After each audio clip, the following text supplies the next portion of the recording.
What up, Victor?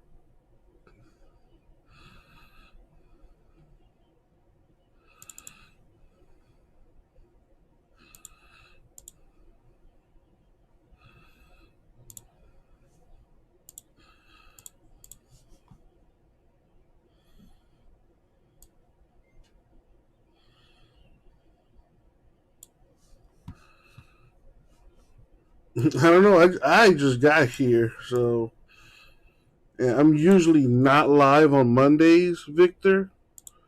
Not sure if you're aware, but Sundays and Mondays are my usual days off.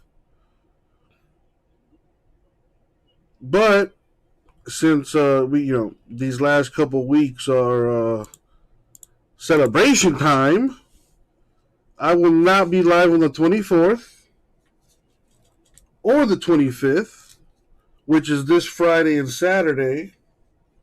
And next week, I won't be live New Year's Eve or New Year's Day,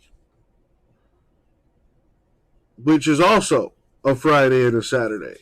So switching the schedule up a little bit here for the next couple of weeks. So I only took yesterday off, streaming today. I'll be here tomorrow, Wednesday, Thursday, and I'll be back again on Sunday. So switching things up a little bit here for the next couple of weeks. But yeah, hopefully I was telling people I was going to be live today. So hopefully we do get some folks coming in. For the most part, everyone is subscribed and gets notifications whenever I go live.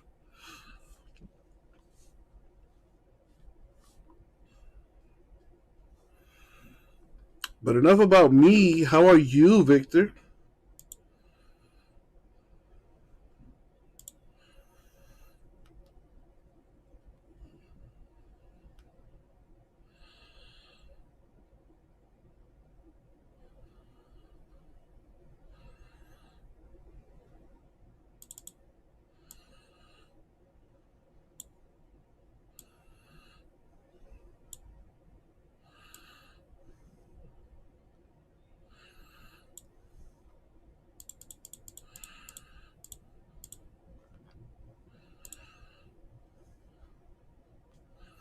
You got 2 weeks off.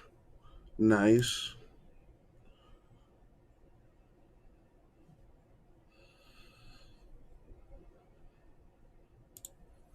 I'm a little jealous. I'm not gonna lie. I'm not gonna lie.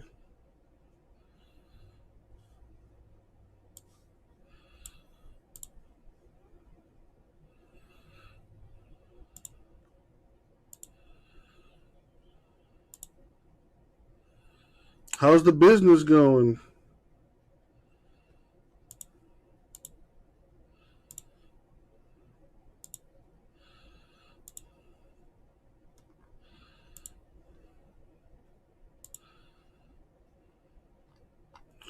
I mean, Victor. I mean, I guess it's all a matter of perspective, but it's a great gig. Don't get me wrong, but very stressful. Very stressful for me, anyway.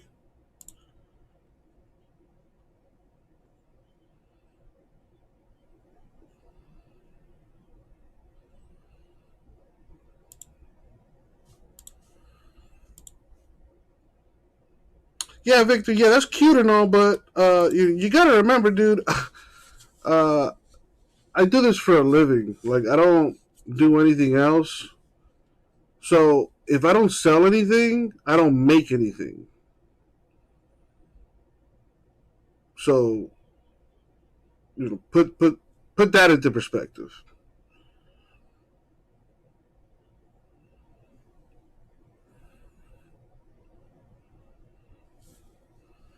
It ain't no regular 9 to 5 kind of gig.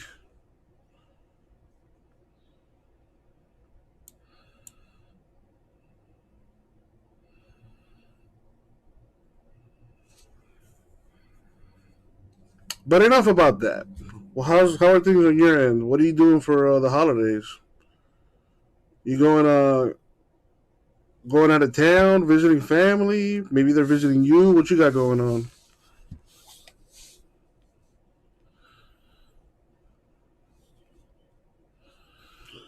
How did this year go? Well, that's a pretty, I don't know, it's a pretty broad statement. I don't know. You mean like business wise? How did the year go?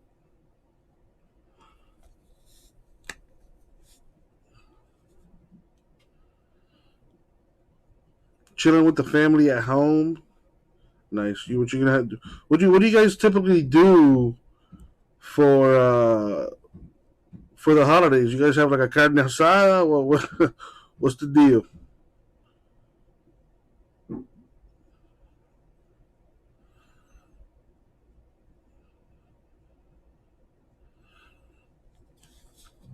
I wouldn't mind going to a carne asada for Christmas Eve. That would be awesome.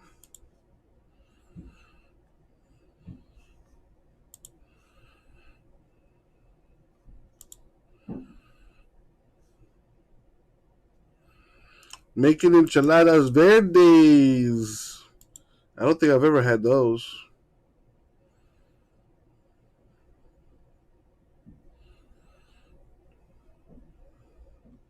Oh damn! I haven't even checked my fantasy football lineup.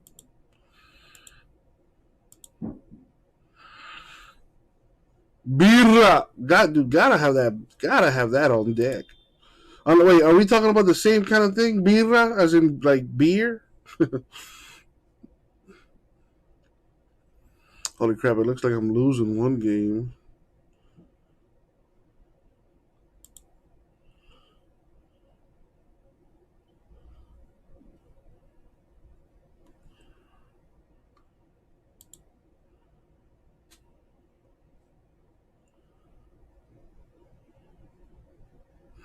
The Browns are playing right now.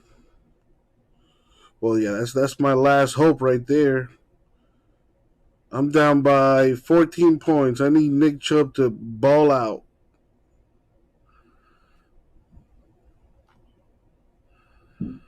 And this guy still has two other players to play today. Oh man, yeah, I fucking lost. But that's one team. I got another team. And in that other team, I'm whipping ass. Oh yeah. Yeah, that should be a W right there.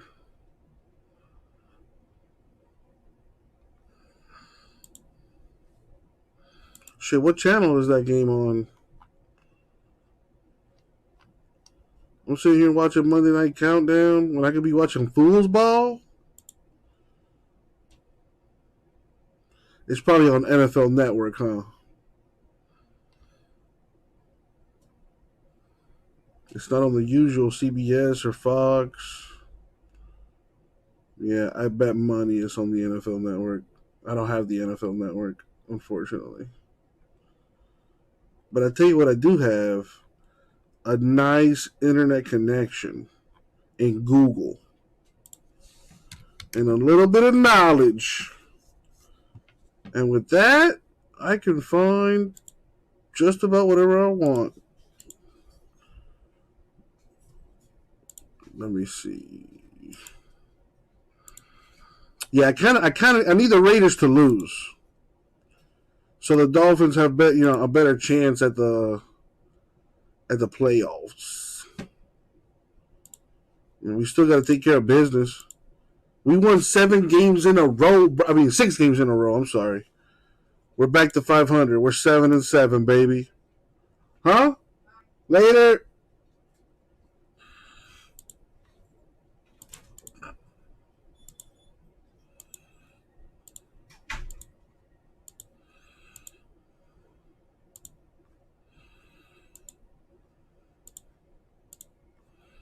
Yeah, I need those Raiders to lose.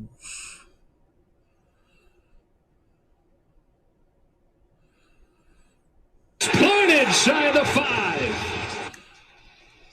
This time it's Javonte Moffitt, just his 4th game of the season. Oh, they've been playing for a little bit. There's a good athlete at the quarterback position. I know when this opened up and he makes that move, he's thinking, man, green grass all the way to the end zone, but guys are pretty fast in this league. No matter how good an athlete you are, there's other good athletes on the other side. Good tackle right there. Good form tackle. And a couple guys. What up, Vintage? How are you, man? And Stewart and Moffitt there. Daniel Carlson had a fantastic season. 28 of 31. A good stop there by the Browns defense, but still got to be feeling good if you're the Raiders here. Knowing on the other side, quarterback that hasn't played much, a chance to go up 2 scores going into the half.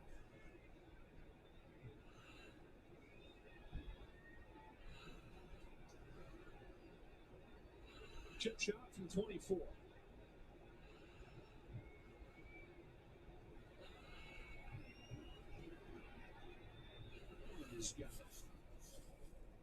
Raiders with a 2-score lead, less than a minute to go in this first half. Local restaurants. Hunting for silvers, eh? Yeah, I'm sorry I couldn't hook you up with that with that deal, man.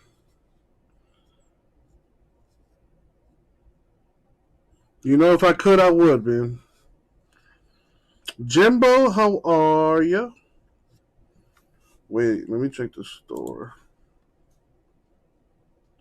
Whoa, Vintage.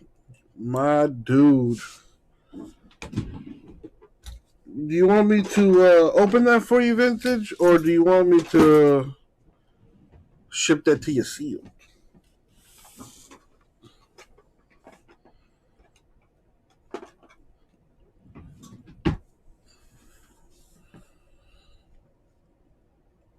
I'm doing good, Jimbo. Doing good. Can't complain. About to order some food because I'm freaking hungry.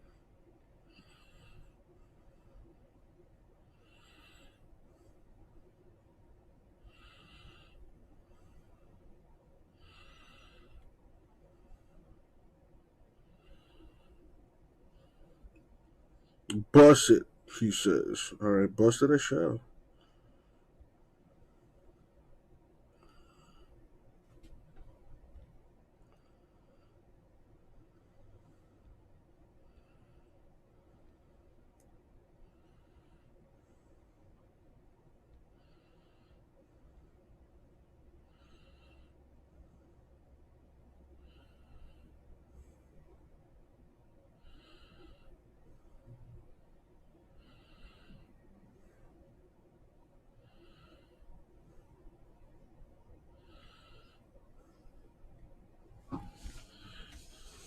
A one-on-one. My boy wants 2 LaMelo Silvers.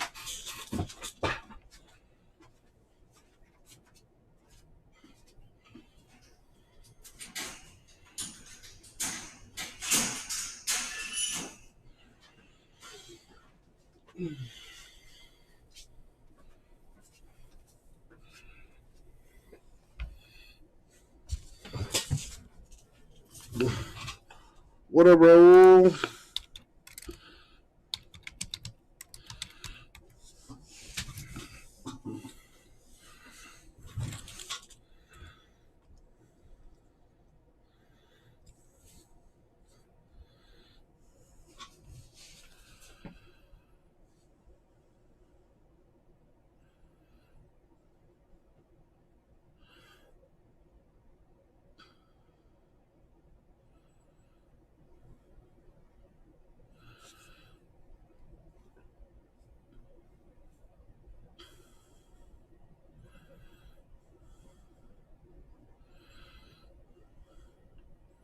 What? Oh, that's not even cool.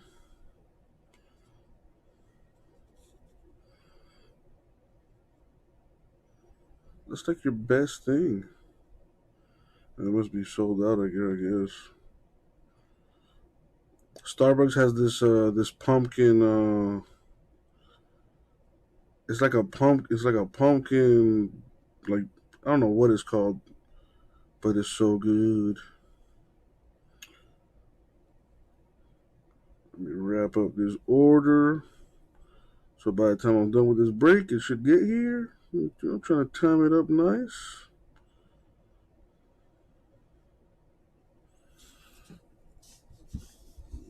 Boom.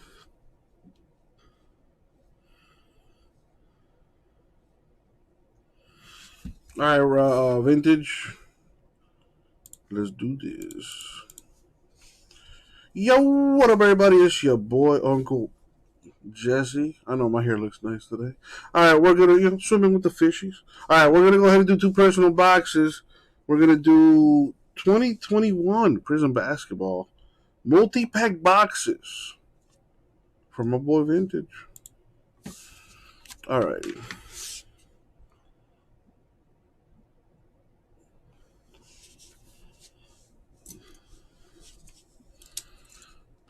Boom, boom, boom.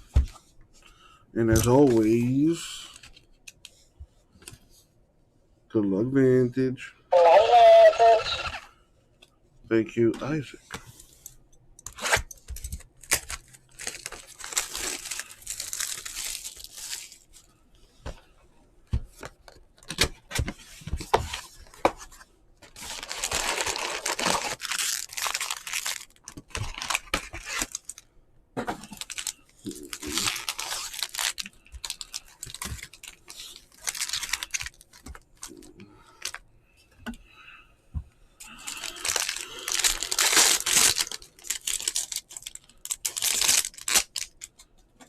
Let's see what we got here.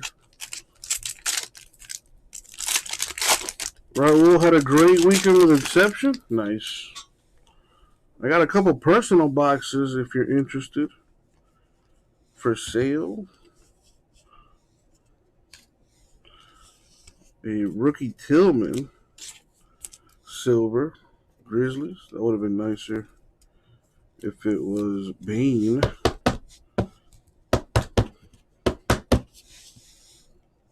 A green heart Pelicans. Oh, is it just me? I feel like it's a little off.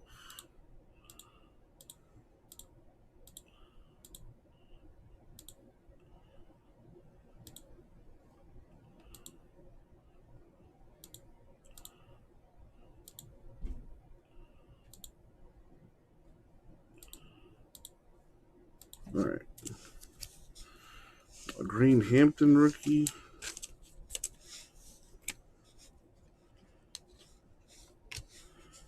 So same deal as usual vintage. No to the base cards.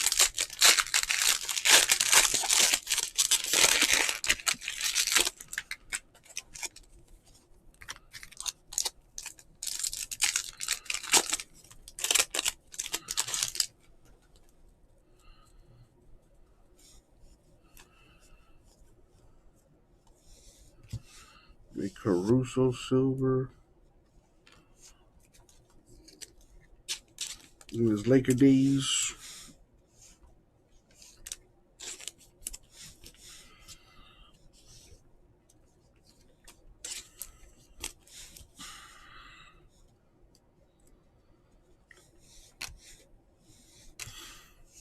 You got it.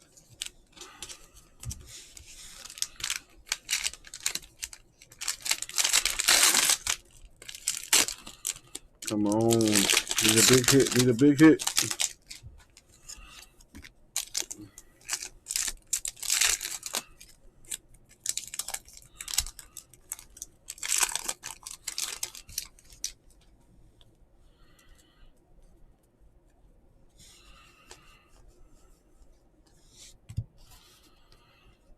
Otto Porter Jr. silver. Rookie green Pritchard Celtics. That looks really nice with the Celtic colors. What's up, Jamie? How are you today? Jaden Smith rookie. Man, all the Hornets except the one we want. Come on, man.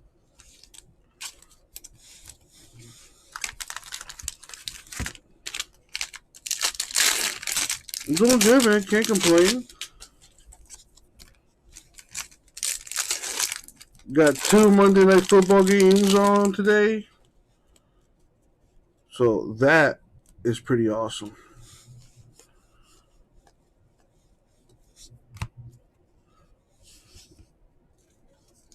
I got a bunch of sleep. I'm feeling good. I'm a little hungry though. I'm not gonna lie to you. I could use some coffee. But other than all that, I am good. I just ordered some Starbucks, so that should be alleviated in the next 30 minutes or so.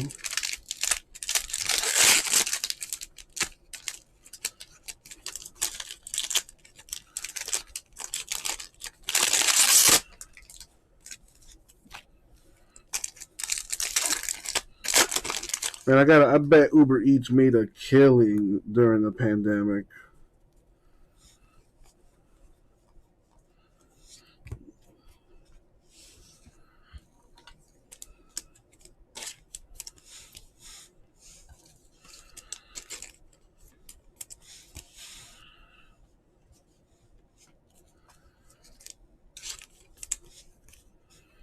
Don't need a big time rookie.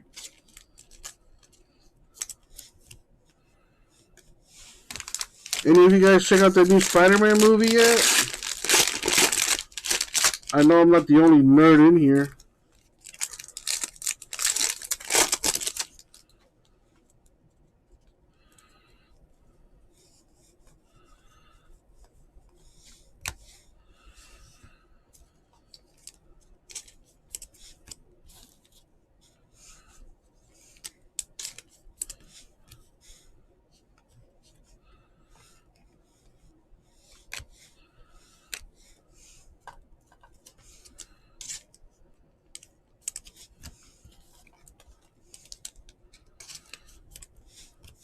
Hey, what's the score of that Browns Raiders game?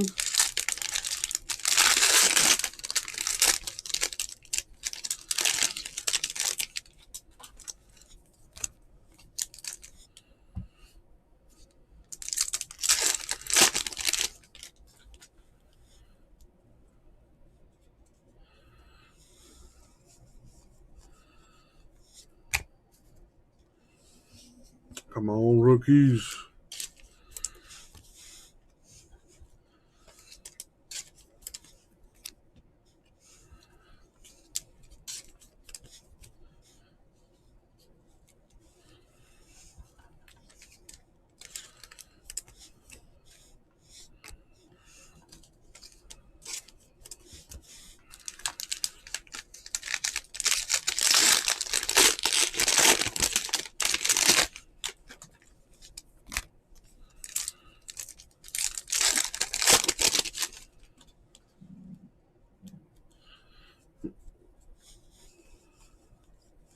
Come on, LaMelo. Damn it. Well, if you're collecting Pritchard, then you're in business.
All right.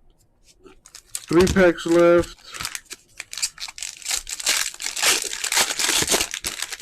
Surely a monster lurking. Damn, Raiders are up 10-0? Oh, speaking of monsters, please be a silver. Well, I kind of knew it wasn't a silver, but hey, you never know.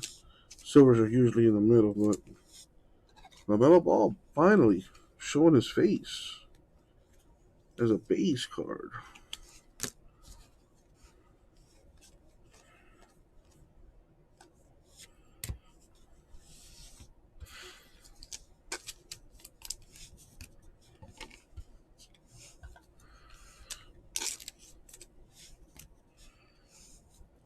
Yeah, so let me guess. Give it to you, huh, Victor? Yeah, yeah. That's the oldest joke in the book, bro.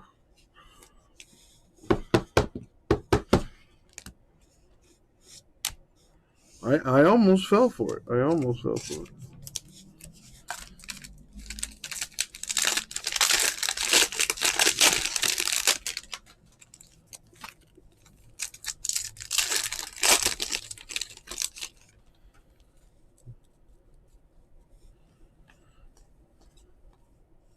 Come on. That would have been nice if it was Anthony. I mean, Karen Lewis could turn into a good player, but probably not. He's had the opportunity this year.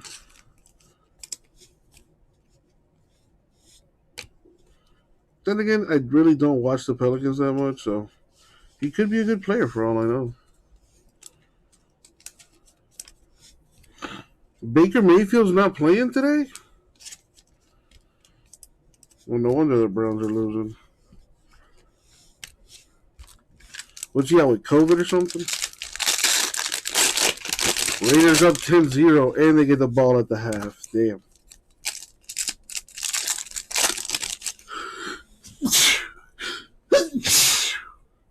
Woo! Excuse me.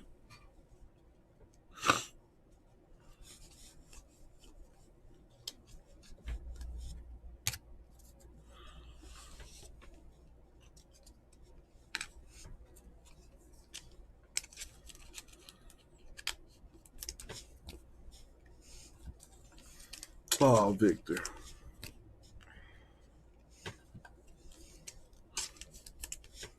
You know, somebody might believe you because it's the internet.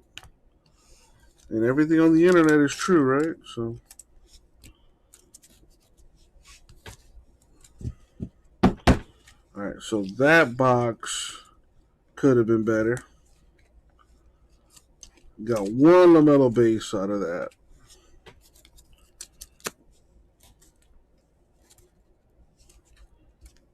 And no big rookie silvers.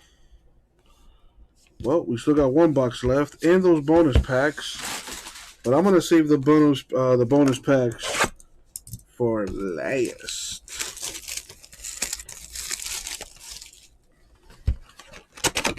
Gotta keep you on the edge of your seat. So who would have thought New Orleans would walk into Tampa Bay, slap them around, and not let Brady Boy score a single point?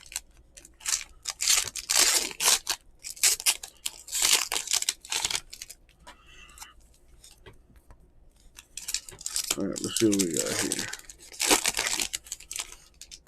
Ravens lost again for like the second week in a row on a failed 2-point conversion. You'd think you'd learn after the first one. I mean, I do like the call. It's a gutsy call. You know, if it works, there's no overtime.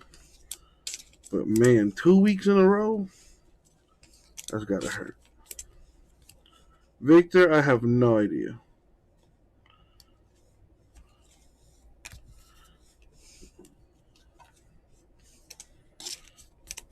I don't know how many boxes come in a case for this stuff.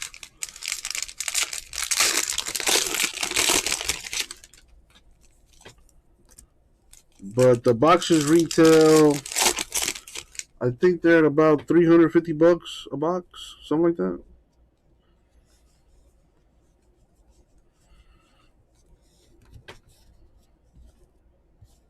Yeah, how about those Steelers? That's not what I wanted to happen, but we as long as the Dolphins are taking care of business, that's all I care about. But yeah, it would have been nice to see the Steelers lose. I need the Raiders to lose tonight.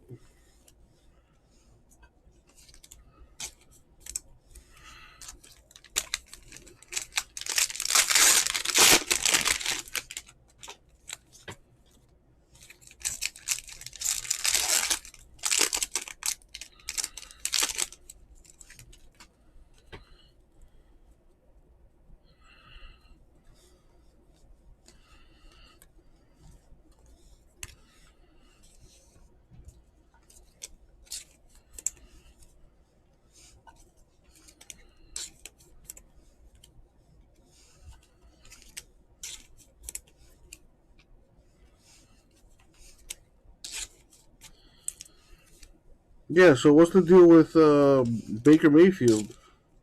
Is he injured or something? How come he's not playing?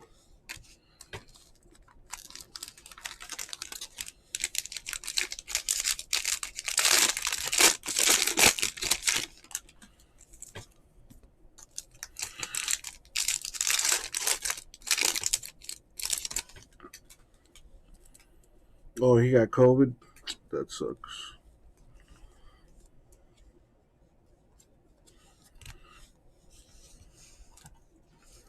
Yeah, shouldn't have been out there doing all them State Farm commercials or whatever the hell it is he thinks he's doing.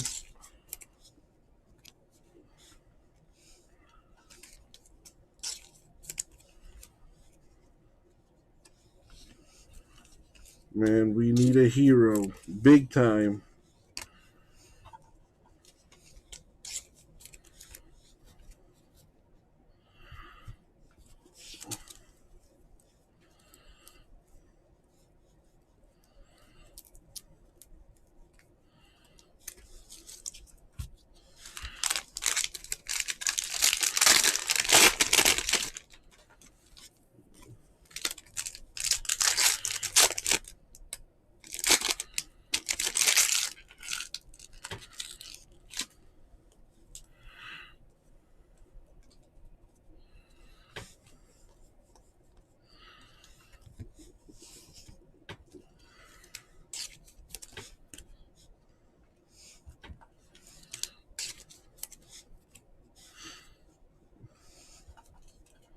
Yeah, meanwhile in Florida, everything is wide open.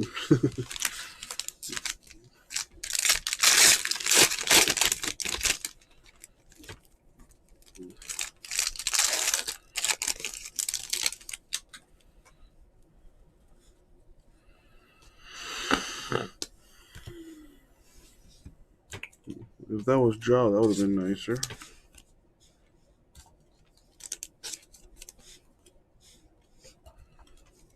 A base Wiseman. That's all right. We need big rookie silvers, though.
Come on. We're the big time rookies. Anthony LaMelo. Come out to play.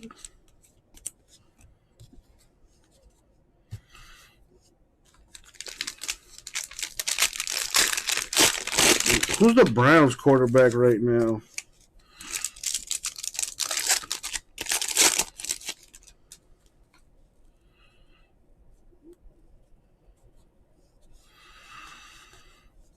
Yeah, Lions put the smack down yesterday on the Cardinals. That was random as hell. But the Lions have been in the they're not as they're not that bad of a team. Like, if you look at their record, they've been in some really close games.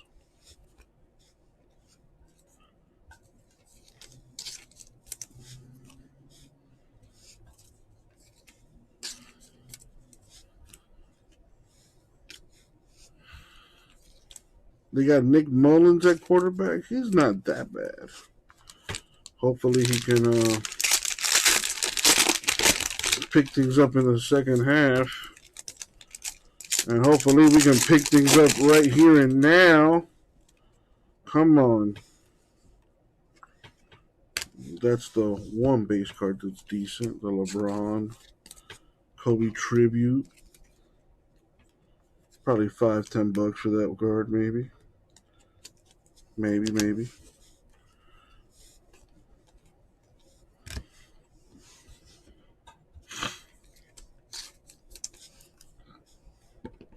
J-Mess, how are you today?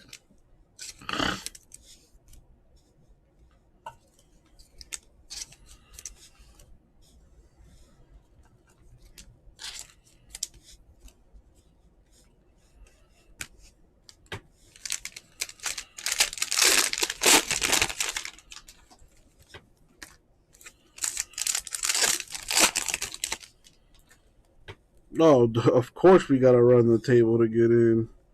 And we're also going to need some help.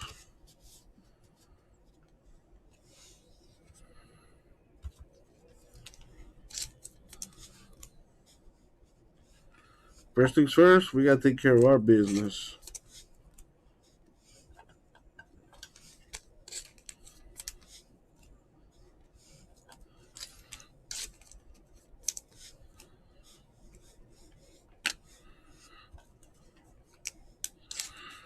Steelers should just tank the rest of the year, but too much pride to do that. You guys need a quarterback. I mean, not that you probably would have got him in the draft anyway. Probably pick one up in free agency. But much respect for them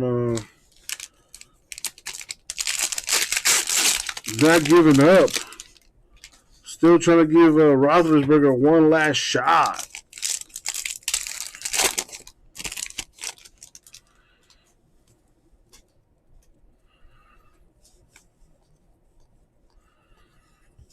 Got a rookie, Elijah Hughes Silver.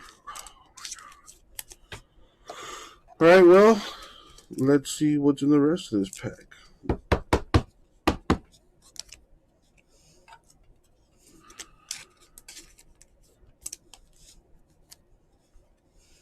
All that matters is that we won the game.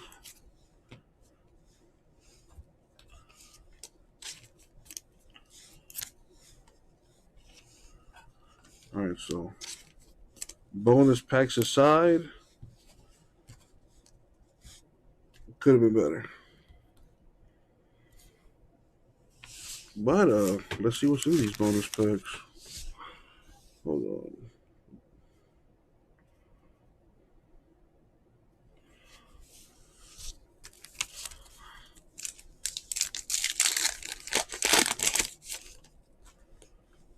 See what we got here. LaMelo or Anthony would be nice in this red, white, and blue.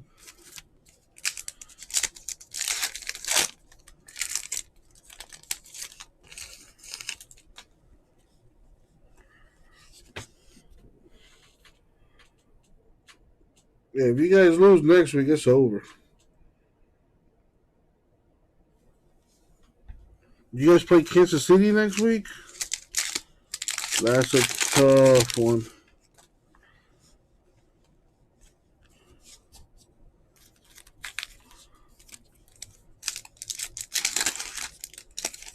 That's what I'm talking about. A LaMelo Ball. That came out of the first box, which also had the LaMelo base. That is decent. We could use like 50 more of those.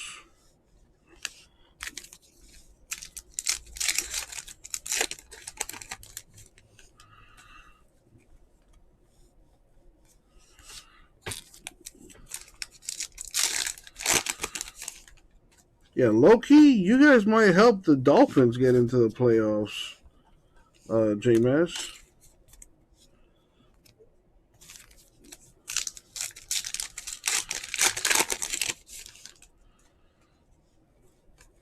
But that tie you have on your record, I think that hurts you more than it helps, right?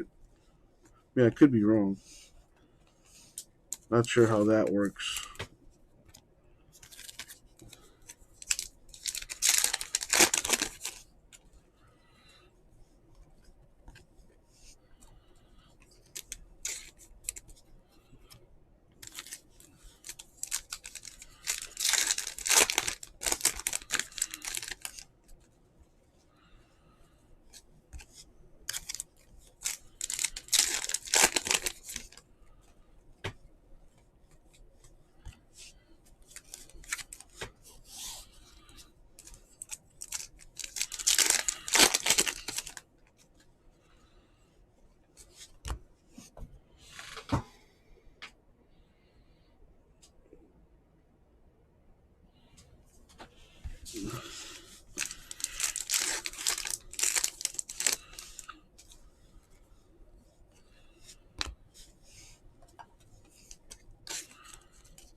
Oh damn!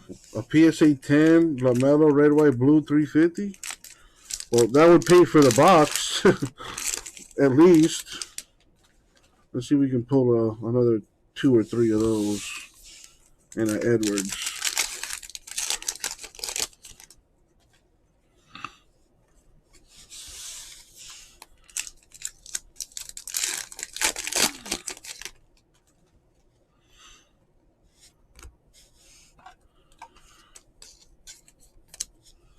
I thought PSA was I thought they lowered the prices again. I thought I heard they were at like $100 a submission, or I guess I misheard.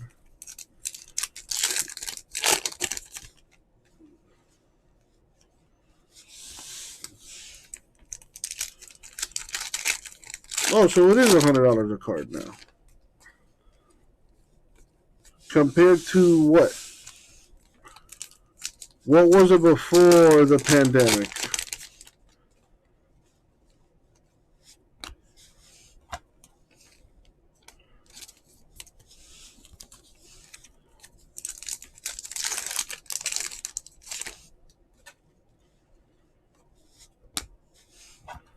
Two bonus packs left. Be a miracle. Come on.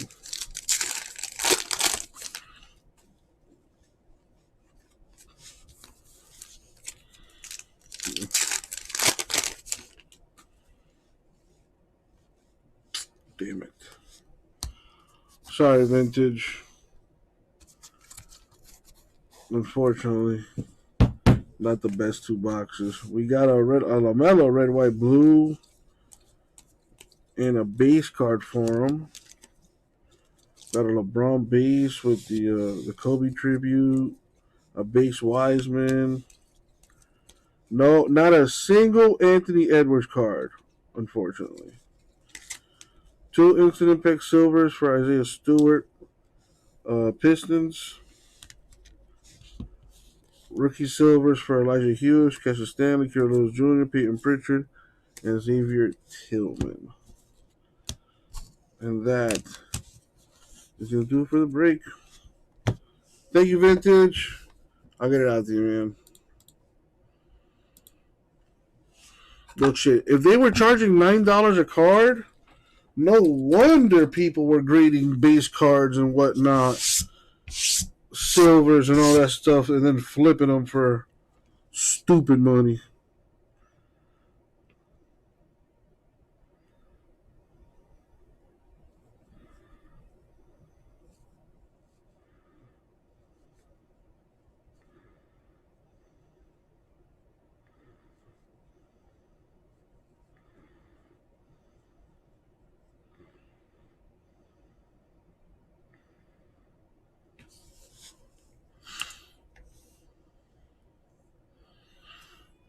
So you don't want, wait, so So you don't want any of those red, white, and blue veterans.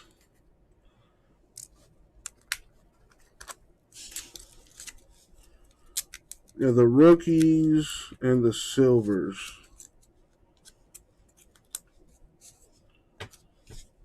You don't want the rookies, even the base rookies vintage?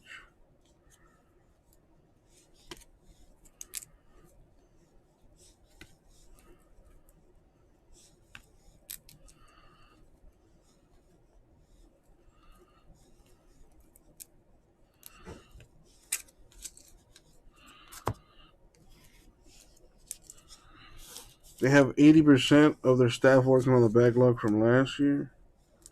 Just the silvers? Okay. You got it. Damn, I wish I'd known that before I started sleeping all these rookies and inserts. It's all good, though. Save me on some shipping there. Thank you.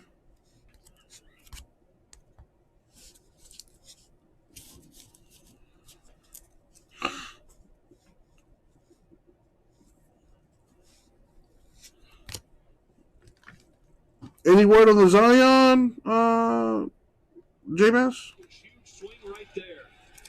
Huge swing, and I know Coach Sacio's thinking to himself, oh man, this is a great situation to go for it. We only need a few inches, but let's continue to play the field position game. We're up by 2 scores right now. They haven't done much offensively. You fight that urge to be aggressive in a game like this. It's a fake, and they got it. They run the fake and get the first down. Vintage closed the eBay store for the year. Where you stay aggressive and you just do it a different way. That's how you do it. Nice little snap to the up back right there. Wedge everything down. You get right off the edge. Didn't get much, but enough to move the chains. So Dallin Levitt runs for the first down in the fake punt. And the drive continues for the Raiders. So much for that swing and momentum. The Browns look like they captured. Jacobs hit in the backfield and drop near the line of scrimmage. Javante Moffitt after a game of 1. You got a couple of head coaches that are. All right, let me throw this trash away. Mike Prefer, Be right back. coordinator for the Browns, acting as head coach Kevin Stefanski. Longtime special teams coordinator Rich Bisaccia. He's pulling the trigger on the fake.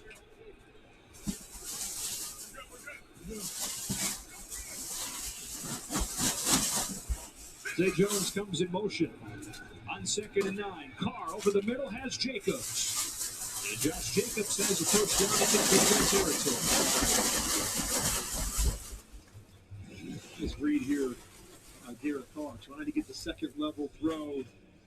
Coverage carries it down the field. You see him working his eyes. Know where your check down is. Quarterbacks of all ages can't preach that enough. Always know where your check down is. Take your peek down the field. It's not there. Get a completion. Move the chain. Barber replaces Jacobs. Play action. Carr looking downfield and going down. Owusu Koromoa finished him off. Browns are saying they've got the ball, and they do. Porter Gustin out of the bottom of the pile with it.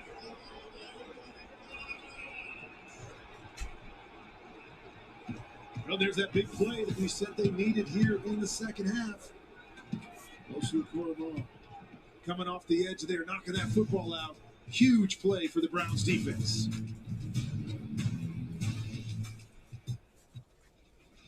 Okay, Davey, good game. Yeah, definitely. See you later. Pass it! Can you play one more after this? Yeah, come on. Got him!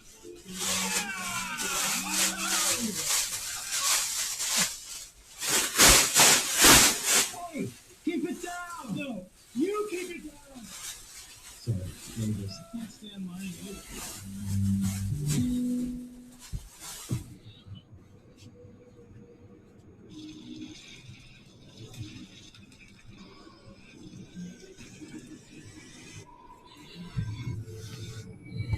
Faced with a challenge, it's good to remember how you've overcome them before. Range Rover Sport, driven to another level.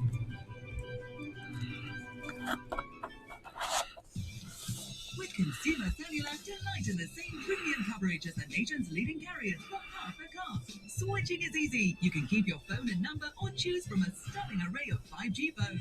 Switch today and get $100.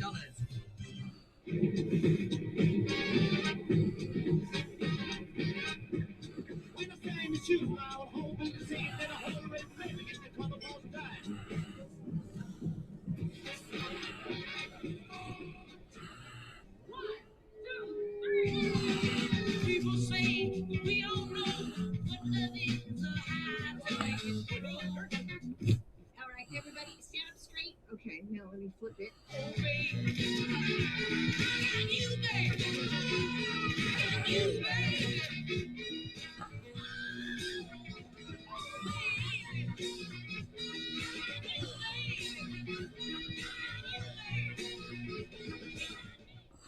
Come alive for me. Come alive for me. Come alive for me. Come alive. Go to NFLShop.com for a special offer. But Derek Carr, after that sack, was down for a while. Great sign to see him standing up and walking off under his own power. That pressure got his right leg caught underneath him. Get hit up over the top, got twisted there, grabbed his right shin as he was going down, but good sign that he was able to walk off under his own power. That's the right leg, Kurt, that kept him out of the playoffs in 2016 when he broke in Week 16. We'll see moving forward with him as the Browns get it in shot territory and run a screen to Njoku. David Njoku had a steam first down inside the 35.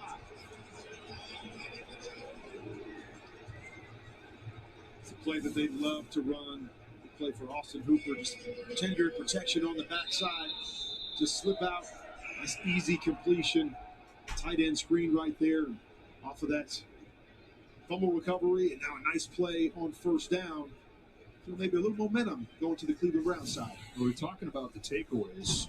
You know, the Browns, over the first 10 games of the season, had 8 of them. They've had 8 over the last 3. And hoping that their first one tonight can ignite a comeback.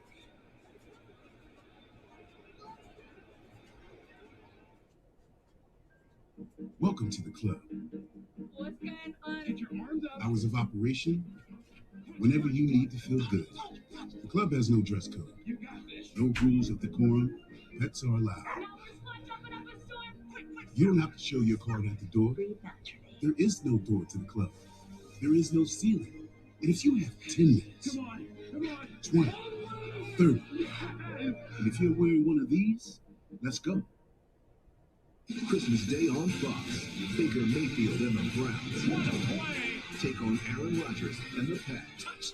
Then catch Colts Cardinals on NFL Network. Christmas Day on Fox, NFL Network, and streaming on Prime Video.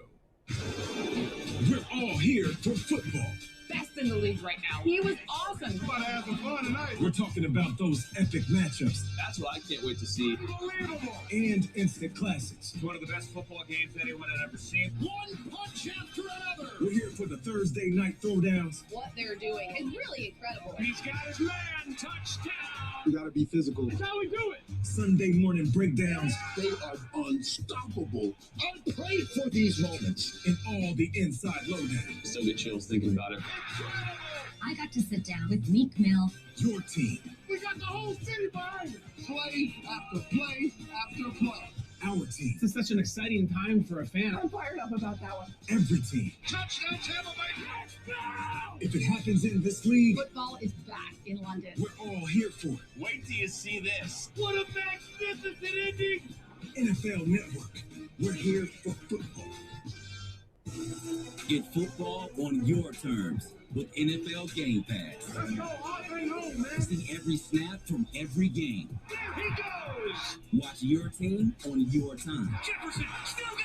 And listen to all the action as it happens. Walk the dog, Zeke. Leaping grab Devontae Adams. Najee, touchdown. This season, get football on on your terms. Jackpot, baby! With NFL Game Pass. Now for just $9.99 a month. Derek Carr limping his way off of the field after that sack fumble. His team leads 10-0. The turnover. Browns have it at the 34 in Raiders territory. Myles Garrett was right in the middle of forcing that thing.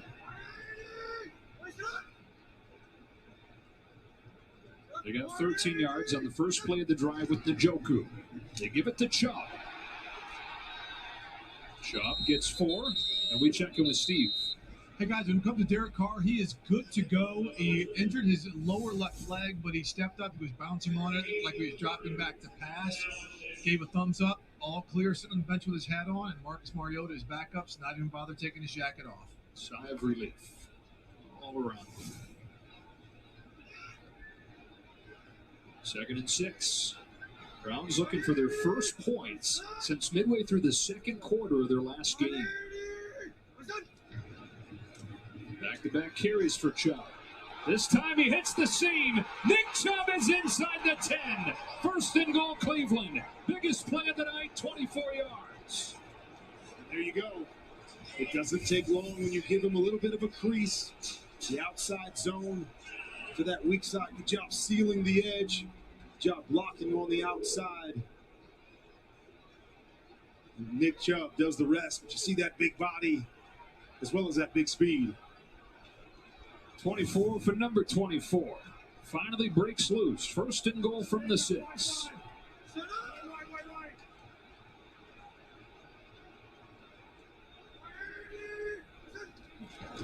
Chubb again. Tripped up at the line of scrimmage. Short gain. And it's 2nd and goal. He's the kind of guy with as big as he is, as bruising of a style as he has, the numbers tend to get better and better the deeper into the game he goes. Start wearing down the defense, so you got to stay with it even when you're not getting big yards. And kind of reminds me of an Adrian Peterson. Watch Adrian Peterson run. He got better as the game went along, but it would be 2 yards, 3 yards, minus 1 yard, and then the ability to break the big one, which is exactly what Nick Chubb has. Leaves the game here. Dearness Johnson comes in. And on 2nd down and goal, it's play action. Mullins floating back corner. Njoku over the top. Touchdown Browns. What a catch. Man, what a mission. What's going on? Raul and Vintage having some man talk.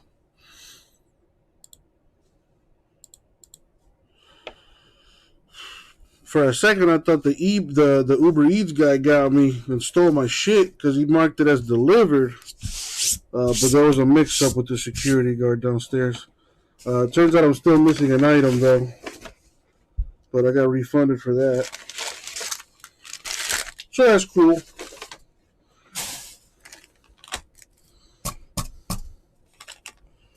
Yeah, they gave me... I don't even know what is this. Whatever.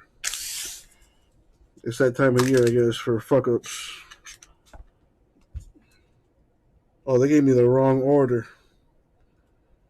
What the hell is this? Bruh. They gave me a complete wrong order. What is this? My name's not Jonathan. Too funny, bro. I got the wrong ass order. Wow. Alright, whatever. Yeah, it's a good drink.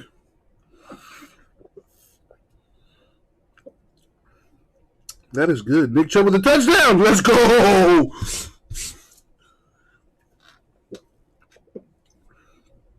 I need Nick Chubb to score as many touchdowns as possible and somehow beat the Raiders.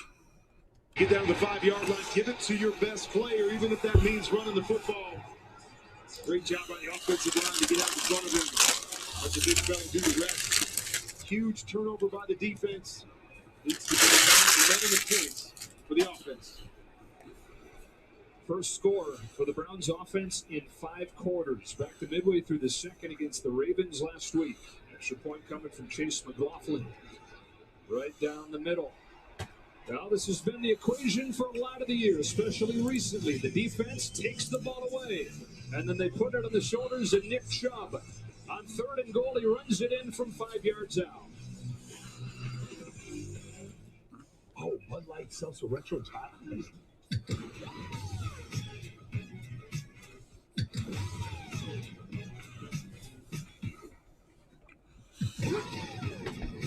Have you tried these yet?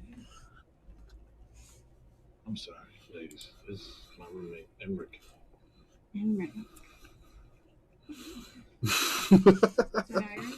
Bud Light Seltzer Retro Tide. The loudest flavors ever. What the hell? Fuel your grind with Gatorade's proven formula. And the right blend of electrolytes will help. My boy Gasset reinvested the Otani money into buying cards. Have you held on to any Otanis? Vintage? I know you. I'm sure you kept like the big, huge ones to yourself. 20 years, Mercedes-Benz vans have been built, upfitted, and ready to go. Because we believe dreams should never stay that way. Ready for Subway's Eat Fresh Refresh? That's a new and improved Italian BMT with new artisan Italian bread, new black forest and new. You gotta refresh to be fresh. Hold up! Don't start on the spokesperson. Save big. Order through the app.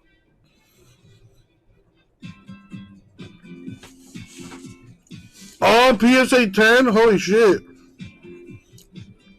What is... I don't even want to know what the biggest card is. What is the 3rd biggest card you think you got, Vintage? When you trade in your older damaged phone. Here, the phone everyone wants. America's most reliable network. Better? That's not all. The new iPhone ends up with 7 entertainment subscriptions for your family. You got rainbows of Bowman and Heritage? The new iPhone, the entertainment, and up to $1,000 when you switch. This year, holiday better with Verizon because everyone deserves better. Both pitching and batting? Is that the one where he, I think he signed some cards in Japanese? Monday Night Football at 8 on ABC and on ESPN. Here in Cleveland, we got a game as Nick Chubb has a touchdown. It's 10-7.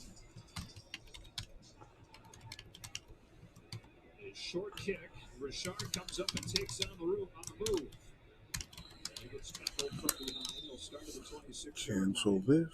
Nick Chubb finds the end zone to get the Browns on the board. We talk a lot about situational football, and Nick Mullins getting thrown in there at the last minute. Jimbo, should I buy a PSA 10 Baker Mayfield Classics base rookie? Is it autographed? This week, and so maybe surprised a little bit to hand the football. I would say if you can get a good deal for it, go for it. I like Baker Mayfield. I don't know what all the hatred is, but I like the kid. I think he's going to be the Browns quarterback until they can find somebody better, and I don't think that's going to happen anytime soon. Foster Moreau makes the first man miss as the Las Vegas first down in a gain of 13 as we move down to Melissa. Guys, no one was more excited on the Browns sideline after that score than Myles Garrett. I asked him before this game if he felt it just in his instance with all the COVID, if the defense had to carry this game, and he said, well, we still have to. 4 people watching. He challenged the team last week. He didn't feel it. Probably because it's Monday and people aren't expecting me to be on right now. It doesn't matter. If I feel like they need it, I'm going to do that. All he wants to do is get back to the playoffs. One of his buddies up front is now here attacking. Excuse me. Myles Garrett, his 5th season already, one of the key leaders, already the face of this franchise in a lot of ways. Short break, back in a moment. This week, Thursday Night Football is only 1550 currently with an hour left, comped at $70 US. I would go for it, Jimbo. I would go for it.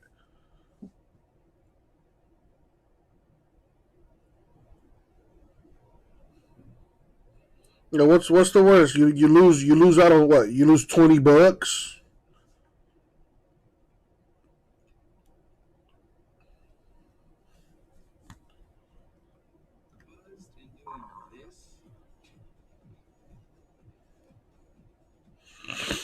Not even. Oh, so then yeah. So yeah. I think you could stand to lose $20.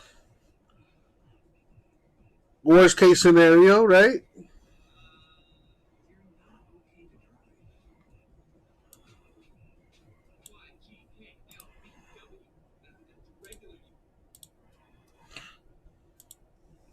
Well, got an injured player. Who's that?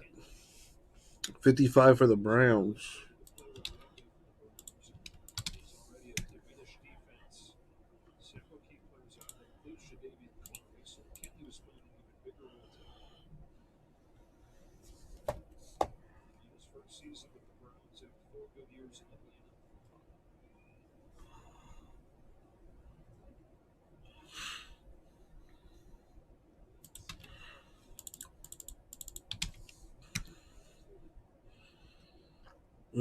Looks like he hurt his ankle or something.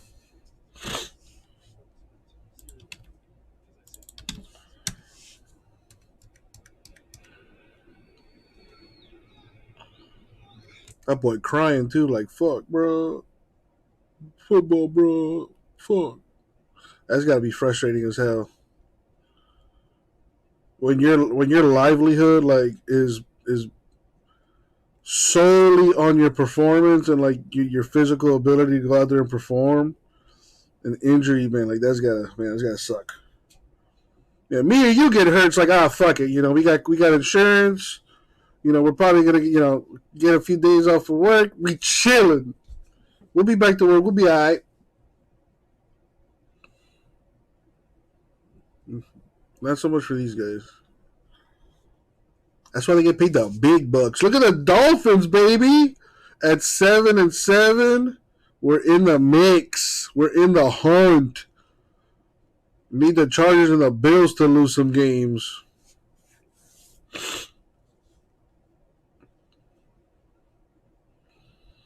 There's in a bizarro world, there exists a universe where the Dolphins win the division. Believe it or not. It would take a monumental collapse on the Bills and Patriots' behalf, but it's possible.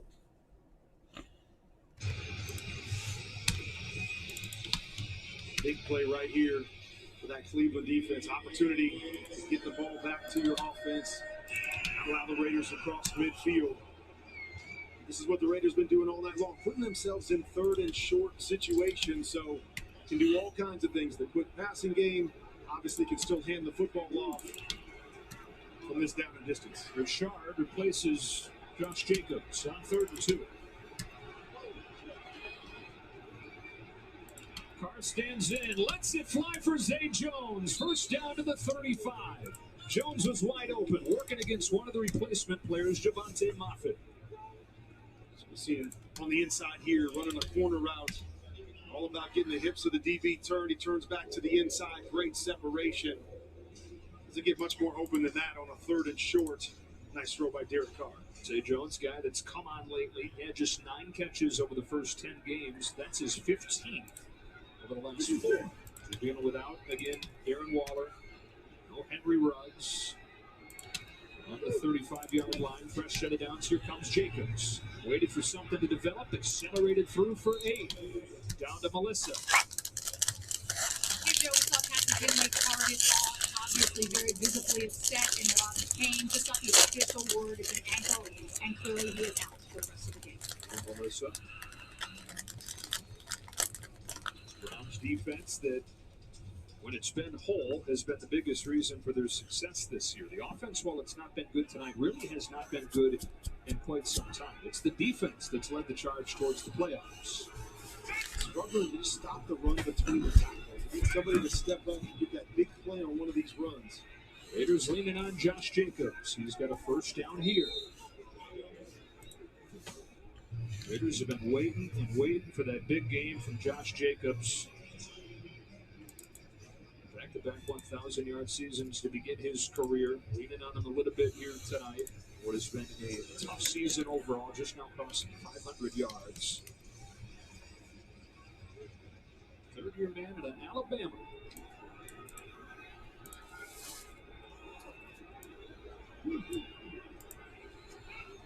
Inside a minute in this third quarter. Jacobs again. What you guys up to? Watching football too, or what? What do you guys usually do on a Monday anyway? Since I'm not live on Mondays, what do you guys do? Defensively coming on a sack in the passing game, but they can be just All as five of great you. in the run game. Quick win. The interior of the defensive line, hold them back, keep them in a second and long situation.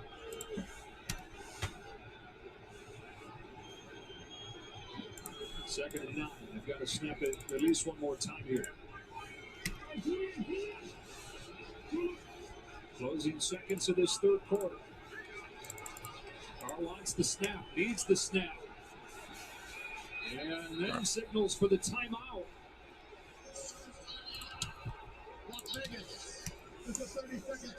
Boy, what a bad spot to have to use their first timeout. What do you do, Jimbo? You think you? I think I read that you work a switchboard or something like that. Sometimes they'll go up there with a certain package, and they'll have the opportunity to go to any play in that package. See, he's trying to get that snap to come. I'm not sure he got the timeout call. I think that came from the sideline. He might have been a touch late, but we do that as quarterbacks sometimes. Like, come on, why can't you hear me? Give me the football. Gotcha. You gotta hit that mute button. Man, it's hard to hear in here. We make it look like How you like working from home? because we took way too much time, but on the big screen, it looks like it was all on the center. So they do have to run one more play here. 3 seconds. So what does that mean, Jimbo? That means you gotta like take calls from people, and then like direct them to the correct department or something. Play clock again, winding down inside 5. Carr to the air. Floating for Zay Jones. Climbs the ladder, but it's broken up. Greedy Williams knocks it out of there and brings this third quarter to a close. On to the fourth in what is essentially a playoff game. The Raiders and the Browns on NFL Network. Gotcha. How'd you get into that job, if you don't mind me asking? You just redirect them to the right person. So you don't actually have to talk to anybody? I mean, I'm sure you probably just ask them a couple questions like, hey, Sheila, who you looking for, hey? All right. And then you send them on their merry way. You like my Australian accent? I've been working on it.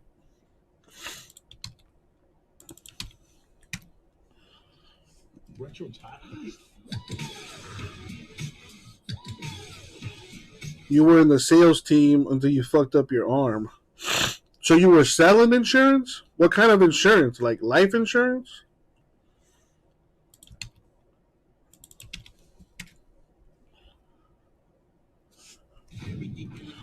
Sales is rough, man.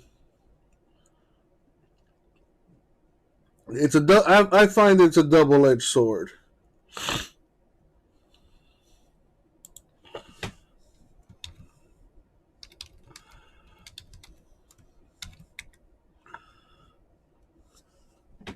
Tonight on NFL Network. Well, I guess I'm muted by Jimbo now. So what's up, everybody else? How are you? Give me 2 games at once. No, 8 games at once. Can't miss a moment. Feel. The biggest season ever. 18 weeks of every touchdown from every game, every Sunday afternoon. Feel. Could this be a miracle? Go to NFL.com/redzone and get it now. Get football on your terms with NFL Game Pass. See every snap from every game. Watch your team on your time. And listen to all the action as it happens. Walk the dog, Zeke. Leaping, grab Devontae Adams. Snatching, touchdown. This season, get football on your terms. Jackpot, baby. Not bad. So how you do that? What, 9 to 5?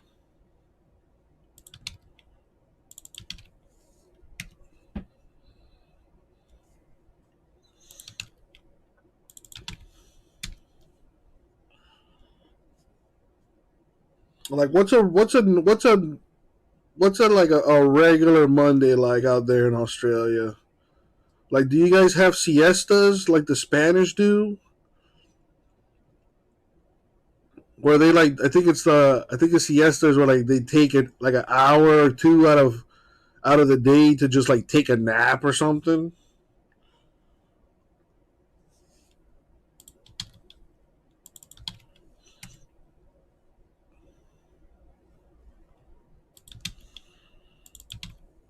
I could get used to that. Matter of fact, yeah. At around noon, take a little hour or two nap. Hell yeah!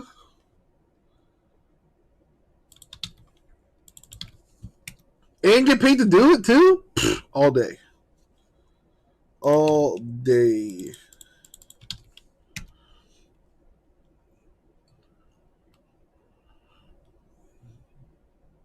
You get a half-hour unpaid lunch break. That kind of sucks. You also get 2 15-minute paid breaks. So you get an hour off every day. So you only work 7 hours from that 8-hour shift?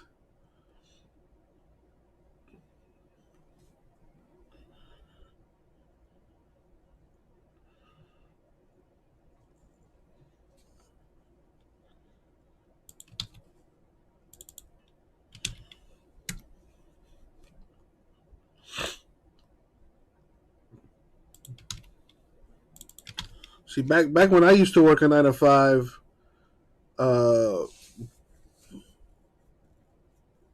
we'd get like a 45-minute break. I think it's a 45-minute break every 8 hours. So I was working like a few part-time gigs, so I wouldn't get like full-time. I wasn't working like 9 to 5 type shit, like an 8-hour day. It was more like 5-6 hour shifts. So you're allowed like a 15-minute break. I think it's every 4 hours. At the minimum in the state of Florida, I believe is what it is. So what I would do is I would just go to the bathroom, bro. Back when I used to work retail, and I would have to like watch it, I would have to watch an entire department by myself. And it was cool because it was the home goods department. You know what I mean? So I was dealing with grown-ups most of the time. Ladies that would come by and put stuff on layaway and things of that nature. So I was really I was constantly moving around. I was always doing something.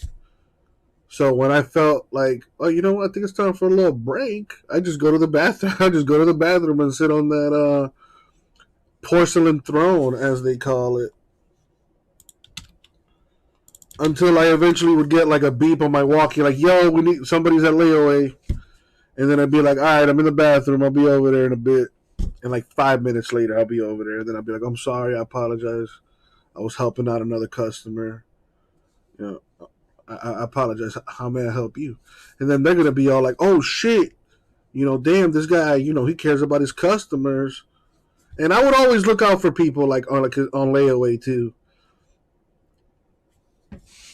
For example, you were only allowed to put certain items on layaway, but I didn't care.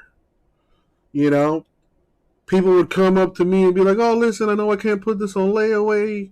The manager already said they couldn't do it, but could you please help me?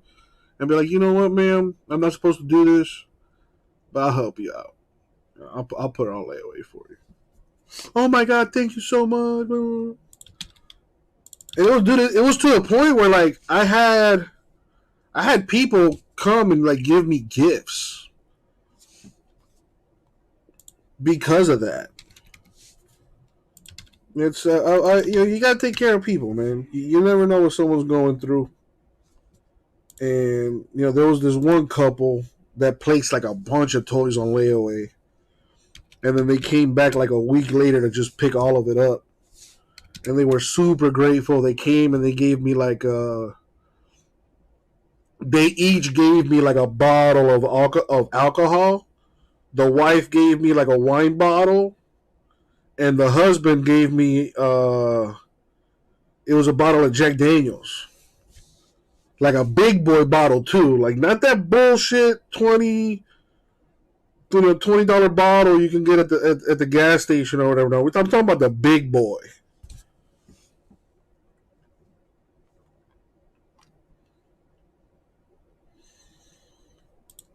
But anyways, that's my little story.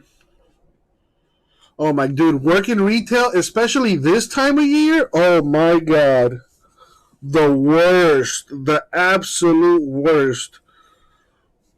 I mean, don't get me wrong, the time really does go by fast. Because you're just busy the entire time. You have, like, no time to yourself. And, like, just, you get lost in that hustle and bustle. And the work days go by really quick. But, yes, they're extremely stressful. And it's tough. So, J-Mess, I'm just here talking to Jimbo and Rara and, you know, just passing the time right now. Nothing really going on in the store, unfortunately. But the day is young. So I'm hopeful that'll change real soon, like. Excuse me.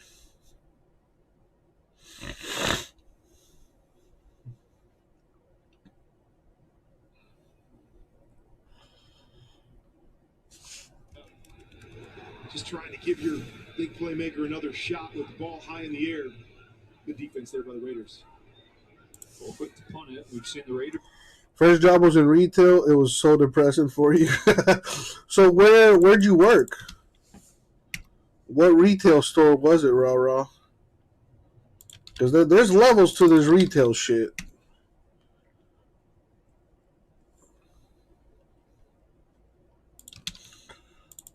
Well, I had some Spectra football, but guess what? Too expensive.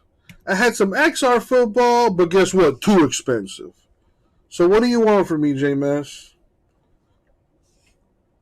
To give you a discount? You and I both know I can't do that.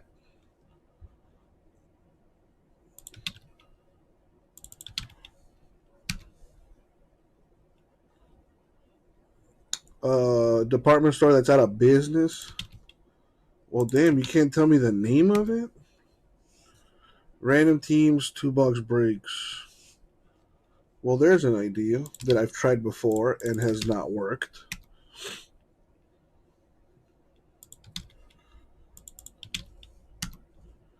Yeah, you may not like the PYTs, but they work, Jameis. As long as it's within the right price range. Yeah, I reckon the Spectra football was too expensive. Same with the XR, I thought was at a great price, but the people speak for themselves.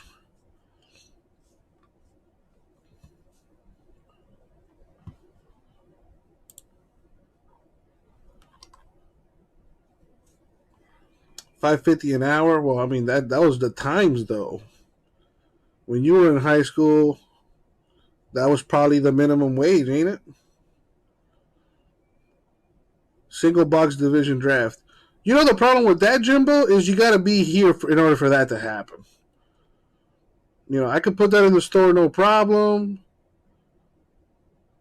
But chances are it's going to be very difficult to have everyone in the room when that fills. You know what I'm saying? It could work as like a filler kind of situation right now. Like, okay, people that are just watching right now, boom. But yeah, doing that through the store.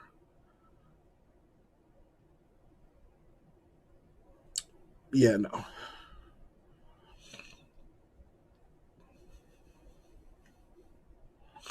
All right, JMS. I'm gonna go ahead and put you on timeout. I can see you're going on one of your tangents. I love you to death, but I'm not gonna listen. I'm not gonna feed into that right now. All right. I'm gonna let you cool off elsewhere. All right, buddy. It's a pass play to begin this drive, and a deep ball for Zay Jones. Out of his reach, incomplete. One-on-one working against Greedy Williams. 2nd and 10. Zay Jones saying, I want to be that guy. It's what we call a pylon route. Deep, high corner route where he comes out of it. He's going to run at that back pylon. A little hesitation by the corner and go take a shot. Derek just leaves it. Imagine that, Jimmy. Yeah. I was going to say, could you imagine you got to do homework when you buy?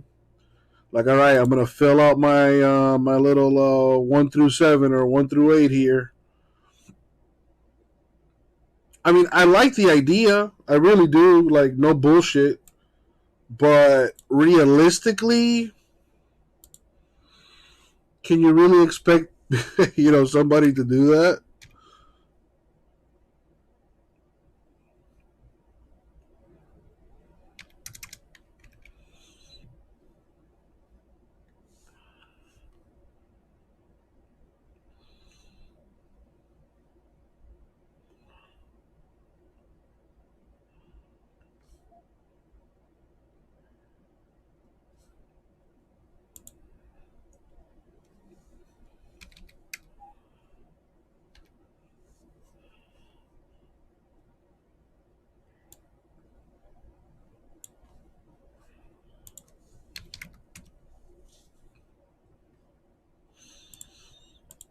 It's just that time of year, man.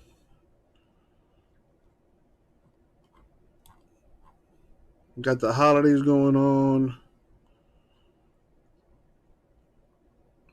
Yeah, we ripped Inception the same, the day of that releasing. We've done pretty good with the Flux basketball too. I'm down to my last 6 boxes with that. I got a bunch of personals in the store.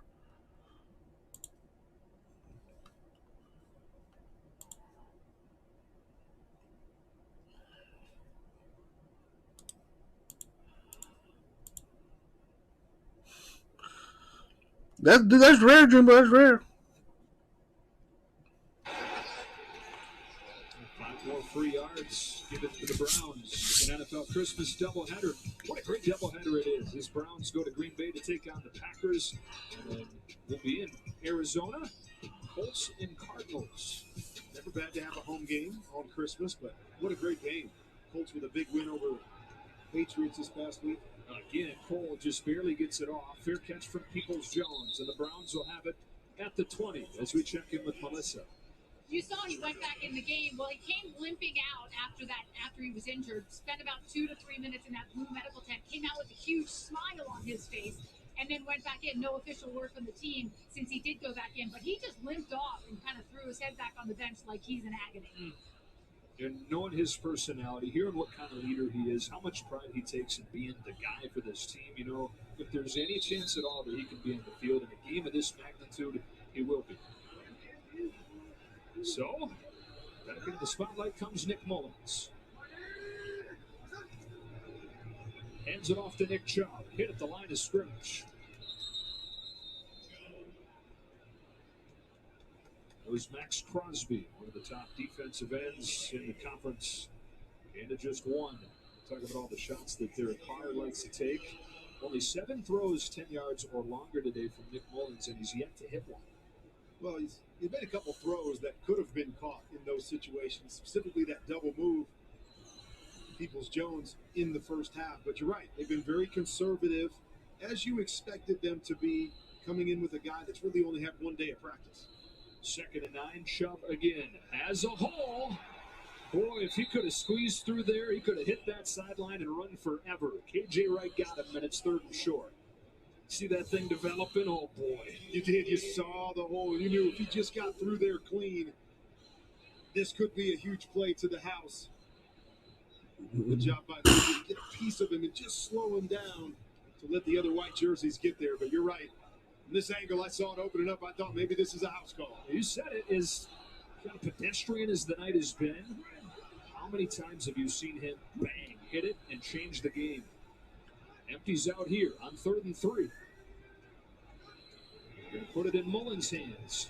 Over the middle, Harrison Bryant. First catch of the game is a big one. For the tight end, if they get back this week, after the ankle injury kept him out last week. And this is where Nick Mullins has been good all night long. This underneath, intermediate passing game. Ball's coming out on time, making good decisions. It's just, can they methodically work the ball down the field and get 7 points? They haven't been able to sustain that. That's why you almost feel like they've got to get a big play in here somewhere.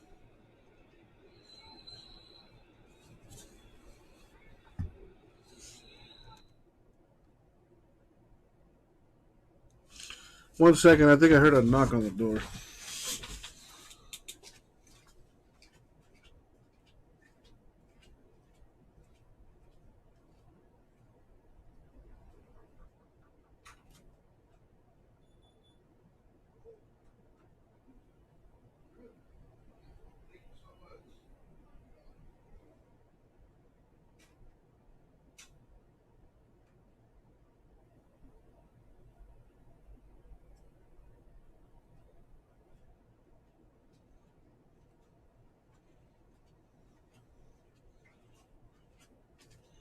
Wow. Apparently, I had dropped my wallet, and it was right outside the office door. And the cleaning lady knocked on the door to give it to me. Damn, I had no idea. That would have sucked when I would have got ready to get up out of here, and I'm starting to collect all my stuff. And where's my wallet? And hopefully no one took my credit card information. Damn, nice catch. Peoples-Jones. Let's go, Browns. I need the Browns to win. Great throw up and over by Nick Mullins. So, Jimbo, what are your plans for the holidays?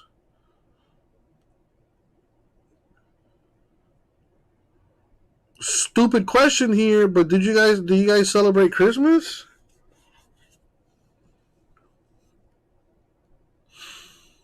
Hanging in the pocket, making that throw. It was Jones who had a couple key drops in the first half. Big play there. First down at the 36 of Las Vegas. 2 to snap it. Just get it off. Chubb. Let's go, Nick Chubb. Let's go.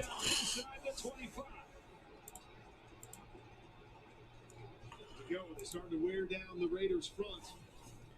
Winning those first down situations. I need more points. I need to catch up. I mean, I'm probably gonna lose anyway. I'm playing Grego, and he's still got a couple players to play.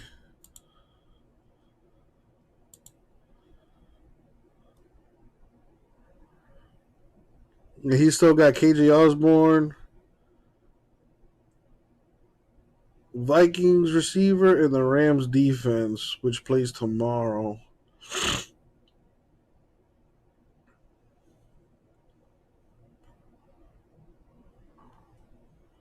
Wow, Chase Claypool did nothing for me. Neither did Jamar Chase.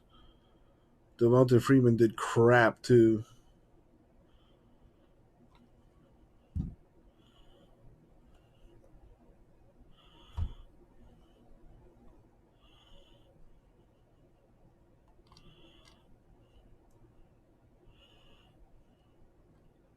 Letting that time. Cleveland Furl brings Chubb down.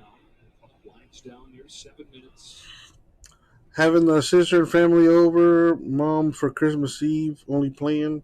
What do you guys eat for Christmas? Like, do you guys have like a special dish that you guys cook for Christmas Eve or anything like that? To take the lead, kind of the formula that you wanted and you expected the Browns to want coming in. Mullins turning the shoulders, throwing incomplete. Coverage from Hayward on Higgins. Pressure from Furl. 3rd and 8. You know, we had some folks watching, but In a big third down right here. came and then left. So normal situation, you're saying, okay, even if we don't get this, we're kicking the field goal.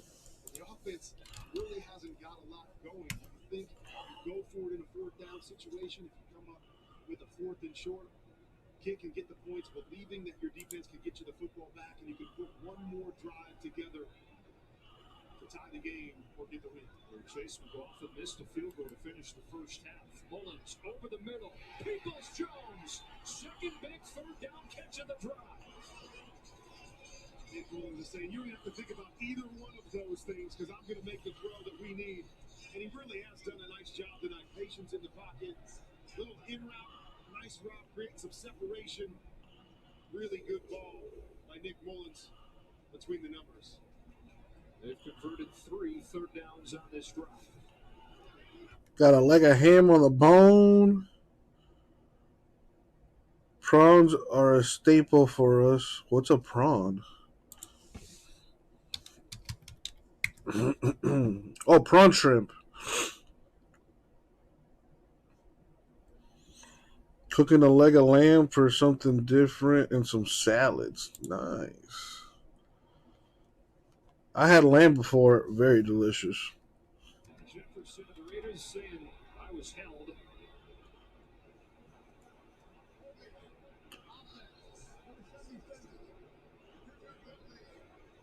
The right guard, Wyatt Teller. Got it on 77. Maybe could have called it on 68 as well.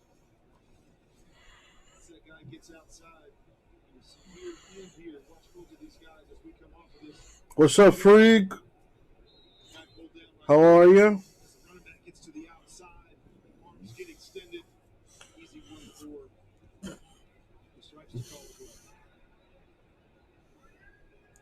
One of the 3rd penalty of the night for the Browns, but it's a key one. Here they get it to Felton. Covered well. Keyshawn Nixon there with KJ Wright. They get a few of them back.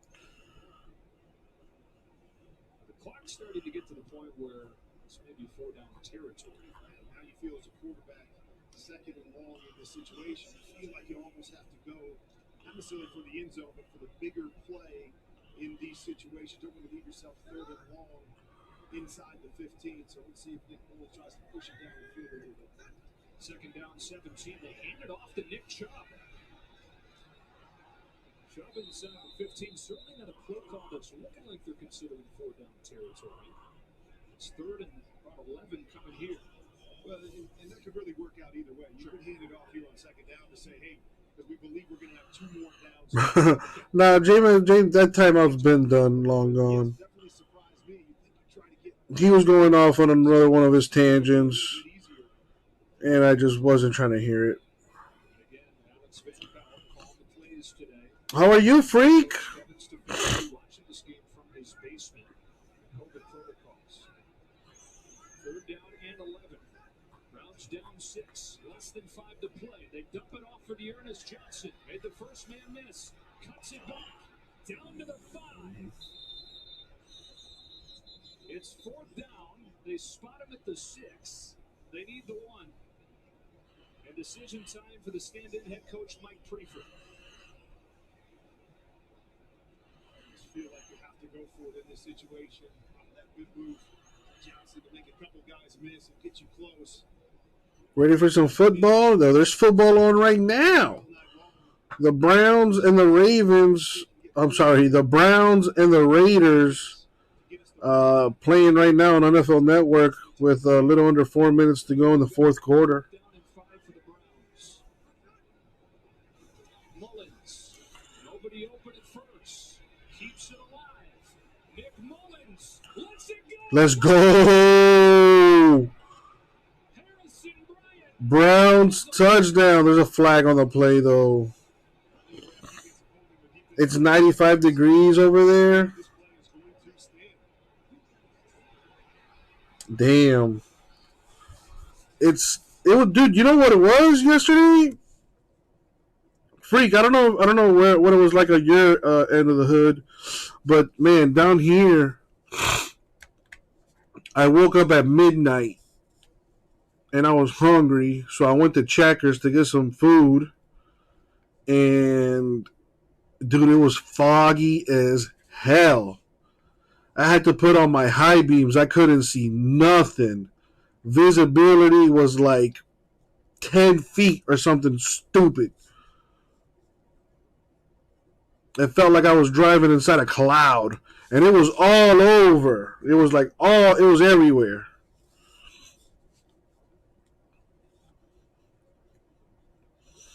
I didn't see the game. I did not see the game, which is probably why we lost.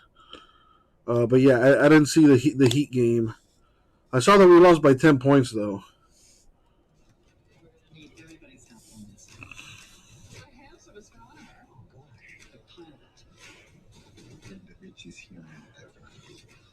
Contains $30 trillion of material. What's up, Brad?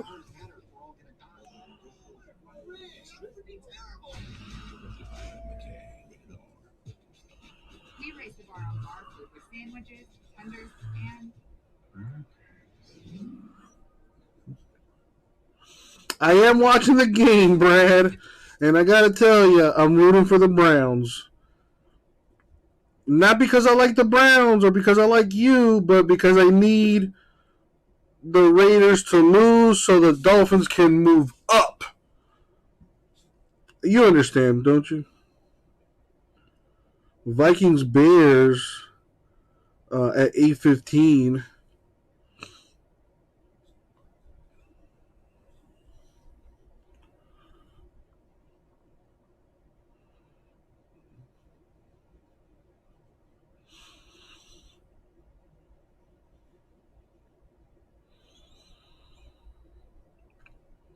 I mean, all they need is a field goal to win the game. But that defense got to step up big time.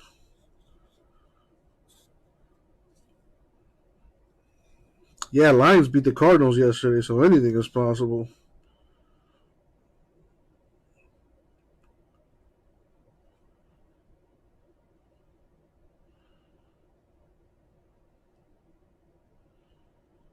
Anything is possible. How you doing, Brad?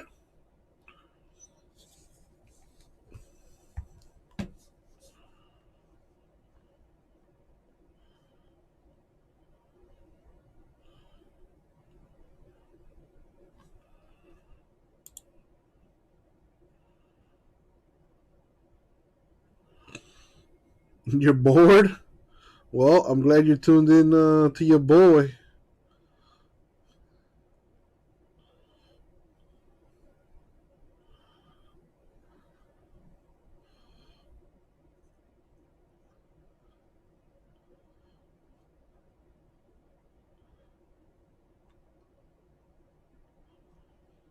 Going and saying watching a bunch of practice squad players playing for a division title. Hey, they're in a position to win the game, man. By the way, fun fact, Tua has the highest completion percentage in the NFL this season. 3 wildcard spots.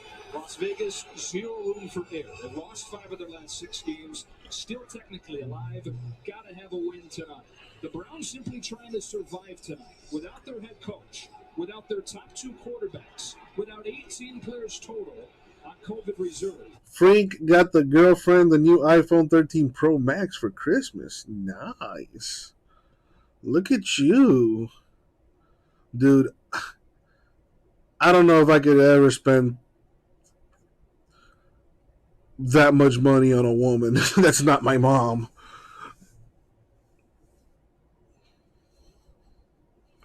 Damn, dude, you bought her a fucking. You plan on taking things to the next level with this lady friend of yours? I mean, it must be real serious if you're buying her top of the line phones.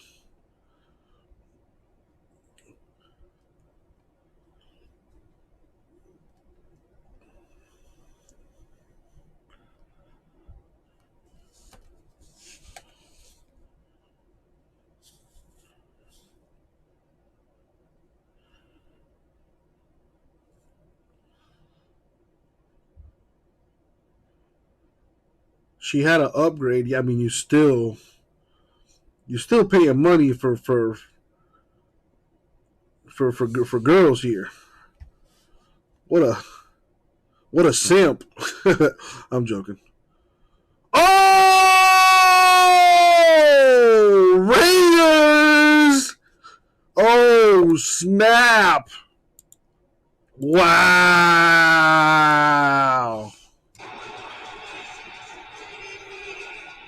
And it was a good read by Derek Carr. Got the safeties to swap their feet. Let's take the shot up over the top. But Greedy Williams does a nice job staying on top of Zay Jones right here. And just A $400 upgrade? Bro, that's $400 regardless. You know what you can buy with $400? A PS5. I'm just saying. Or, well, nah, bro. 1 hour with a classy escort. And that hour going to go by real quick. Believe me. Yeah, plenty of time to fuck this up. Luckily, though, the Browns have established a little bit of a running game. Feed Nick Chubb! Nick Chubb, who has run for 70 yards since halftime. Has it in the first play of this drive. It's hit at the line of scrimmage. Max Crosby. We always talked about championship teams able to get into that 4-minute offense when everyone in the building knows you're going to hand the football off. And can you churn out some first downs and use up this clock? For the Browns defense, these takeaways have been the biggest reason for their success lately. Their 10th takeaway over the last 4 games. And coming in, it's what you say. What's the formula? Keep it close. Keep it close. Keep it close. And then we're going to lean on those guys that have been here on the defensive side to make a couple big plays and set up our offense. And it's exactly the Yeah. here in the second half. Yeah. Low IQ, J-Mass. Low IQ. That's stupid as hell. Why would you throw a deep ball? You got all that time on the clock. Yeah, at least a play action pass. You know, you got a good running back. Get him the ball. You know, get him out in space. I don't know. I feel like football is not a difficult sport, but they make it difficult. Damn, Nick Chubb out here churning for those yards. I really like Nick Chubb. I wish he was in a Dolphin uniform. Y'all don't know what you guys got with that guy. I'm kidding. They know exactly what they got. I think they signed. Did the Browns sign Nick Chubb to like a stupid fat deal?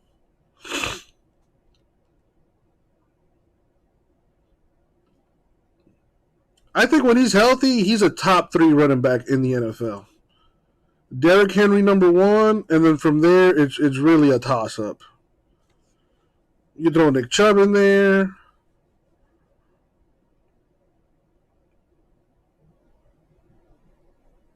As much as I hate to say it, I don't think Saquon is up there anymore. He is going to waste out there in New York.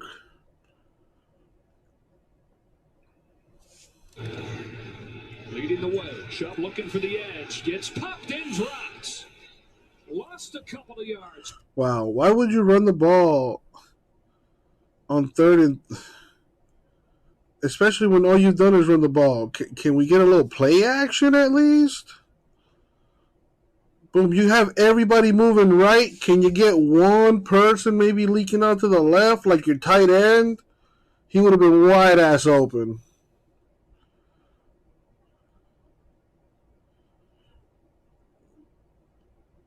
Fourth and 3. I mean, shit. If I'm the head coach, I'm going for it on 4th down. If we can't pick up 4 yards, we don't deserve to win this game. That's my approach. If I was a head coach, I would go for it every 4 downs. I would be that coach, the coach that never punts.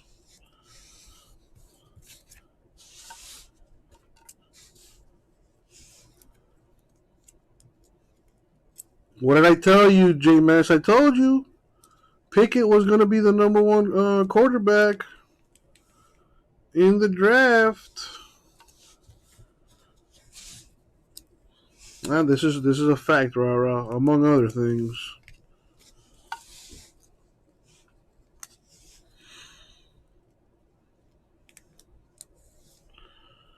Yeah, the Jets-Dolphins game was a little too close for comfort. I can't say I'm surprised, though. The Dolphins are not a good team. And you already know those division games are always a little tougher. For whatever reason. We play the Saints on Sunday. Oh, man. No, I think we played Monday Night Football.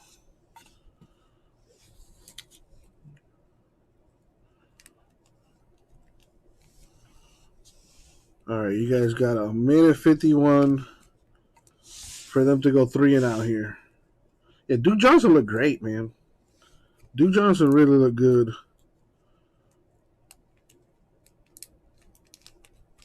They're playing in front of the crib, man.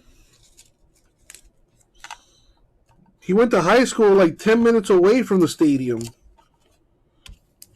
And today we actually signed him to the team. So he's with us for the rest of the season.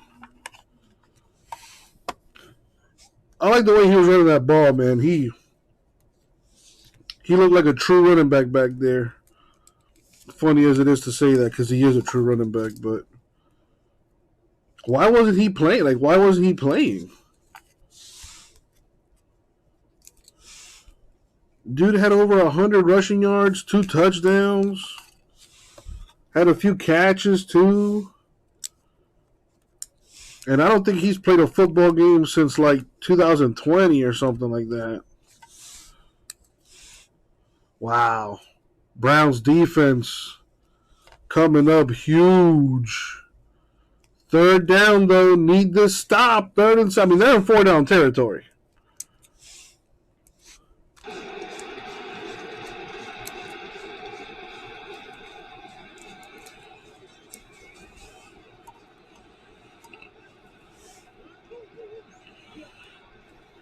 They bring pressure. It opens up the window for Zay Jones and a 1st down to the 44. How about this offensive line all night long? After the game last week, big loss to the Chiefs where they really struggled up front against this good defensive front. They've done a tremendous job protecting Derek Carr all night long. Under a minute now. Carr has Jacobs angling out of the backfield into Browns territory. 50 seconds and counting. Out of timeouts. Can't stop the clock. Now you switch that mode in your head. It's like, okay, now it's okay to get completions, to throw it underneath. We got plenty of time. Just working to get into field goal range. Need about 7 or 8 yards to get to within range for Daniel Carlson. Carr on strike for Jones into the range at the 30. There is a flag down. Flag on the play, though. In the backfield. Oh.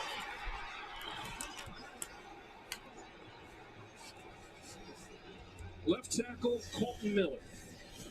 Now would be a nice time to get to the quarterback. A sack in this game is almost over.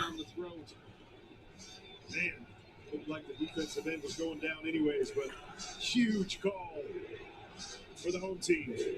Boy, it's a 27-yard penalty essentially. They would have had it at the 30-yard line in Carlson's range. Instead, back at their own 43.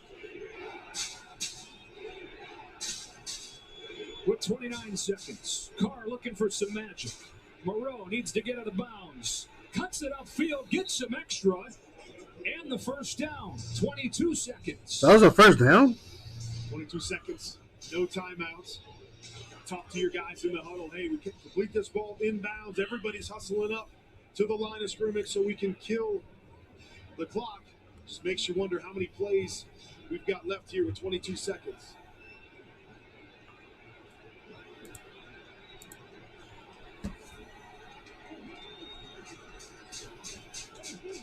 Need another 5 to 10 to get into Carlson's range. Pressure coming on 1st down. That's what you got to do. Zay Jones has it.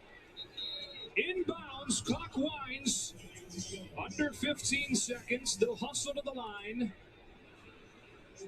It's Jones ultimately taking him to the 30-yard line. Man, you guys are way ahead of me. The penalty was called, and they spike it with 3 seconds.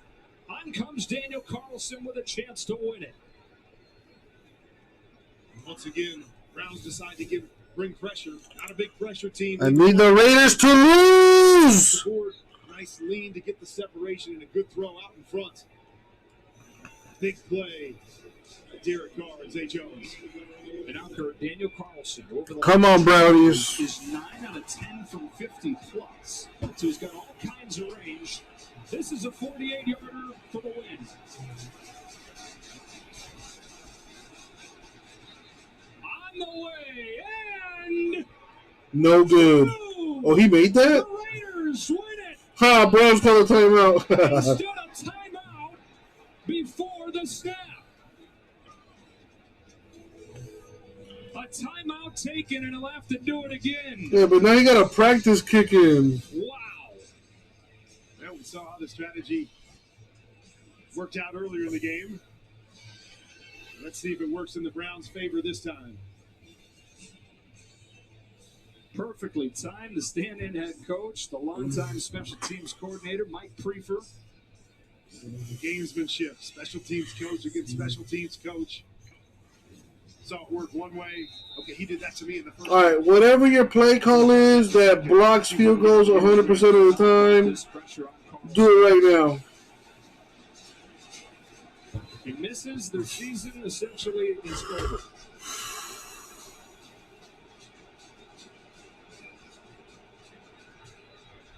This one counts, and the Raiders have won it. Well, that sucks. Las Vegas is still. Needed the Raiders to lose that one.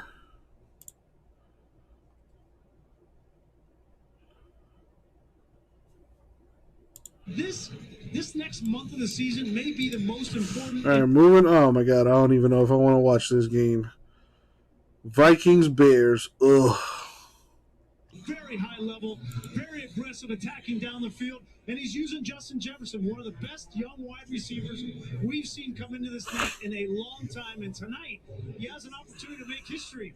He has an opportunity to be, in only his second year, have more receiving yards than any receiver in history in their first 2 seasons. It's going to be a lot of fun to watch him tonight. Yeah, I think when you're talking about roller coasters, Damn, Justin Jefferson balling. talking about roller coasters.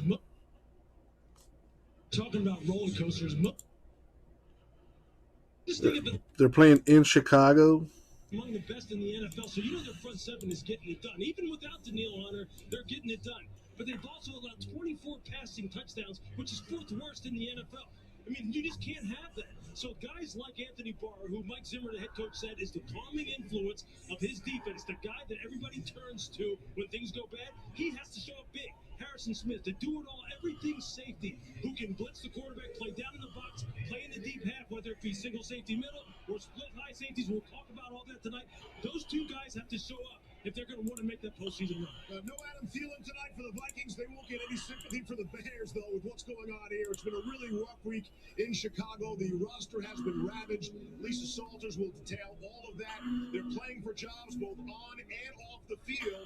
And when you look at it, as they try to play spoiler down the stretch, they can really hurt Minnesota. The front seven remains where all that juice is for that Chicago defense. Yeah, we talked about it all week, Steve. The front seven has to wreck the game for the Chicago Bears in a good way. And it starts with Akeem Hicks. He's a mountain of a man. Every time we do Chicago Bears games, we have a blast talking about him.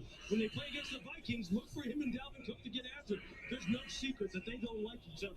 So him and Robert Quinn, the pass-rushing defensive end, who's one of the best in the NFL, they have to make life difficult for the run and the pass game of the Minnesota Vikings. Yeah, I love watching that Chicago front. There's no question about it. But everybody in Chicago, they're only looking at one person, and that's Justin Fields. They want to see, is this kid the future?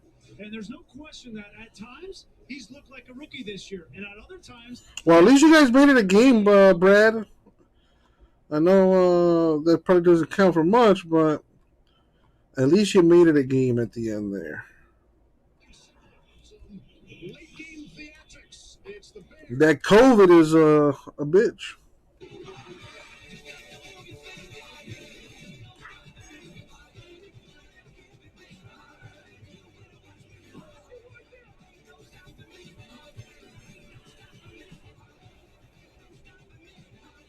Oh, really? Brad Obama? Leave my boy out of this. The airport can be a real challenge for new homeowners who have become their parents. Okay, everybody, let's do a ticket check. Paper tickets. We're off to a horrible start, but we can overcome it. We're not going to point out our houses, landmarks, or major highways during takeoff. Don't buy anything. I packed so many delicious snacks. They're I'll say ballpark when Route 2 is going to get boarded. 2 hours and 58 minutes. Progressive can't protect you from becoming a parent. All right, you guys want to break some Flux basketball or any personals I got in the store? Never too late to get some stocking stuffers. You want to play one more after this? Yeah, one more. Got him.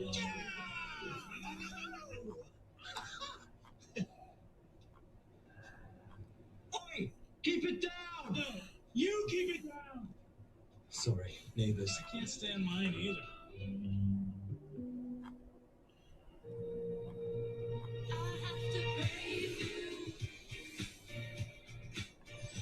Every moment together is a gift. La vie est belle, Lancôme. At Macy's, the fragrance destination. History is filled with almosts. Those who almost adventured, who almost achieved. Then there are others. The ones who embrace the moment and commit. They calm their minds and steel their nerves with 4 simple words, whispered since the time of the Romans. Fortune favors the brave.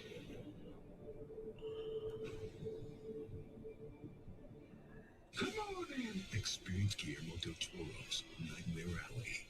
It's one of the best films of the year with the most unforgettable ending in decades. Sometimes you don't see the line till you cross it. Nightmare Alley, rated R. Now playing only in theaters. The holidays are in full swing, and you can feel the What the hell? Well, how long have you had the COVID, Brad? And I get a free year of Apple TV Plus. Upgrade to the iPhone 13 Pro and AirPods, both on us, only at T-Mobile. And this is for new and existing T-Mobile and Sprint customers like me. Fast T. J-Maz, the Steelers tied to the Lions, so yeah, I don't want to hear anything, especially from you. Pocket and goes to them. So Domino's franchisees went to local restaurants and bought $100,000 of their gift cards to give out to our customers. That way, they could support a mom and pop by ordering directly from them. And no one got hit by delivery app fees. I can't believe one restaurant is buying another restaurant. And so are the Dolphins, baby. So if you're not getting Domino's, skip the delivery apps and order directly. We lost 7 games, 7 in a row, and yet we are still in it. At one point, all 3 coordinators were out with the virus. That at least selfish. Yeah, I'll be honest. I can't explain that Titans one to you. Oh, yeah. They're missing their top running back. Julio Jones got hurt. Ryan Tannehill sucks, so that's nothing new.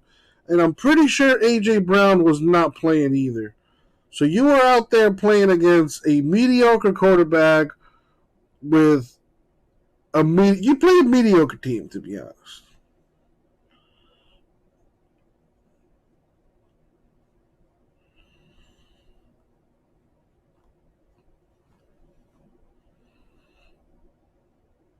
Lost to the Jags. We did. So did the Bills. And the Bills put a smackdown on the Steelers. Remember that? That was fun.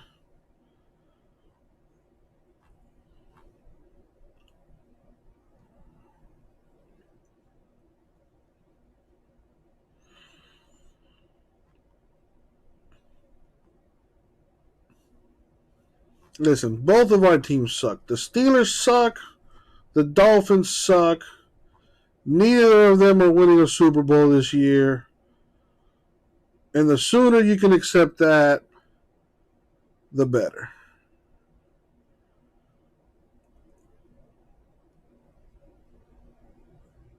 I've been looking forward to next year for a while now.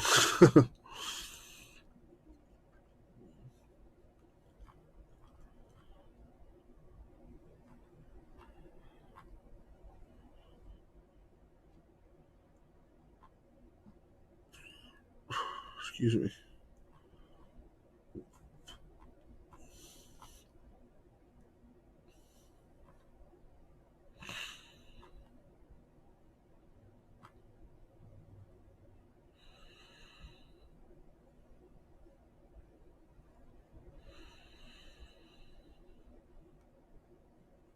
Well, Browns could have been in first place with a win, but now they're the 12th seed.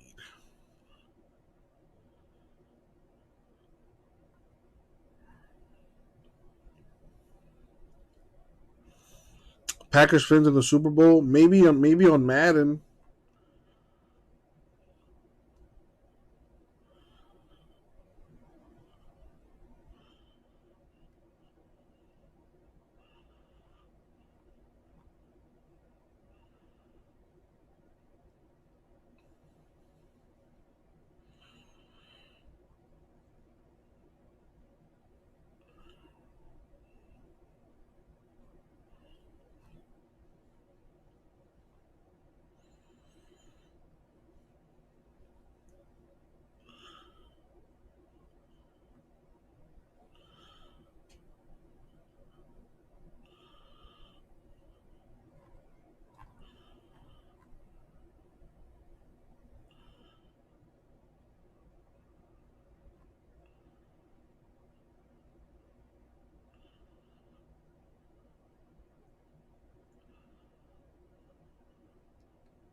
Looking at flights to Miami for December. Well, you could always fly to Orlando and then just drive down. Or Tampa, for that matter.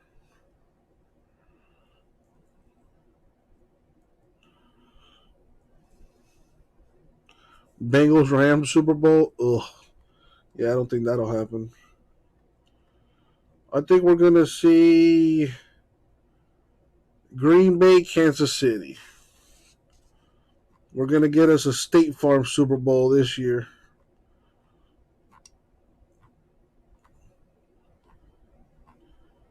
It's going to be a shootout.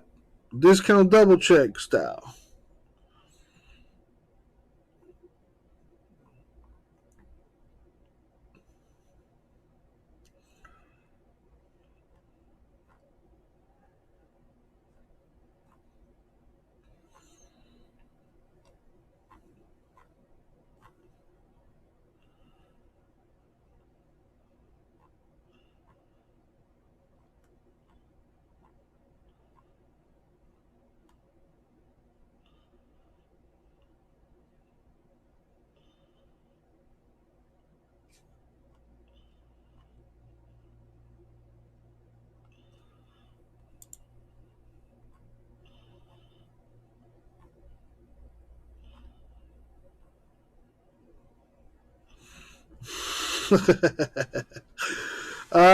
That would be the greatest thing ever. Unfortunately, only possible in La La Land.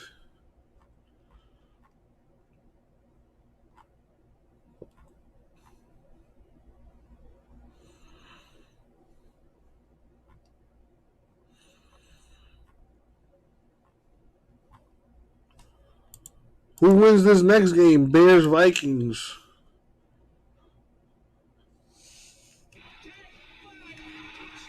And still, after all this time, the rivalry has so much more to give. Deal. You got a deal, Brad. I'll pay $1,000 for that. More action. More drama. More. 'Tis the season of giving. On Monday Night Football. Hell, I say they add. How many weeks are in the season now?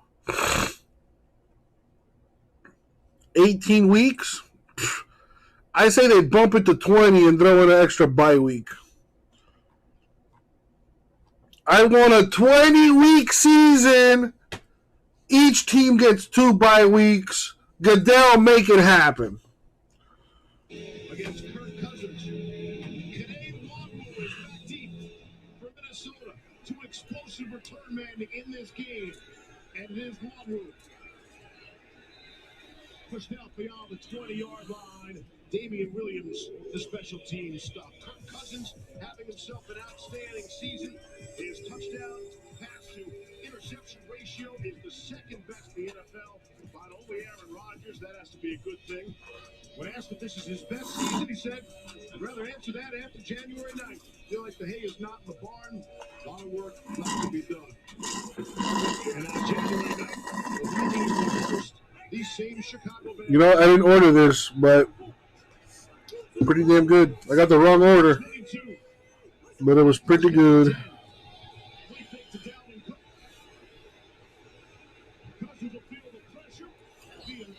Oh, how can I forget about Dalvin Cook? Yeah, Derrick Henry, Dalvin Cook, Nick Chubb. Boom. Top 3 running backs right there. Tonight for Chicago. Yeah, look, you have 4 guys here who aren't regular starters. Without the regular starters out there, Kendall Fuller, you see, has the most experience, 653 snaps. Deion Bush, after that, 194 snaps. These guys are all going to have to learn each other and communicate with each other against one of the most explosive offenses in the NFL. Here is Dalvin Cook. His first carry. Alec Ogletree to stop. Pick up a 1, bring up a 3rd down and short. Yeah, it'll be interesting to watch how Sean decides to play defensively. Obviously he needs to protect that secondary. I don't think they can play a bunch of different coverages either. Jonathan Taylor, he's all right. I wouldn't put him higher than Nick Chubb, Dalvin Cook, or Derrick Henry, though. Top 5. Top 5. I would put him number 4. And I like the running back out there in Green Bay too. I forget, Aaron Jones, I think his name is. I like him a lot too.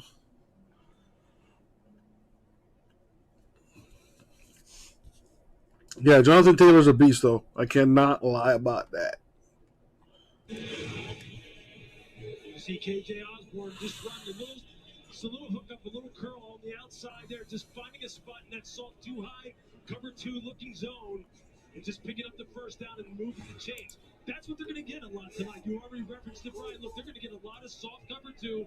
Keep the offense in front of them. Don't give up explosive plays. See if the pass rush can do its work. Cook on first and 10. There's a meme. Miami Dolphin fans watching the Saints defense pitch a shutout in prime time against the number 1 scoring team in the NFL. Johnson was added to the COVID list late in the week, and so now I think you have to, if you're the Bears, you got to double team. Yeah, that's going to be a tough one. Anybody on this team that can cover him man to man in the open field, so that's where the defense has to start structurally. Joe Mixon's nice too, but injury prone. Like Dalvin Cook, funny enough, but Dalvin Cook a way better running back in my opinion. Fun fact, cannabis is the 3rd most used recreational drug worldwide. A new cross-sectional study found that the highest scores for quality of life were observed among habitual cannabis users, followed by occasional users, while both non-users and dysfunctional users presented less favorable scores. That has to be a bigger part of the offense. 3rd and 3. Need the 45.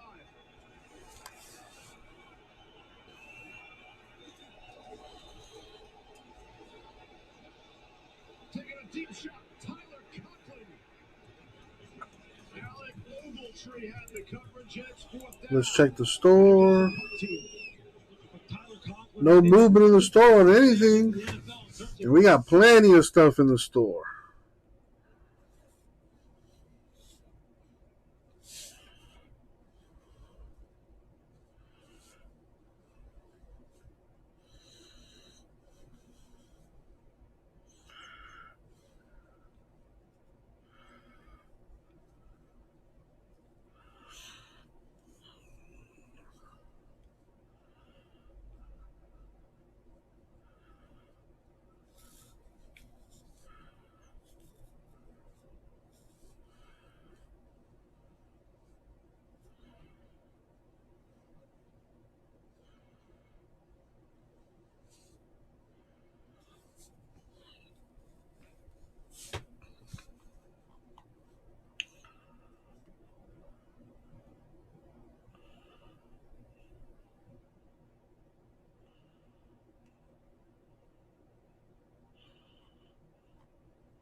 What the?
Yeah, how's Justin Fields been doing this year?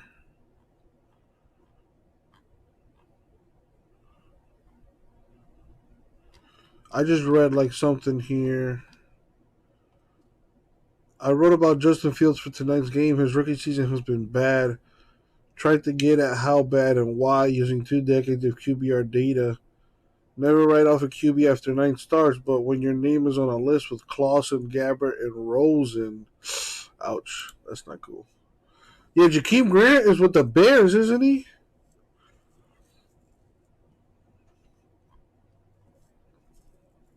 I mean, we had to let him go. We had too many players that were similar to him.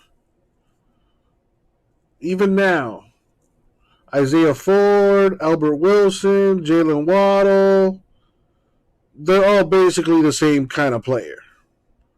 A speedy guy that's like less than 6 feet tall. I think Jalen Waddle, though, has potential to be a true number 1 receiver, though. He's got elite speed and he's got really good hands. And he's not afraid to, go through the middle or go up and get it. He was missing yesterday. He was on the COVID list. Javon Holland, our starting safety, also a rookie. He was on the COVID list. Dolphins need a lot of help though. I'm glad that we are able to get back to 500. It's a nice story, but we're not a good team.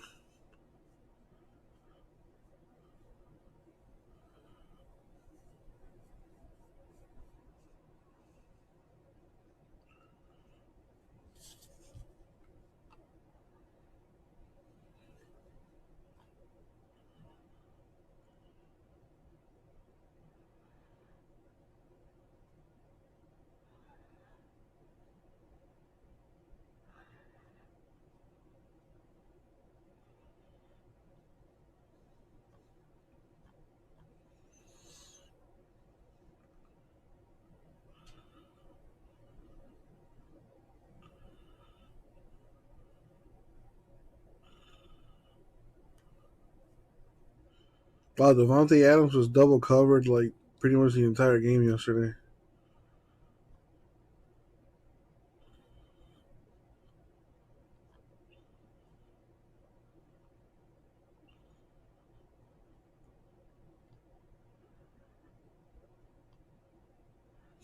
Packers won the NFC North. That's been wrapped up for sure.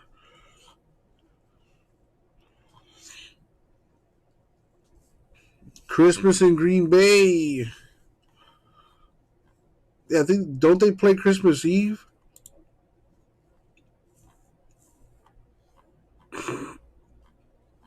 That's gotta suck. Playing on Christmas Day or Christmas Eve.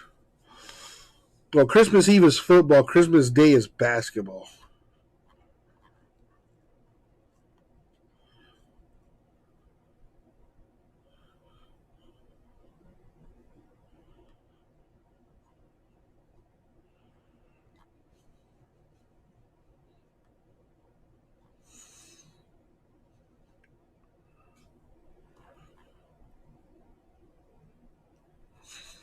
So far, 0-0, the Bears, Vikings. Doug-eyed. What's going on, man? Long time no see. Hope you're doing well.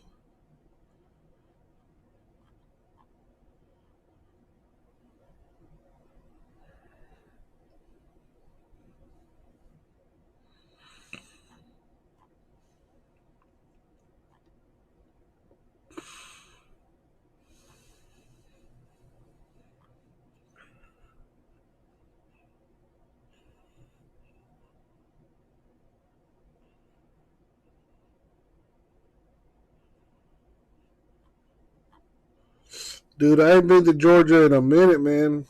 I was there earlier this year. I forgot when I went out there, though.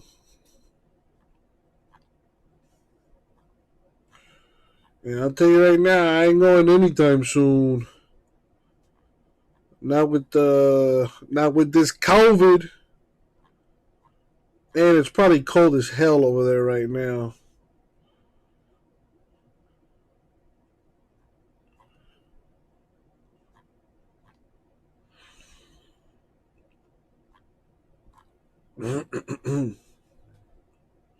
What's going on with you, Dougie?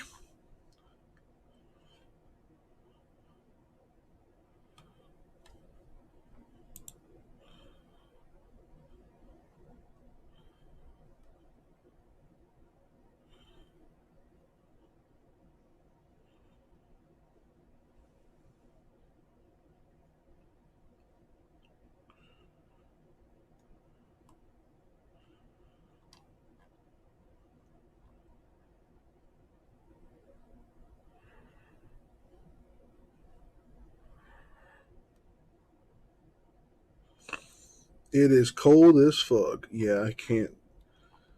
I don't do good with the cold.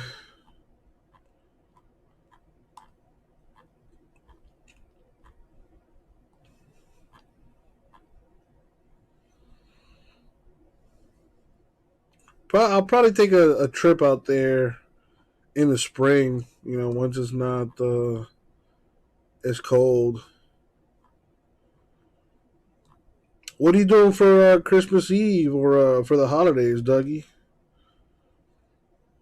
Right now, obviously not breaking anything, but got a whole bunch of stuff in the store.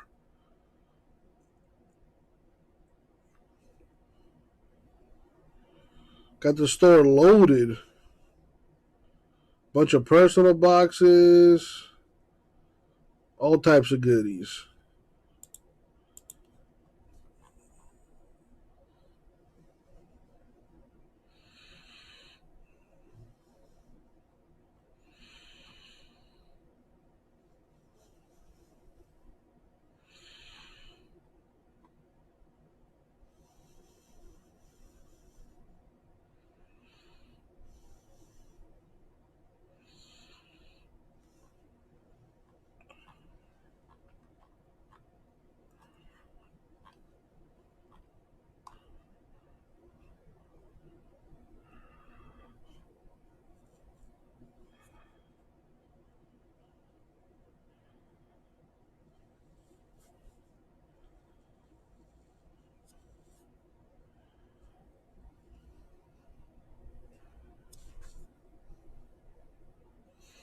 Your knee's not working well?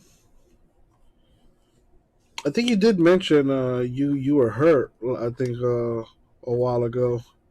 Figured you'd be okay by now, but I hadn't seen you in the chat in a minute.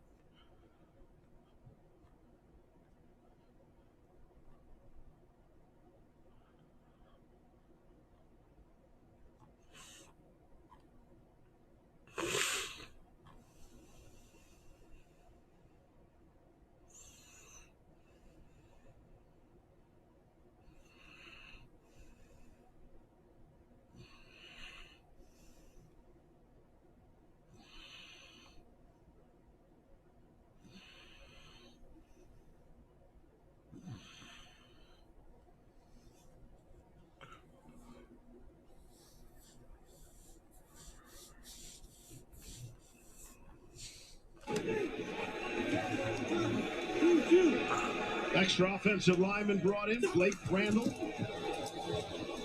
Pitch at the cup. You had to get surgery? At least you got some good drugs to go with that, right? Nick Chubb officially 3 straight seasons with 1,000 yards. Nice. Cleveland had to hang on for dear life against the Steelers. But those inside runs, whether they be some kind of lead inside zone, Dalvin Cook's very best in the NFL. He's averaging 4.7 yards per carry between the tackles, best in the NFL. Bears have to shut that down. Second down and 3. In the belly of Cook's got the first down. Roquan Smith, the tackle.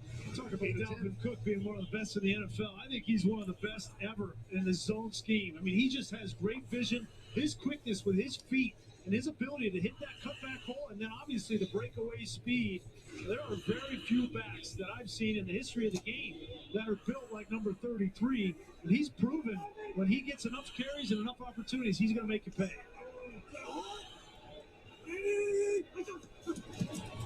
In the red zone on first down and 10. It's Cook again. Met by Roquan Smith. Again, these teams do not like each other. You can hear the whistles. He was down. We'll give him the forward progress. Dalvin Cook came into the night needing just a few yards to make it out of this list. And I'm cool with any grouping that includes Chuck Foreman. Is that a great name or what? I have Chuck Foreman's rookie card on the where it's sitting at home in a Topps NFL card locker. That's when the Vikings were the Vikings. No doubt. Right? Chuck Foreman. Well, this guy averages 116 scrimmage yards a game for his career. I mean, that's unreal. Second down and 8. Juan with the ball carrier. Iowa State with the 4.29 speed. Wants to be much more than just a return man. This kid has blazing speed, Steve. I'm telling you, if they let him get loose, there's nobody out there who's going to come even close to him. You can just unbuckle your chin strap, run to the sideline, and get a drink because he's taking it to the house. But look, the defensive interior of the Bears have to make sure they shut down this run because if it gets going like it's been going on this drive, it'll be a long night. Look at the space right here on Jefferson. A lot of space. From the Chicago 13 on 3rd and 5. Cousins Jefferson. Touchdown, Vikings. And here comes the dance.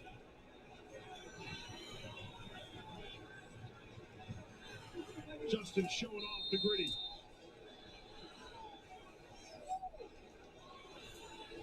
You can see it coming. Look at all this space. When you're Deion Bush and you're off like that, this is you have no shot. He's going to give you the move at the top and then the speed to the corner. And, I saw it. Kirk Cousins saw it. Everybody saw it. And that was just an opportunity for them to convert to the corner. Greg Joseph. Vikings able to start with excellent field position. From their own 46. It's Kirk Cousins. 28th straight game with at least one touchdown pass. Longest 3rd streak in the NFL. We got our first gritty of the night.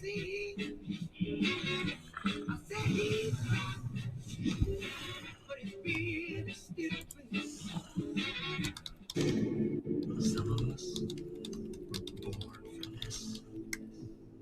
To protect people. To help them save. With a home and auto bundle from Progressive. I was born for this. And now it's prime time. In this one? Yeah, J-Maz, I want to hold your breath for 2020 NFL stuff.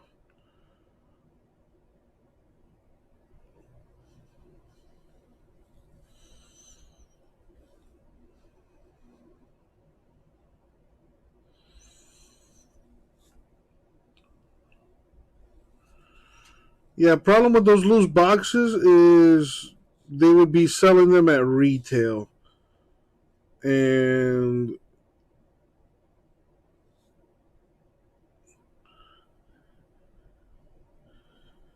yeah, I think you can see the problem with that.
JMS, yeah, man, stuff is just too expensive, dude.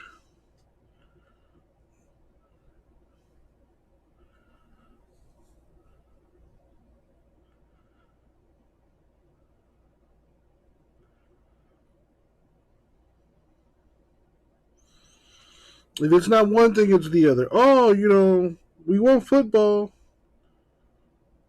I get football. Oh, it's too expensive.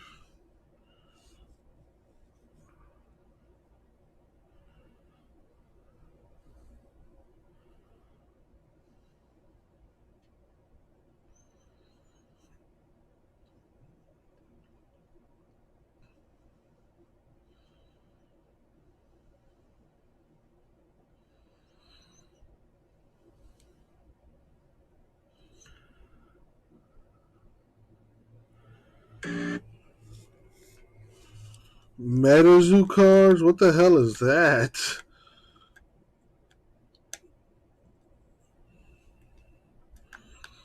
Oh, they're hyping it up as the next Pokemon? Well, there you go.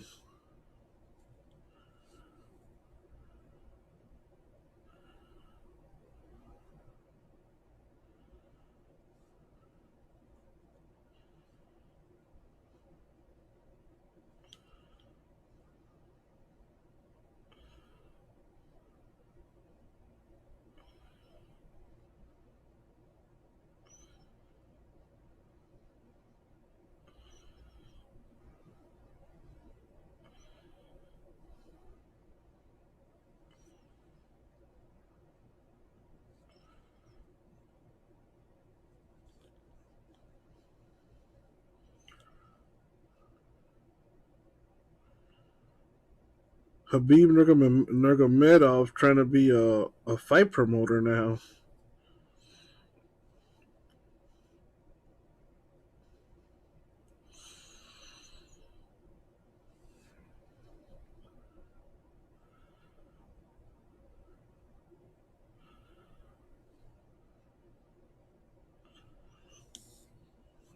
What's up, Wolfie? Dude, I'll open a pack of anything, to be honest with you. The issue is, can we sell it? Can I sell it?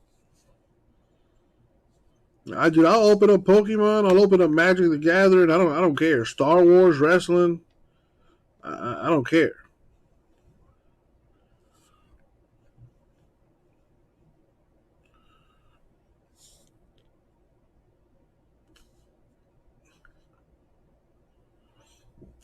What's going on with you, Wolfie?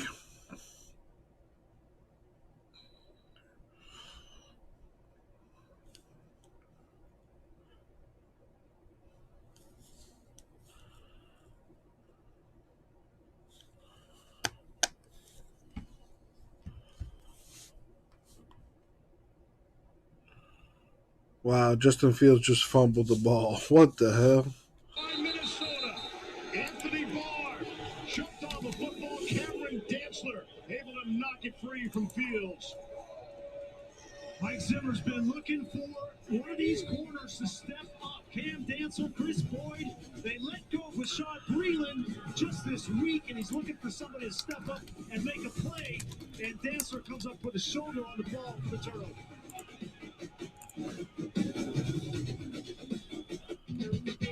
People say fresh flavors, classic dishes,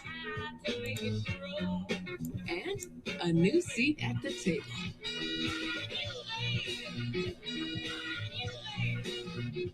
Come on in! Experience Guillermo del Toro's Nightmare Alley. It's one of the best films of the year with the most unforgettable ending in decades. Sometimes you don't see the line until you cross it. Nightmare Alley, rated R, now playing only in theaters. Everyone has two chapters in their lives. Before their first Big Mac and after their first Big Mac. Trust me, they saved the best chapter for last. Ba-da-ba-ba-ba. I wish we had a sled as fast as Cricket 5G.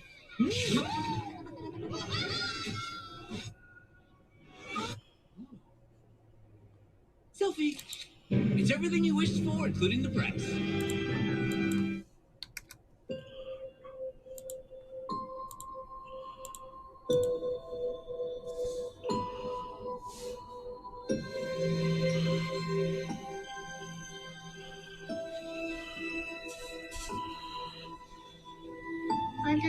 a snowman get to go outside? I don't know, sweetheart.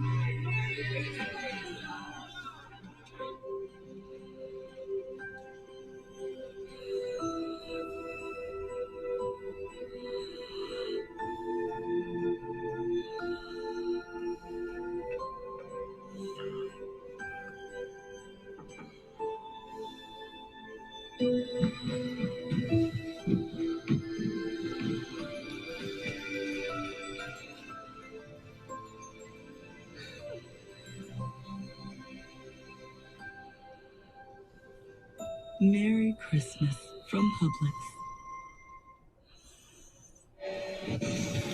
The NFL's never-ending Week 15 finally concludes tomorrow. 2 games on Fox, Washington and Philadelphia, and Seattle and the LA Rams. And Week 16 comes right back at you on Thursday. Enjoy your Wednesday night, whatever you do. Because Thursday, the Niners take on the Titans on the NFL Network. And don't miss a Christmas Day doubleheader, starting with the Browns and Packers on Fox and the NFL Network and Prime Video, followed by the Colts and the Cardinals. And Kirk Cousins barely has time to look up. Akeem Hicks came flying in there and dropped him for the sack. This is exactly what the Bears need. Mason Cole has no shot against Akeem Hicks when he gets his hands on him. You see him right there. You see how long his reach is? He just basically punches Mason Cole right in the chest and then just throws him out of the way, and there's nothing you can do about it. That's how the game has to be won for them. Akeem Hicks needs to play as many snaps as he can. Just the 19th sack allowed by Minnesota. That is the fewest in the NFL. And the first in the last 7 quarters. Here's Dalvin Cook. Got a good block from Jefferson.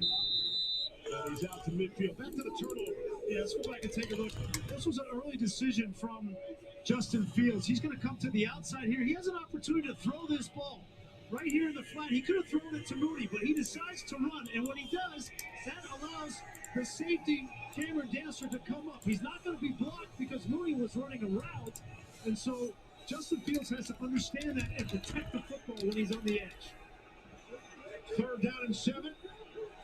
Jefferson had a pair of 3rd down catches during the scoring drive last time around. Cousins out of the gun. Across the middle, close one, it is caught, and it's knocked out. Tyler Conklin of the flag comes in. Tease Tabor have the coverage. See which way this is going to go. Go a number of ways. He hit him. Personal foul. Unnecessary roughness on the defense number 26. Hit to a defensive receiver. 15-yard penalty. Automatic. This thing. I was going to say it could have been pass interference on Alec Ogletree underneath, but also hit him high. Watch, Deion Bush comes in. That's a great job by Ogletree playing underneath it and trying to punch the pocket, and then you're going to see. Oh boy, he comes in and hits the ball. Deion Bush hits the ball with his left hand to get it out, and then there's some incidental contact. That's a tough call. And it's hard to play defense when you can't do that. If you can't play that way, you have a tough time playing defense. You hear the crowd's reaction. Maybe look at John Parry's reaction as well. Back to the ground game on 1st down and 10 is Dalvin Cook. John Parry, your thoughts? I'm with Brian. You know, I think that forearm goes after the football, and then there's incidental contact to the neck and head area. Is it forcible? I wouldn't put it in that category. Yeah. And that's an important term, the forcible contact. It can't just be secondary or incidental contact. And every starter you look at in this Chicago secondary is a backup. No Burns, Gibson, Jackson, or Johnson across the board for Chicago. And Cook on 2nd and 1 picks up 2. Every time Akeem Hicks comes out of the game, what happens? They start going to the inside running game between the tackles. It's about as obvious as can be that that's where they start to attack. And they start to attack inside out. Akeem Hicks, like I said, he needs to play as many plays as he possibly can play because he is a total difference maker for how the Minnesota Vikings want to go ahead and attack this defense. Well, he hasn't played since November 8th, so we'll see if the big fella at 335 can play a certain number of snaps. Get a drink and get back in there, big boy.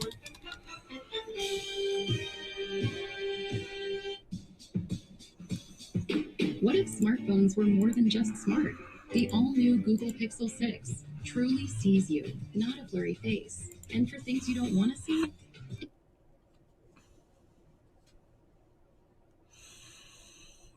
Brad doing a massive resort? Like, what? J-Benz needs to do an inventory. It is that time of year.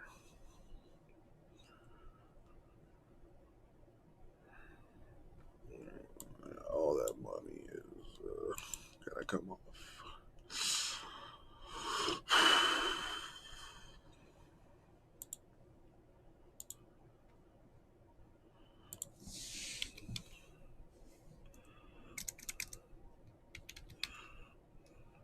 No, that doesn't count.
Premium travel benefits like access to over 13 Ark of the Covenant in my house. I think you may have a problem, Rara. I think you may be a hoarder. More discussion about the 15-yard penalty on Deion Bush. 26 in white for Chicago's second career 15-yard penalty during the television timeout. Head coach Matt Nagy under heavy fire here in Chicago, giving it to the officials. He was wearing out the back judge, Terrence Mills. And Nagy's an important guy here. He's the play caller on offense. J-Mass, I can't believe I'm saying this, but probably too nice of you to be doing that. Why would you give away nice cards? That just doesn't make any sense. You're going to see the tight end come and watch how he's trying to stick him outside, then come back inside of the post. And Graham just holds his position. That's how you play leverage defense. That's as good as you can possibly do it. That's a rookie. Great job by Thomas Graham. 6th-round draft pick. One of the many promotions from the practice squad today. On 2nd and 10. Here's Cook. Nothing there.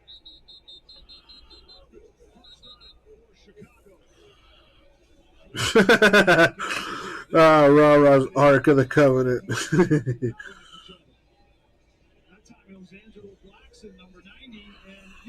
You give random people cards? Yeah, that's bullshit.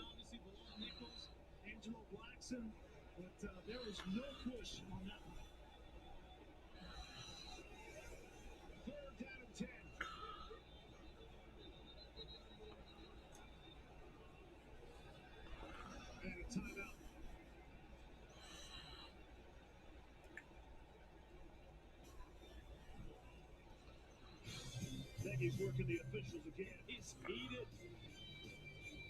We'll be right back.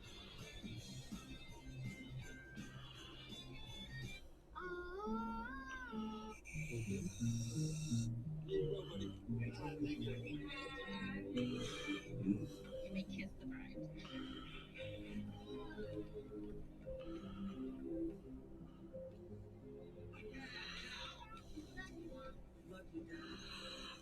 Oh my God.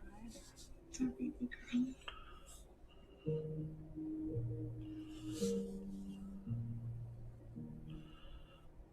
First big storm of the year is on its way, bringing with it at least 10 inches overnight.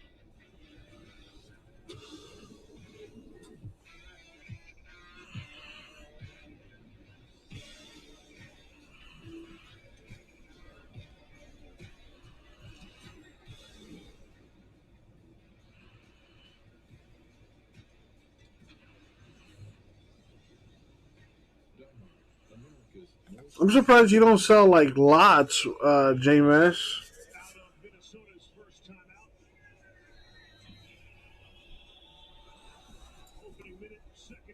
Or like build sets and sell those.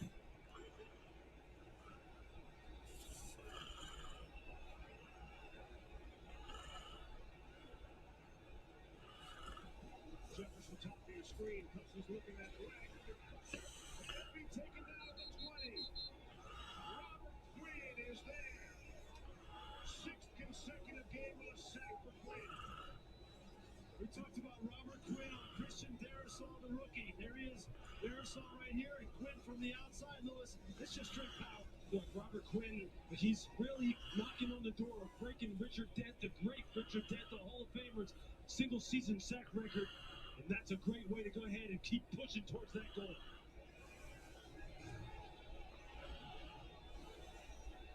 Greg Joseph on to attempt a 47-yard field goal. And puts it through. Bears defense holds 10-0 Minnesota. And we're back in 30 seconds after this word from Amazon. Cases of anxiety in young adults are rising as experts warn the effects on well-being caused by the pandemic. Have you tried considered like alternatives? Maybe Facebook Marketplace.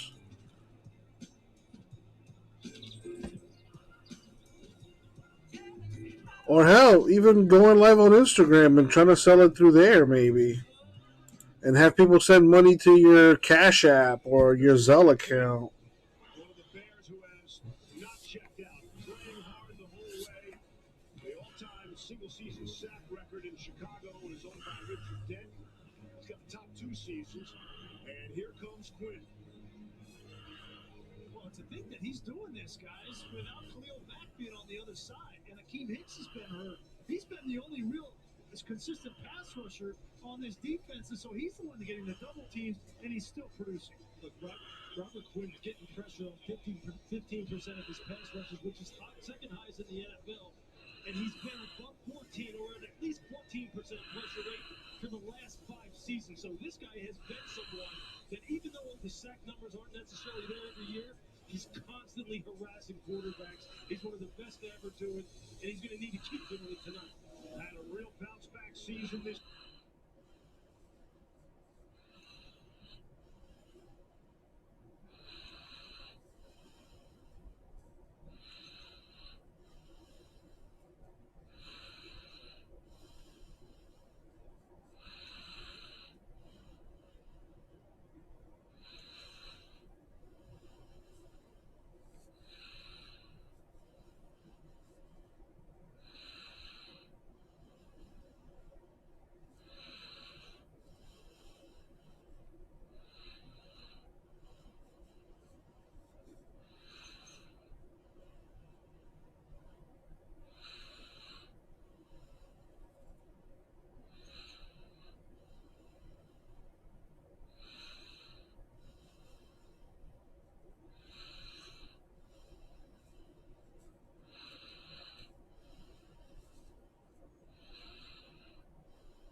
Yeah, you and me both, J-Bass. You and me both. This year's been tough for a lot of people.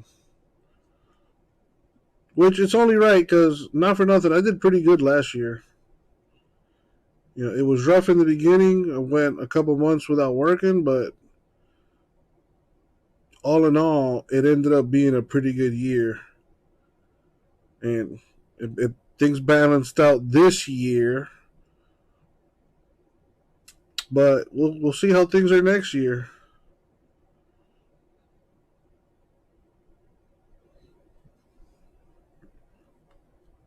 I, for one, am hopeful that we can get that they lower at least Panini, because Topps hasn't been raising their prices too crazy. Panini, on the other hand, is just ridiculous with the football and basketball.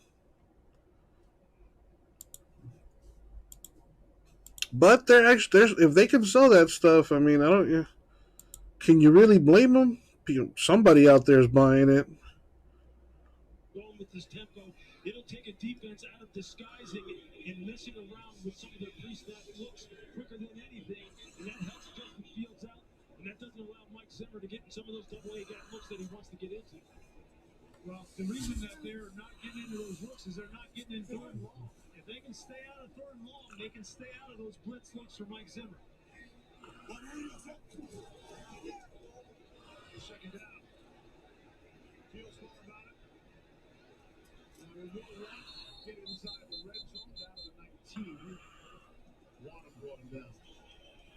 A lot of the play selection you're seeing right now with a lot of these move the pocket type of plays, is you're going to see Fields here take a hit to the back of the head from Kendricks. This is the kind of play calling that you saw in the second matchup between these two teams last year in Minnesota, with Mitch Trubisky at quarterback that gave the Vikings defense fits all day long. Third down and 3. Bears going 8 straight games without a first quarter touchdown. Here's scoreless into the second quarter.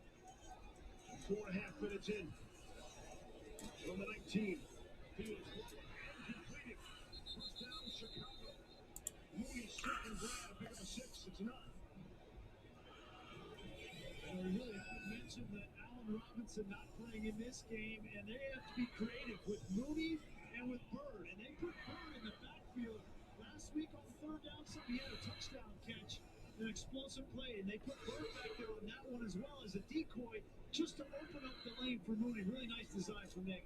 This is the area of the field where they need to be better. Justin Fields talked about the fact they need to be more efficient down here. Jimmy Graham in the game. That's someone you have to watch anytime they get down inside the 20. Give it to Mooney. And he's tripped up. Might have been tripped up by his own teammate. J.P. Holtz out in front trying to block. Pick up a 3. This is the area of the field where the Chicago Bears have been really poor this year. They've moved the ball. Even against good defenses like Baltimore, they moved the ball. But when they got in the red zone, they had penalties, miscommunication, missed throws, bad routes. And Matt Nagy's understanding that when you're going to win this football game, you've got to be better in the red zone in these situations. Second down and 7. Montgomery trying to get outside. Flag comes in. Loss of 2. Sheldon Richardson makes the stop. He's running away from people with the football. This is exactly what we're talking about. You get down in the red zone and you have mistakes, like silly mistakes like this. It drives your head coach crazy.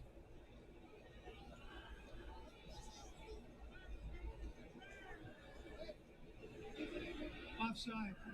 Offense 483, lined up offside. Penalties declined.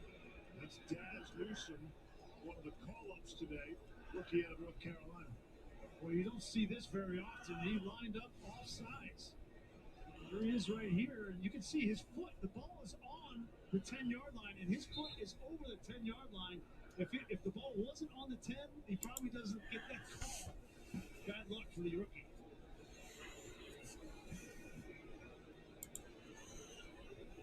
Some more conversation.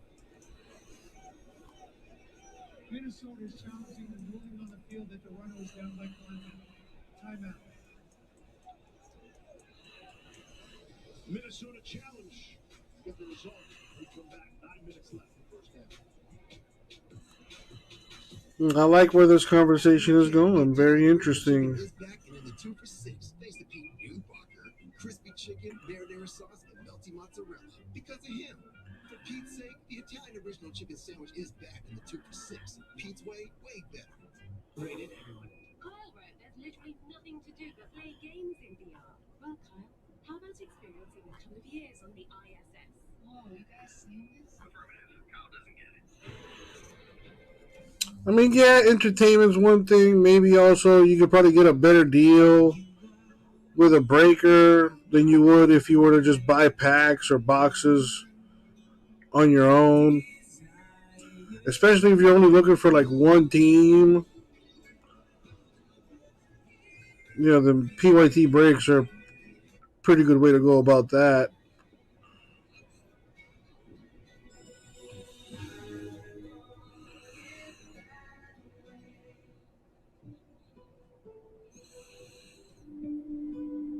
But yeah, I'll be honest though, the fact that you guys can make money off of this is pretty mind-blowing to me, I gotta admit. Yeah, I kinda side with Ra-Ra on this one, you know. You know, more of a collectible kind of situation. Yeah, of course, I think you could definitely make money, but very small percentage of cards, you know, do that. Those who almost adventured, who almost achieved. Then there are others. You know, your Tom Brady's, your LeBron James, your Michael Jordans, blah, blah, blah. And steal their nerves with 4 simple words, whispered since the time of the Romans. Fortune favors the brave. It's a very volatile.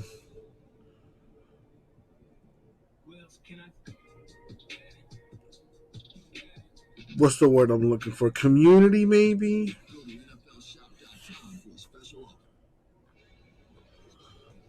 Successful challenge. We believe by the Vikings, Sheldon Richardson had himself one After great play. reviewing the play, the defender was stripping the ball out of the runner's hands before any knee was down. The recovery was by the defense at the 12-yard line. It's going to be 1st and 10 from Minnesota to 12. The game clock will be 9 minutes, 4 seconds. Minnesota will not be charged with a timeout. I mean, it's like the stock market, right? You know, there's peaks, there's valleys. And the offside penalty by the Bears actually bought them time to talk about it. They didn't get that from upstairs either. You know, you could get out soon and maybe make a little profit. Or you can stay and make a huge profit over time, or not make anything. That's great communication on the sideline. He ended up in a turnover. Consecutive possessions ending in fumbles by the Bears. Get the ball to Jefferson. Such a rare fumble for David Montgomery. Yeah, I mean, listen, it's really plain and simple. They got the number 1 overall pick. That team sucks. They're going to have the number 1 pick again, more than likely. But to put it all on Trevor Lawrence is pretty messed up. You know, look what's going on out there with their head coach. You know, that whole organization is in shambles. So to put the blame on one guy, especially a rookie, pretty messed up. Mention of turnovers have been an issue really recently. It's one thing to turn it over, but when you're not Yeah, at least give the guy a couple years, you know, before we call him a bust.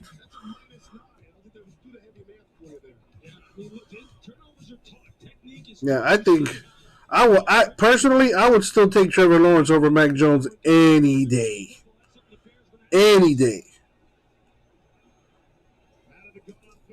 I think Belichick would also agree. If you ask Belichick, hey, who'd you rather have right now? Would you rather have Trevor Lawrence or Mac Jones? I guarantee you, 10 times out of 10, Belichick would be like, give me Trevor Lawrence.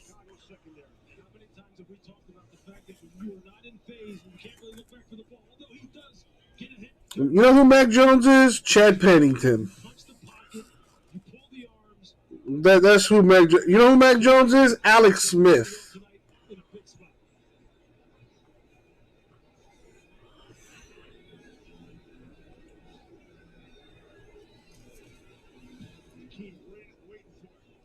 I mean, J-Mez, dude, you got 5 quarterbacks going in the first round. That's gonna make things expensive. It just is. You know, if we were talking about receivers, it damn sure wouldn't be that expensive. But we're talking about 5 possible franchise quarterbacks.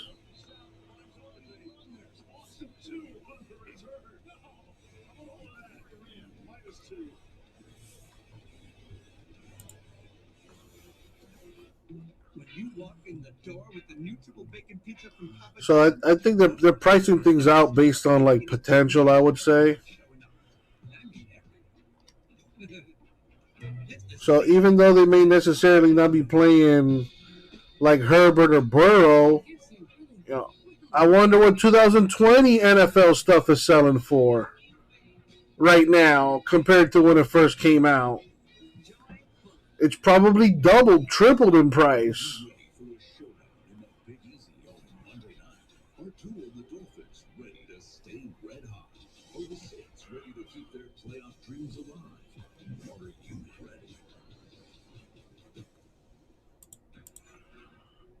Do you trust them? I trust them to work in their own self-interest. I bear the mayor's heartfelt welcome. Keep an eye on that one. I keep an eye on everyone.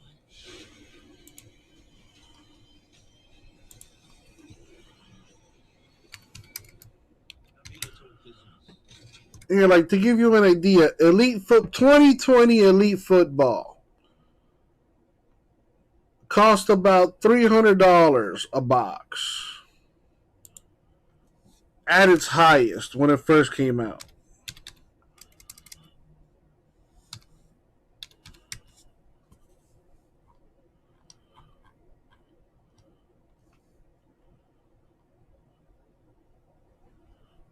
$2021 Elite is $100 more expensive this year.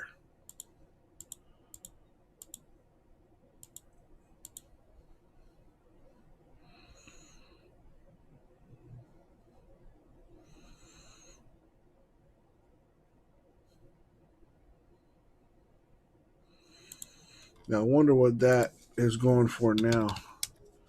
You probably can't even find it.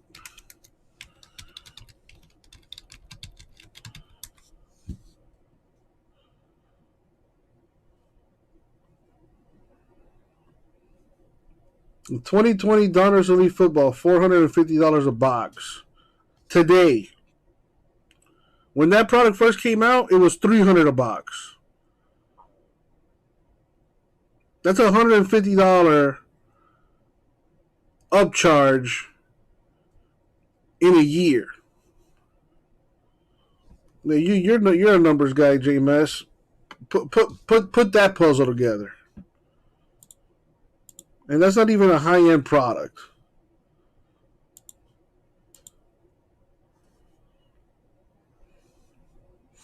And you may feel that way about Prism, but listen, let me tell you, man, that's what collectors are looking for specific sets. You know this. Prism Football is one of the most sought-after football products. Prism Football, Select Football, of course your Flawless, your National Treasures. That stuff is always up there. You could maybe even argue Gold Standard. But Prism and Select, there's a reason why the pop reports are high on that stuff, because that's what people want. It makes sense.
Mac Jones seems to be the only good quarterback rookie right now.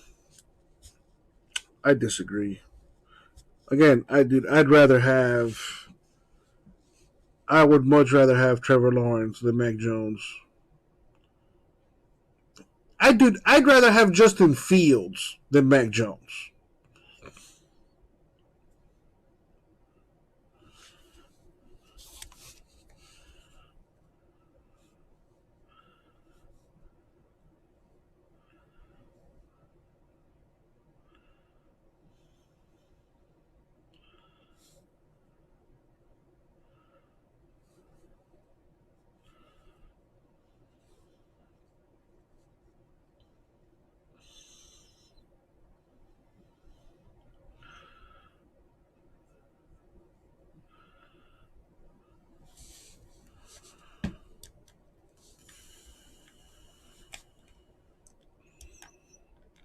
Luka down 45% this year.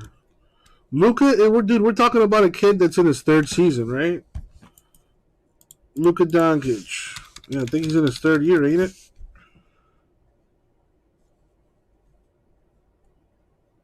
Drafted 2018, 2018, 19, 19, 20, 2021.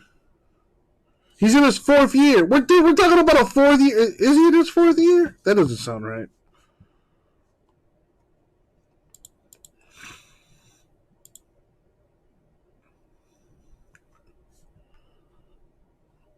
He's in his third season. Yeah, we're talking about a guy that's in his third year.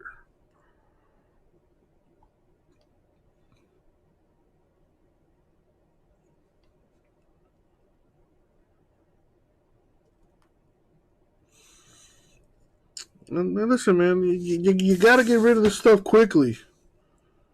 You know, if you want to take a chance and hold stuff and sell it later like Vintage did with Ohtani, God bless your soul. You know, my boy Vintage could have easily took a giant shit on that. Very easily could have took a giant shit on that. But no, he got lucky and he cashed out. I don't know shit about stocks, but one thing I have learned about this industry here is you want to sell things immediately. Sometimes you get lucky. Sometimes you hoard a player and you get lucky. That I would bet doesn't happen very often though. So you want to sell this stuff immediately if you can. Like basketball, for example, there's probably a handful of players that they could retire right now and their stuff is still going to sell for good money. You know, Steph Curry, LeBron James are probably the only two players, maybe even Kevin Durant.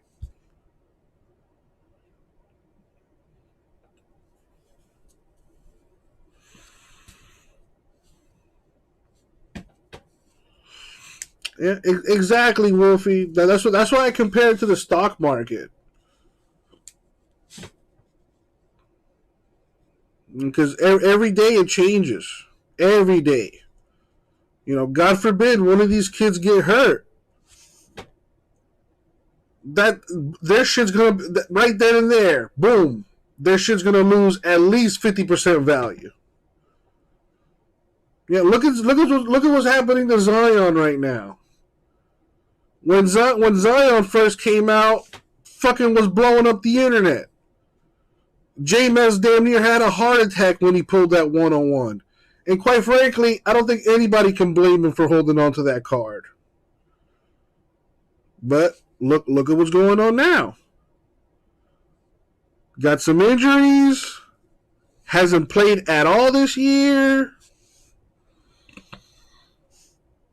But if he comes back and starts averaging 30 and 15, guess what's going to happen? That stock is going to go right back up.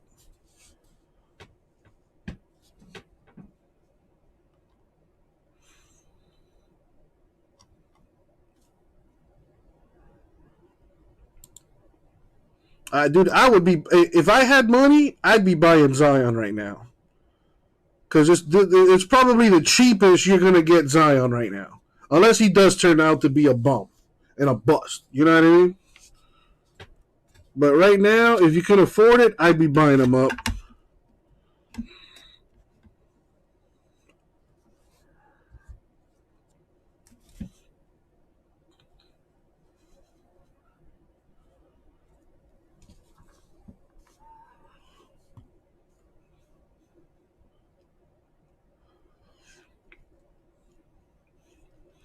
Yeah, at the end of the day, that is true, Vintage. It's all a gamble. It's all a gamble.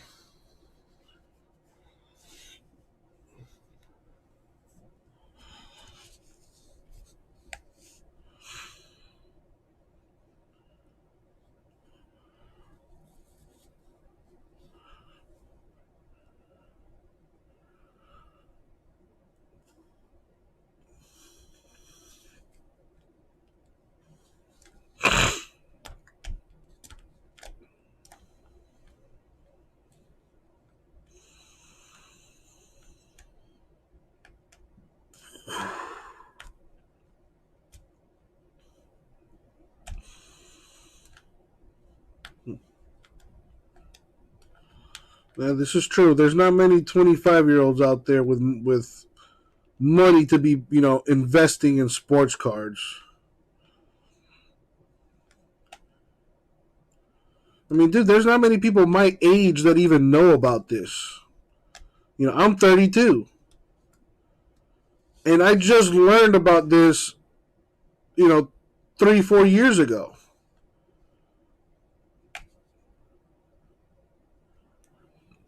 I didn't even know that cards with people signing them was a thing until I got into this business.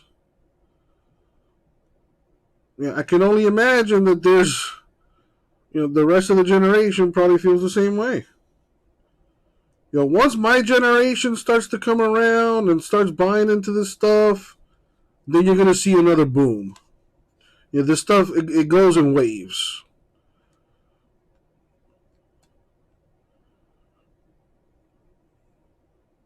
Prior to 2019, I bet you guys were making stupid money on cards. And then the pandemic hit, and then shit hit the fan. People lost jobs. People weren't buying into this stuff anymore because they just couldn't. But those that did made a killing on it.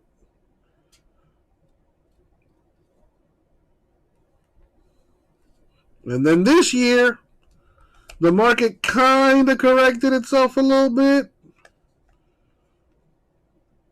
So I predict next year, I think next year is going to be a stabilizing year. J-Mess, you've said it time and again, at least for football, next year, meat and potatoes draft. A lot of linemen, not too many skill positions. So I guarantee you won't be seeing, $1,000 Spectra football next year.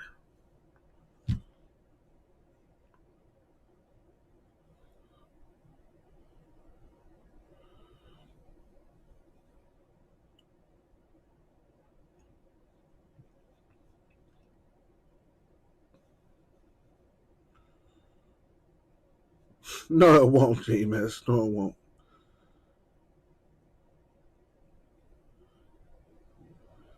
If we're both around, let's circle back to this conversation.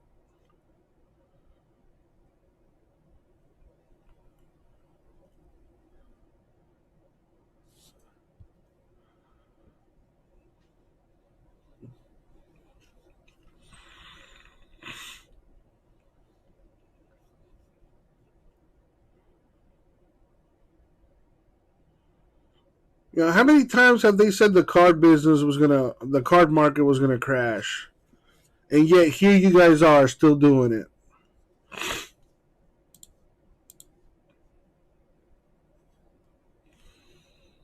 How long has this business been around? The trading card business. and it's still around.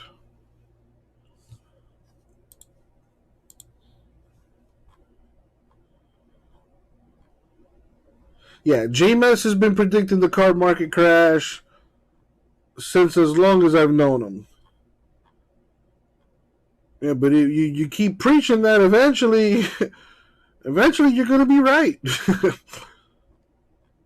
if you do it all the time, stick to your guns. Eventually it'll happen.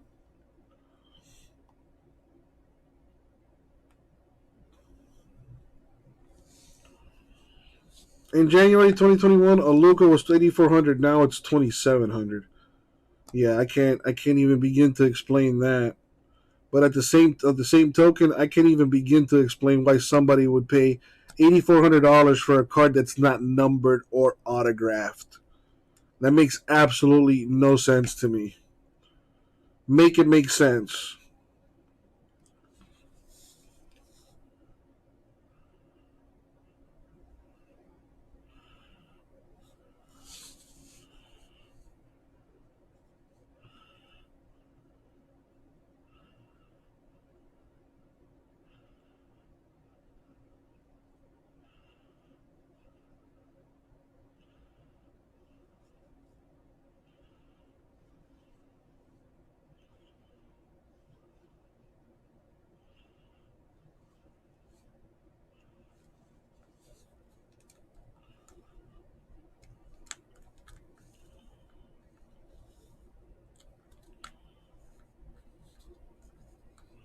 I remember when we paid for porn, now it's free. Shit, I never paid for porn. Then again, I grew up, with the internet, baby.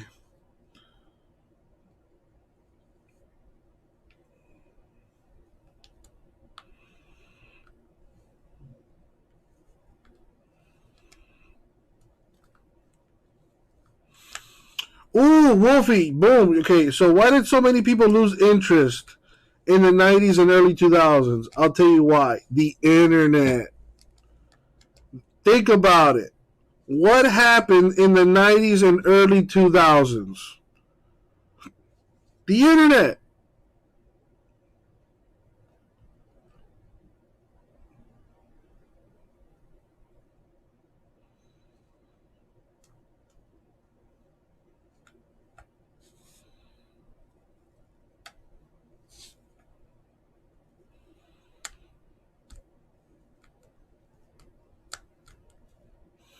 Hobby's still going strong, though, man.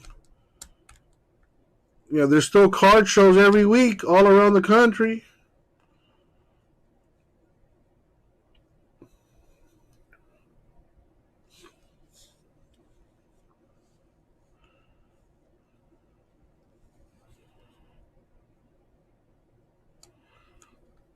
You have an 89 Upper Deck Griffey. Thought I'd die.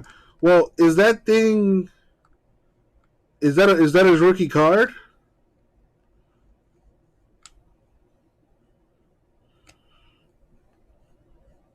Yeah, there's more card shows now than there's ever been, right? I would argue the hobby is the best it's ever been right now.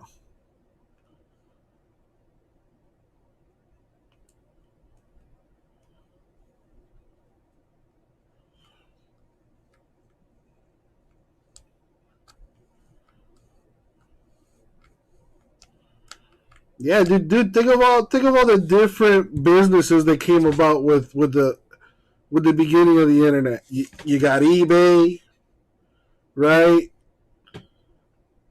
You got chat rooms where you're able to instantly talk with people from across the globe.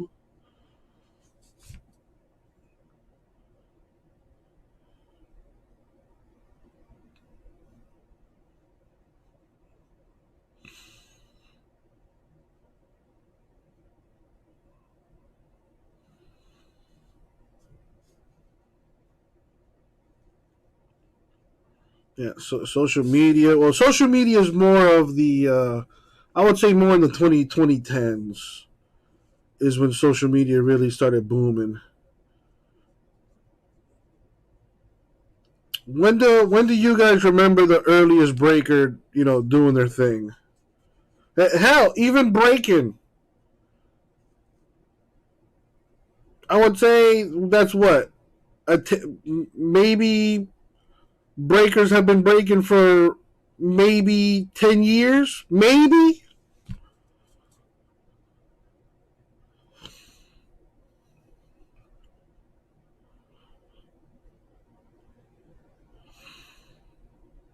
"2013 is when breaking started." Look at that, dude. It's only been 8 years. It's only been 8 years since breaking's been a thing. And it's still not mainstream. Only recently have I been hearing about cards on SportsCenter. You know, next thing you know, there's going to be segments on ESPN dedicated to the hobby, where for 30 minutes somebody's out there talking about, oh, you know, this is the best, you know, product to get it, blah, blah, blah, blah, blah, blah, blah.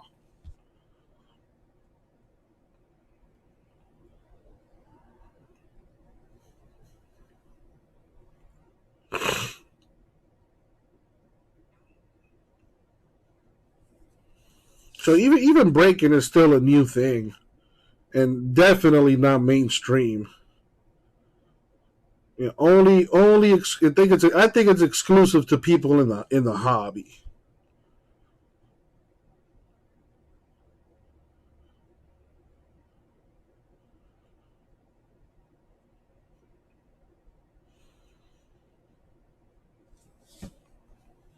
Me personally, I hope it's something I can continue doing for another 10, 20, 30 years. You know, I really do enjoy doing what I do. You know, I love talking to you guys, hanging out with you guys, opening cards and all that good stuff. And it definitely beats having a day job. Let me be 100% honest.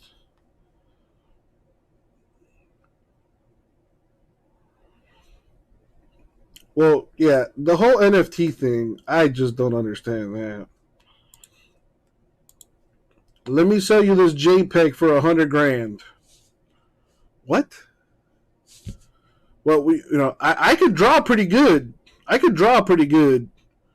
I'm about to put an Uncle Jesse collection out there and sell it for a steal, for $5,000 a pop. Absolute steal.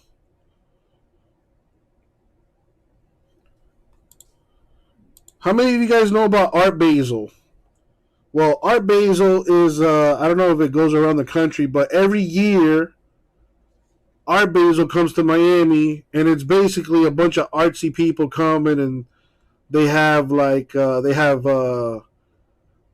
art shows and galleries and stuff in the art district down here in Miami, and it's for a weekend, and it's a huge event, music and art and all this other crap, and celebrities get into it, and all these affluent people get into it and buy art, all this other crap. I want to say I think it was 2 years ago. 2 years ago, an artist put a banana and duct taped it to a canvas. And that was considered art. And I forget how much that piece sold for, but it was a lot.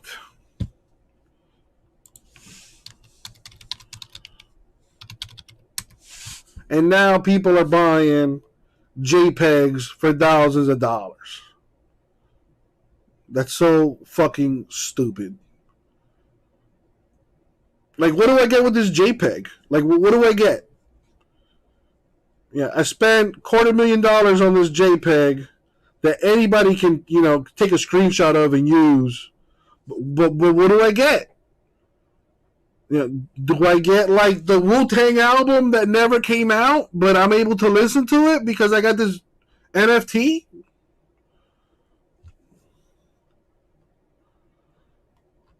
So the Art Basel banana sold for $120,000, and it probably cost the guy $10 to do that. $8 for the canvas, $1 for the banana, and he probably borrowed some duct tape from his neighbor. I don't understand the world we're living in right now. One thing I do understand though is I got to use the bathroom. So I will be right back. Just protect the sidelines, keep everything in front of you, nothing cheap here. No miscommunication errors, give up nothing cheap. See if you can go in here at halftime, down a touchdown, knowing that you're going to get the ball.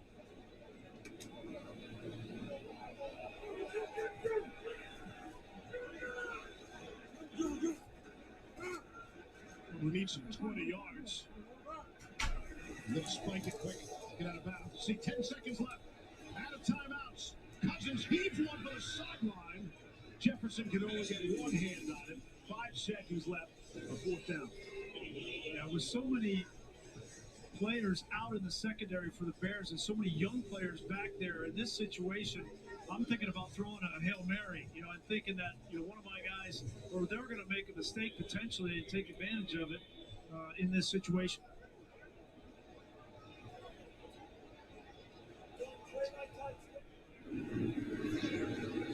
The thing that you like, as far as how they're playing on the defensive side of the ball, is the pass rush has been there. Robert Quinn has to turn it up right here and make sure it doesn't even get back to the secondary. 6 defensive backs in there for Chicago. Not sure they found 6 defensive backs. Cousins heaves one sideline. And some players come together out at midfield. 0 is on the clock. But this rivalry never takes a break. Again, Bears will get the football. Start the second half. Trailing 10-3. Stay tuned for the USAA Insurance halftime coming up next. USA, this is Stephanie. Hi, this is Robert. I'd like to get up to 30% off my auto insurance with Safe Pilot. I can help you with that. What's your member number? 87. It should be between 5 and 12 digits. Boston, this is Super Bowl champion Rob Gronkowski. I'm not a member. Mr. Gronkowski, USAA is for the military community and their families. That's what makes us special. Oh, but I'm special. USAA, it's still only for the military community. USAA, an official insurance sponsor of the NFL, presents the USAA Insurance Halftime. Welcome to the USAA Insurance Halftime. Vikings working to keep playoff hopes alive. Week 15 will be remembered for 5 days of football. Earlier tonight, Raiders-Browns. It was a game rescheduled from Saturday. Late first quarter, no score, third and goal for the Raiders. Derek Carr floats it to Brian Edwards. And boom, Denzel Ward, you got lost. Oh, without a doubt. My favorite play, and Mina Thompson's favorite play, the fade. Fast forward, late in the fourth. Browns down 6. Nick Mullins rolls out Harrison Bryant. How about Nick Mullins? Find out he's going to start on short notice. I thought he served himself well. Little scramble there, set his feet, find the open man. Nice job, Nick. All right, so the Browns take a 14-3 lead. And later, Carr finds Zay Jones on the right sideline for the 15-yard catch. Raiders in field goal range. So here we go. Seconds left. Daniel Carlson splits the uprights for a 48-yard game winner. Raiders win it 16-14. Had the Browns won, they would have been in first. Instead, now in the AFC North, they are in last. Adam, headlines. Susie, a crazy day in the NFL. Chris Godwin out for the season, torn MCL. He becomes a free agent after the season. Terrible for him. Travis Kelce, one of 47 players placed on the reserve COVID list today, along with Joey Bosa, Austin Eckler, and Jared Goff. And Jalen Hurts is expected to start tomorrow night in one of 2 games. He'll start for the Eagles after missing 1 game due to an ankle sprain. So what do you think, Book, for the Bucks? Man, these are some tough injuries. Yeah, short term they're going to hurt, but I think long term when you add Antonio Brown to go with Mike Evans, Scotty Miller, Tyler Johnson, I think the continuity, and you add in Tom Brady, I think come playoff time the Bucks will be just fine. Right. If they beat the Panthers next week, then they win the South. Yes. Panthers twice and the Jets. Bucks should be okay. Right. We have highlights coming ahead. Last night, Tom Brady shut out by the Saints. Coming up next, Boone's got the best of the rest of the week in the fastest 3 minutes. You're watching the USAA Insurance Halftime Show. Insurance for the military community. USAA, an official insurance sponsor of the NFL. Hey, USAA, it's Gronk again, and I'm here with my man Frank. Frank, say hi. Hi. Frank was in the Army, and he's been enjoying that award-winning USAA service for like 10 years. Anyway, he's in. And Frank, don't you love me, man? Sure, Gronk. And don't you think I deserve a USAA membership? Did you serve? Are your parents members? Nope. Then no. I love that it's for the military community. Frank, that's not the line. USAA. It's still only for the military community.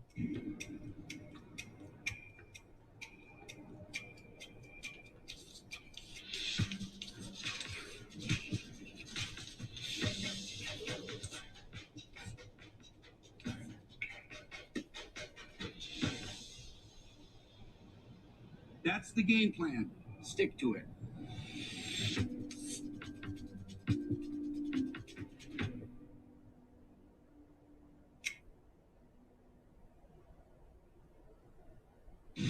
Welcome back to the USAA Insurance Halftime. Must win for the Vikings tonight. Kirk Cousins to Justin Jefferson in the corner of the end zone. You know the gritty followed. More highlights to look forward to in the second half. Right now, the best of Week 15 so far. Chris Berman with the fastest 3. Hi, Boom. Hi, Susie. From all of us at the ESPN studios and everyone at ESPN, the United States and worldwide, Merry Christmas to all. Enjoy it with your loved ones. It's such a great time of year. Mike Tomlin's been coach of the Steelers for a long time. His teams have never finished below 500. But if the Steelers at home against Tennessee lost with 3 games to go, that means they'd be below 500. Here we go with our fastest 3. And the terrible towels, they were out in full force. They needed to be. Steelers down double digits. But defense forced 4 turnovers. Showtime for Joe Schobert helps the Steelers lead 19-13. And how about Joe Hayden, the tackle? In the final seconds at the 10-yard line, the Steelers escape. Aaron Rodgers in Baltimore, not against Lamar, but against Tyler Hot Rod Huntley. 3 TDs, Rodgers, that lead by 14. Big comeback, Ravens going for 2 to win the game. They don't get it. Packers win the NFC North. Patriot Week in Indy Saturday night. That means blocking punts. Darius Leonard intercepting. Colts running for over 200 yards. Jonathan Taylor, 67, puts it away. Patriots 7-game winning streak by the board. The Colts are 0-3. They're now 8-6. Game of the year Thursday night. End of half. Chargers going for it a lot on 4th down. Chief defense big here. Overtime. Patrick Mahomes. Travis Kelce. Chiefs were 3-4 in last place. They now control their destiny with the number 1 seed. Kyler Murray. Arizona. They can't lose in Detroit. Wrong. Jared Goff, Amon-Ra St. Brown. Oh, hooray!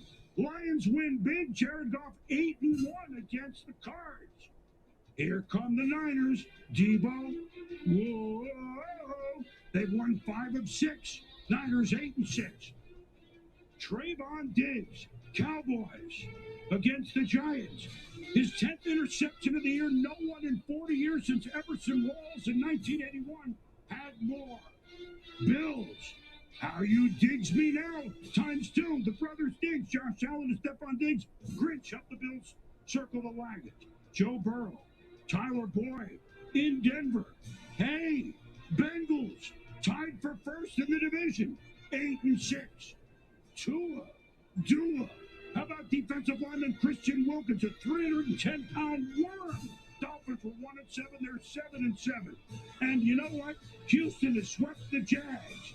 Brandon Cooks scores, and the Jaguars, well, they plunge into the number 1 draft. They get the draft to start right now. Never too late to get a stocking stuffer. ESPN Plus. You get NFL Primetime with Booger and me. Sundays live and all day Monday, Tuesday, Wednesday. Merry Christmas to all. To all, a good night. And happy holidays to you, Boom. Justin Fields been a roller coaster of a rookie season.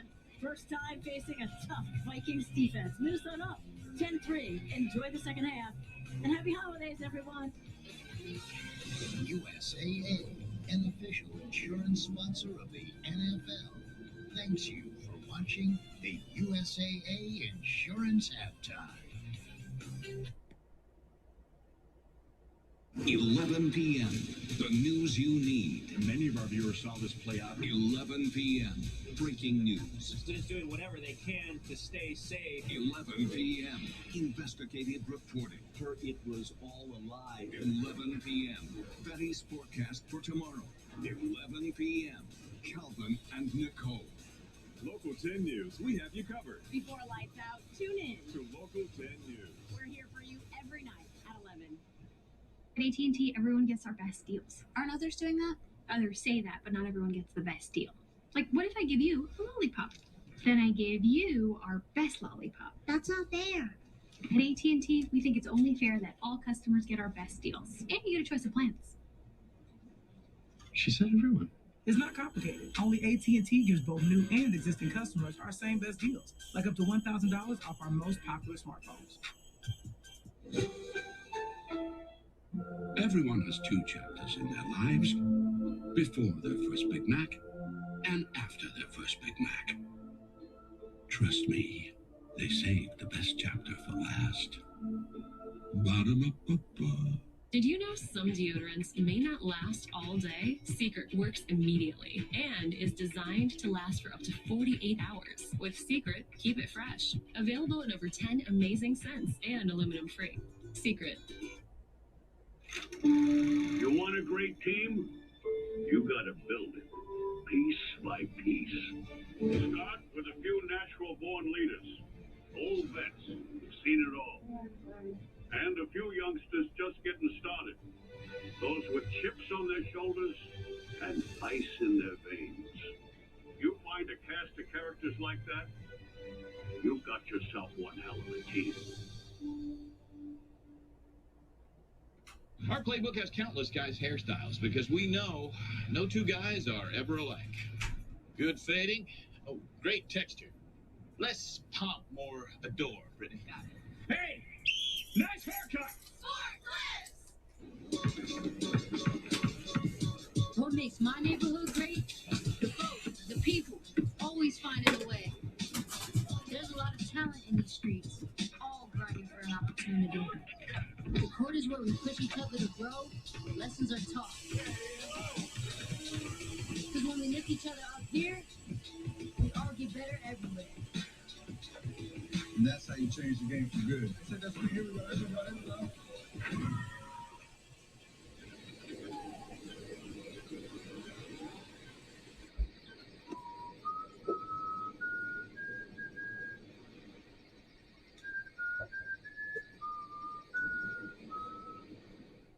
This is going to be the greatest show I have ever made.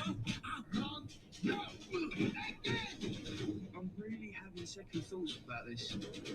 You will never be great.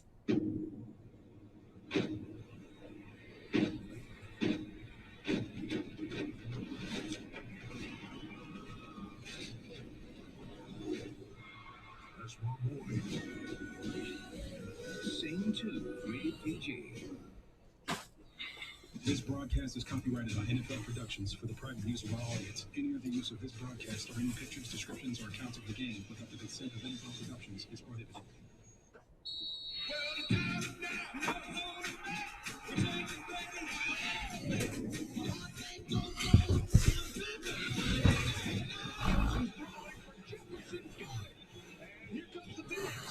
Consecutive possessions ending in fumbles by the Bears. What up, peeps? The Vikings and Bears do not like each other.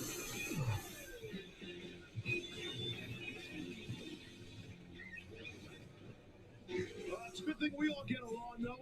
Out of halftime, headed straight towards that third quarter. 10-3, the Vikings lead the Bears. Time now for our Mercedes EQ third quarter reset, though. Yeah, Chicago is really fortunate. This is only a 7-point game. Two costly turnovers in the first half. One by Justin Fields, one by David Montgomery.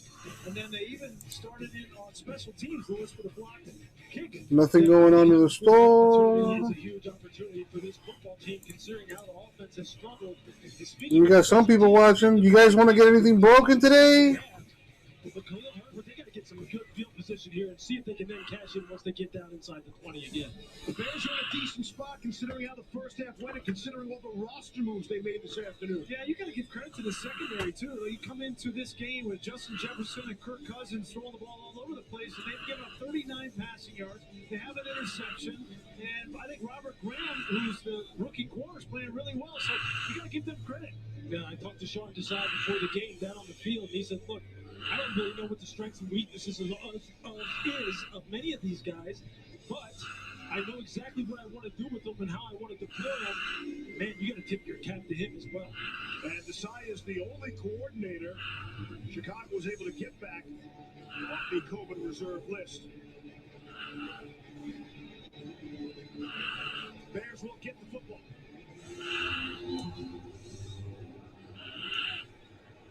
Khalil Herbert, second time we'll run it out of the end zone. Trying to find an alley. Out just beyond the 25. That releases the song. Chael Sonnen arrested in Vegas after a fight in a luxury hotel. The secondary playing great, but offensively, he said you can't get a sudden change like the interception at the end of the half and get nothing out of it. He said turnovers and they got a video of my guy getting escorted by police and everything. I asked Mike Zimmer what needs to change for them on offense, and he said they are rushing us really well, and we are throwing the ball way too much. We have got to at least try to run the ball more. All right, Lisa, thank you. On first down, there's David Montgomery out to the 30. Waddle to stop, and still no sign of. You're not going to go that fast at first. Who left to be attended to the locker room late. What's up, MVP? Not much, man. Hanging out on a Monday. Hoping to get some stuff sold today. On offense here in the second half, continue to run the ball. And the reason you want to run the ball, obviously, to start to wear on this defense, but also to protect your defense in the second half. Right back to Montgomery. Good hard run. David Montgomery. Pick up 11. What's going on with you, MVP? Ready for the holidays? Have you done all your shopping? Kevin Jenkins playing with great physicality. You can just hear it. He's running through some big arm tackles. Yes, he is. 340 pounds. That's a big man to run through. Hey, kill. Hey,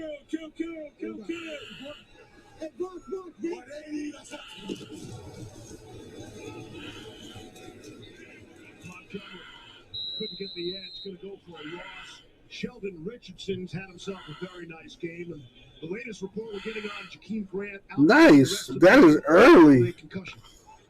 Getting that done early. That's a big loss as far as the explosive component of this offense and the way in which Matt Nagy and offensive coordinator Bill Lazor were working him into the offense. Smart move. Plays are going to have to come from somewhere. Someone's going to have to make a play out on the perimeter.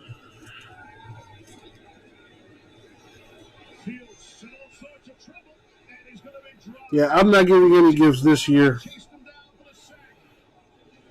Second sack of the night for these Vikings. Excellent athleticism on the part of DJ Watt. Watch him here as he starts to move down the line of scrimmage. Cole Kmet tries to pin him inside, and watch him get back out, take a great angle to cut Justin Fields off and get the sack. That is hard to do. We've seen athletic quarterbacks get on the perimeter against defensive ends who don't rush with discipline.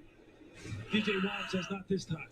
Wadham's got 4 sacks now in the last 4 games. And he's playing that rush spot that Daniil Hunter always played.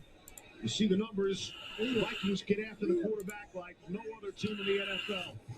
And they spread it around, too. It's 30-25 off the sack. You watching Bears Vikings here? Monday Night Football. I think all the sacks. Hunter still leads the way for the Vikings with 6 sacks. He only played in 7 games. Hasn't played since week 8. So the Vikings get it from everybody. Yeah, that's a function of being very multiple as far as the defense is concerned. Harrison Smith involved. Damn, who'd you buy that for? Off the edge, create havoc on the 70-inch TV? Mike Zimmer's one of the best there is, and he can scheme it up as well as anybody. What I really want to ask you guys is, the Vikings lead the NFL in sacks if they have a losing record. Pat O'Donnell the punt. KJ Osborne. Forced out. Sharpen those blades. It's that time of year. Rated teen. Susie posted, I'll pass on VR, I'm not a gamer nerd. So dabs on a glacier, plunges on a volcano, and getting the best workout of your life. It's for gamer nerds? Come on, Susie. This holiday, Verizon has the deal that gets better and better and better. Get iPhone 13 Pro on us when you trade in your old or damaged phone. Here, the phone everyone wants on America's most reliable network. Better? Better. That's not all. The new iPhone and up to 7 entertainment subscriptions for your family, like Apple Music, Apple Arcade, and more. Better? Better. Not done. The new iPhone, the entertainment, and up to $1,000 when you switch. This year, holiday better with Verizon, because everyone deserves better. Experian Boost raised my credit score by 12 points instantly, which is insane. So I raised my score by 21 points instantly. Literally as soon as I pressed the button. Boost your credit scores instantly, free, only at Experian.com/boost. Get groceries, gifts, and more fast and easy. So last minute guests are the only thing you'll be waiting for. Joy Fully.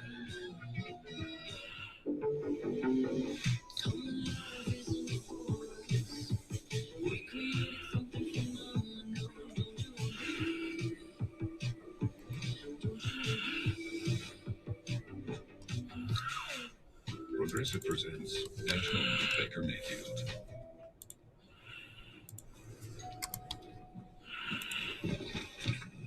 Hey, it's Baker from next door. I think I got one of your packages. I opened it by mistake. Huh. You sure they're not yours? Yeah. You're putting a 70-incher in your bedroom? You're taking the 60-inch, putting it in the living room, 70-inch in your room, 55-inch in the game room.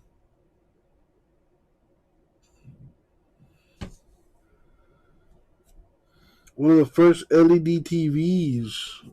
Oh, man. 4 inches thick? Yeah. And you might be able to sell that on eBay for some good money. Marketed as a first generation LED TV, super rare.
What up, CBK?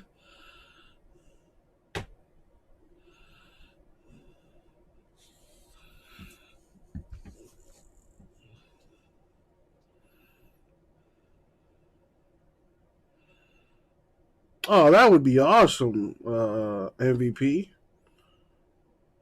Especially on the holidays, man. Dude, something like that could go a long way, dude.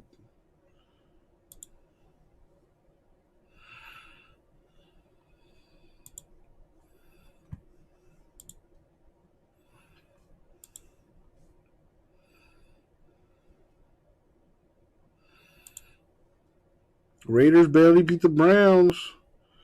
Yeah, I'm not gonna lie to you. I was definitely rooting for the Browns.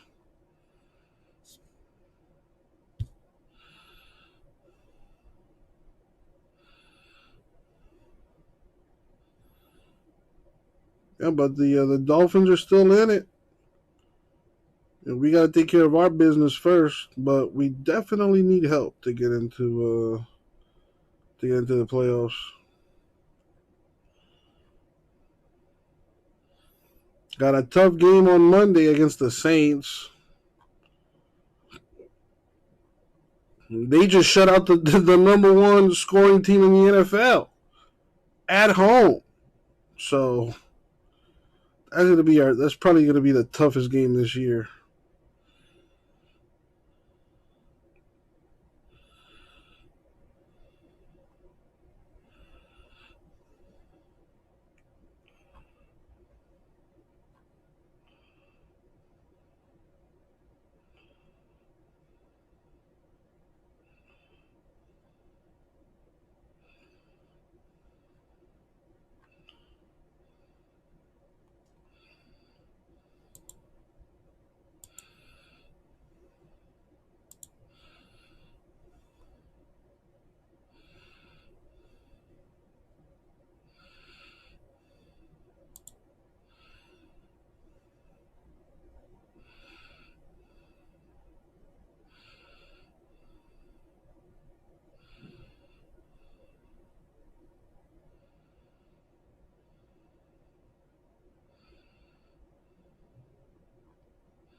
Oh shit! I haven't even checked my fantasy team.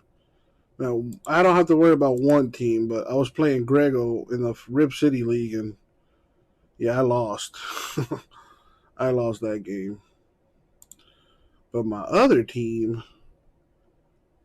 is straight dominating.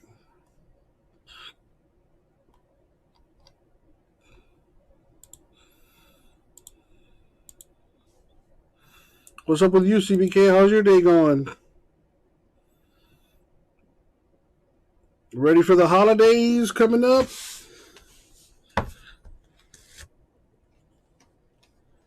Yeah, well, not today, but I did open up some of those Heritage. I think I've opened 2 boxes out of that case. Yeah, I've opened 2 boxes out of that case.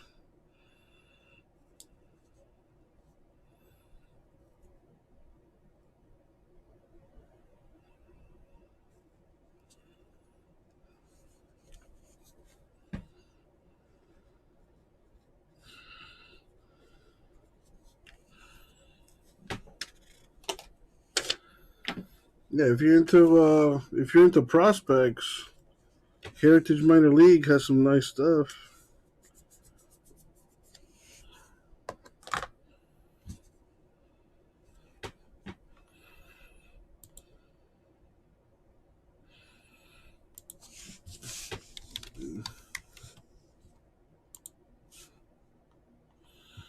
Yeah, that's true. Still got the old holiday promo going. Every 3 personal boxes you buy, you get 1 entry into the giveaway. I did update that list for the holiday promo. Currently at 49 entries.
after the play was over.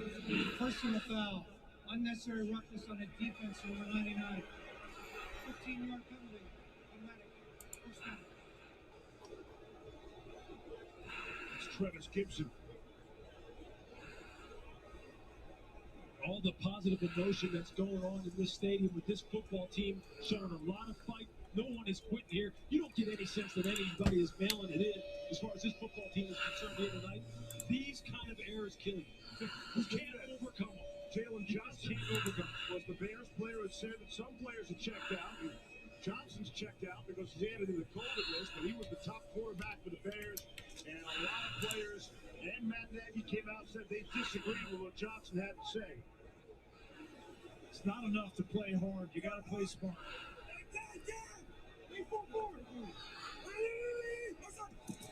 Inside the 15 now.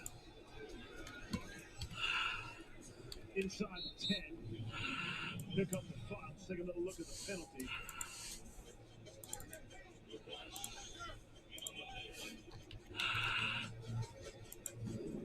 See, we got the wrong number. I don't want to put that on Gibson if it wasn't him. Yeah, I didn't see a whole lot there. I mean, it's shoved. That happens every play after every play. John Barry, you know what? He did a nice job of trying to calm everything down, and 99 did initiate all of that. Second down and 4.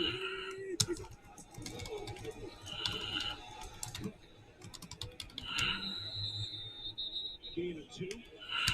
Roquan Smith able to wrap him up. Look at Dalvin Cook the last 3 games here in Chicago. He's got a 2.7-yard average. In 18, he only carried 9 times for 12 yards. In 19, only 14 carries for 35 yards. Last year had 96 yards rushing, but that was up 30 carries. You see tonight, Bears done a nice job against one of the best running backs in the NFL. Top of the list. They got Justin Jefferson lined up in the backfield on this 3rd down. See if they try to get him free. 32. Cousins throw.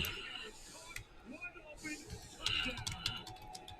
Amir Smith-Marset for the score. Jefferson was a really good bait on the hook.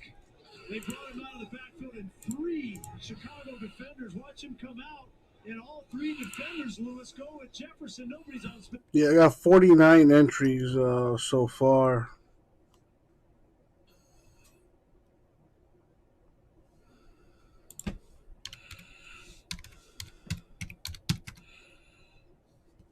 I'm gonna give away a bunch of stuff, over $3,000 worth of stuff.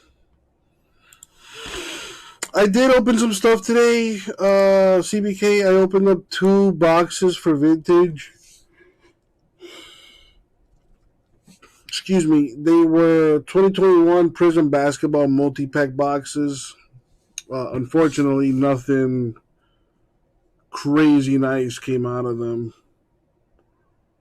There was a LaMelo red, white, and blue Prism that'll probably sell for about $70, and a LaMelo base card. It was a pretty tough break. There was some, a few rookie silvers here and there, but no LaMelos or Anthony Edwards to be, unfortunately, I should say.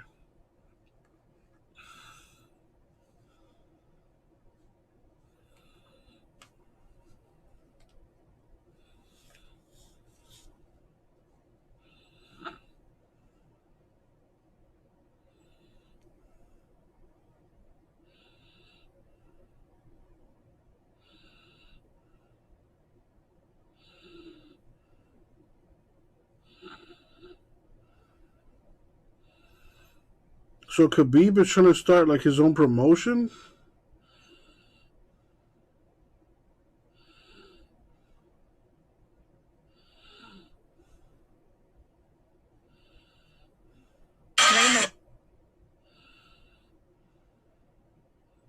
Now that Billie Eilish is 20 years old, the internet's like going crazy.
A drop of filler for one of the divisionals? What? That doesn't make any sense.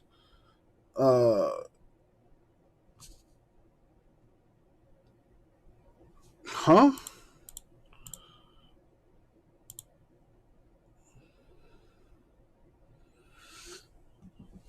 Drop a filler for a divisional? No, you could just go to the website and see what I got and then buy it.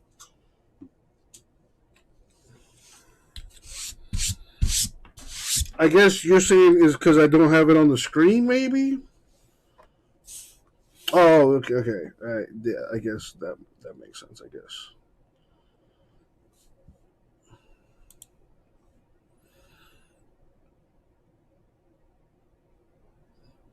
Before COVID got front row with backstage passes for JoJo, I don't know who that is. For $240, now they're $400 just front row. Insane markups. Everything's getting marked up, man. People are more apt to join if it's a live filler. I mean, it's in the store, people. Like, this is what I don't understand. How hard is it to go to the website and then seeing what we got? Like, you guys know I can't put everything on the screen. You know, I try to keep only pick your team stuff on the screen. But everything else is on the website. Like, check it out. Everything you would like to see already organized nice and neat for you in the store. If I could somehow fit all this onto the screen and show it to you all at once, I would.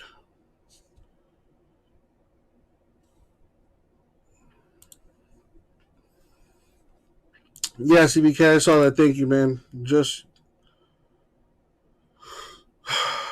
going back and forth with J-Mess. You know how that goes. But anyway. I get what you're trying to say, though, J-Mess. Put it in the chat. You know, people are probably more apt to buy in if they see it in the chat. I understand what you're trying to say. I'm just busting your balls, man. All right, here we go. Yo, what up, everybody? It is time for some more personals. Heritage Minor League Baseball for my boy CBK.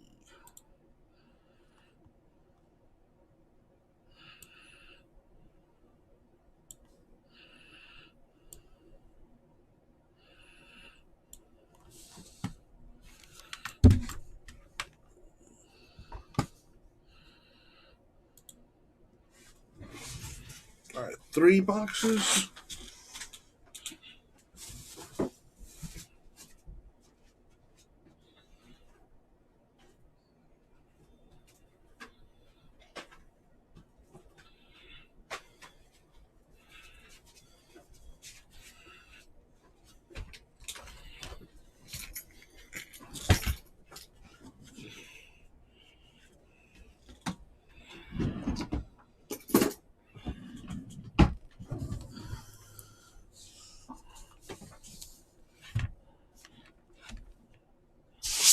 All right. As always, good luck, CBK. Thank you, Isaac. All right, let's see.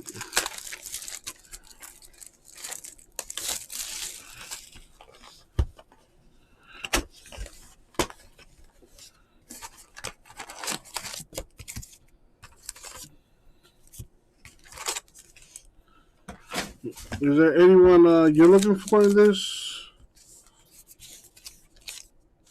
CBK? Oh, these are the difficult packs.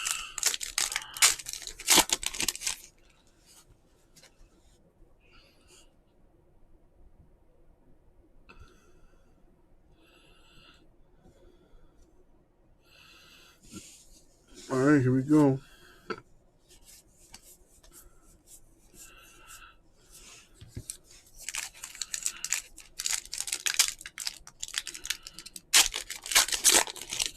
Well, CBK, I appreciate that.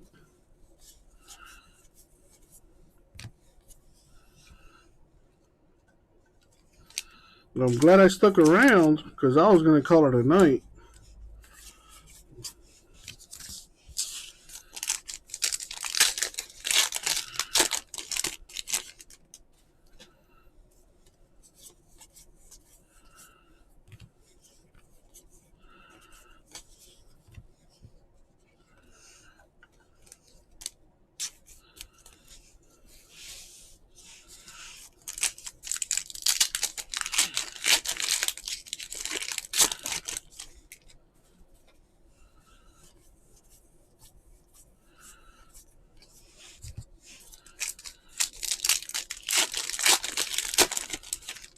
Well, I couldn't tell. I mean, if you look on the holiday promo that I have in the store right now, you can see how many. You could see who's in right now. I haven't updated it for today. You will get another spot since you got another 3 just now.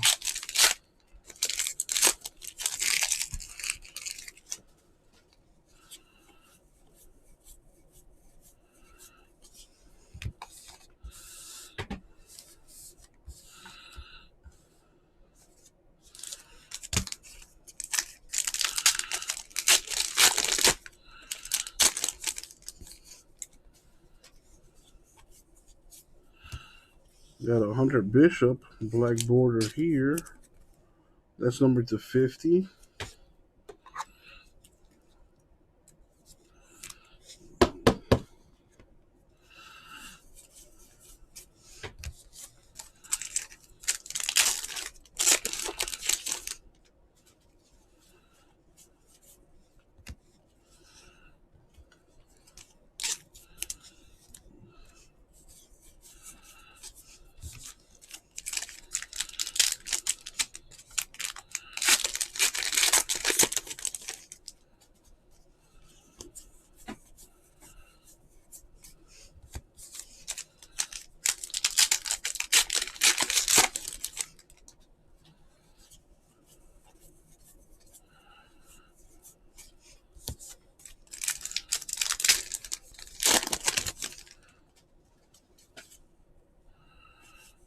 Dang, some guy bet on the Saints and made some monies.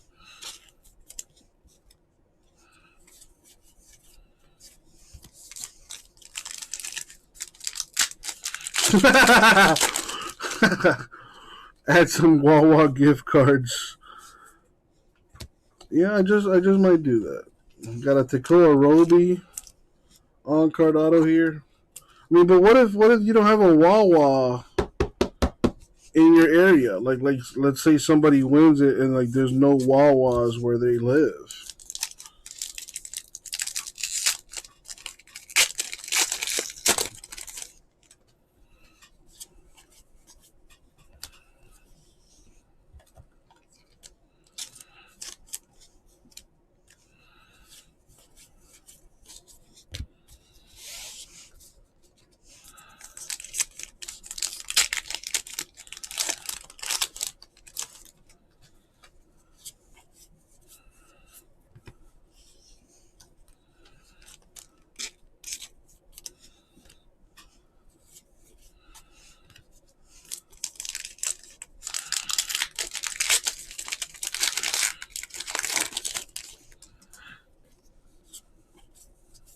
Chick-fil-A.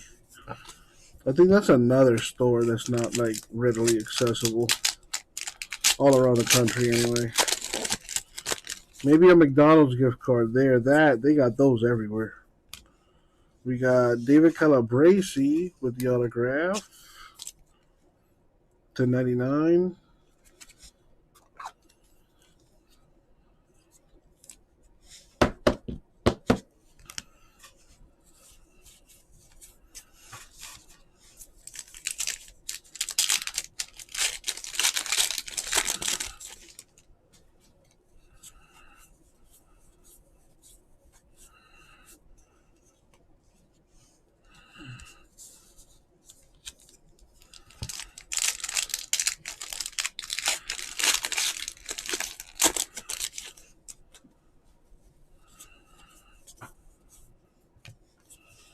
The Vinny Make a Bell. And that should do it for the first one. Second box.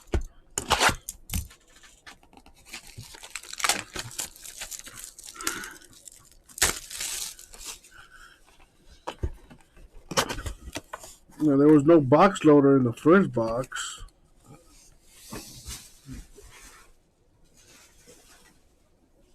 That's weird.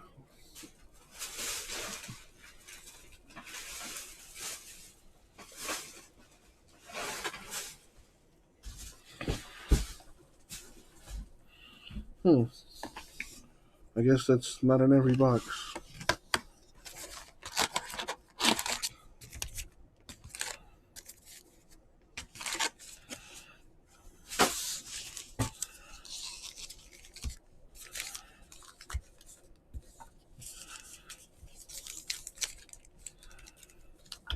David Calabrese.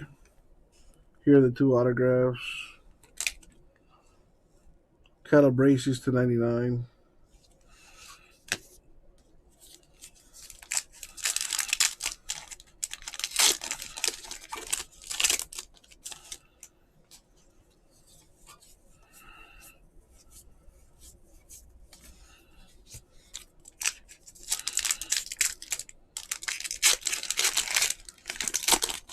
Who are you looking for, CBK?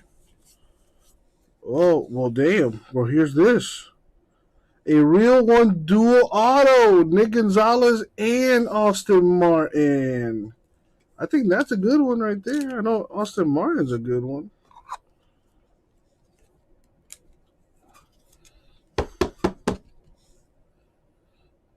Very nice.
Yeah, these packs are pink. All low color. Andre Nebi. Hopefully that's how you pronounce it.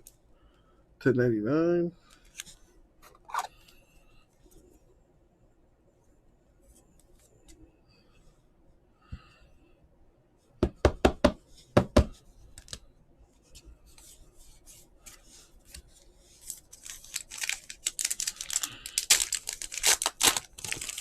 Dulado was Nick Gonzalez and Austin Martin. Right there.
Almost missed that one.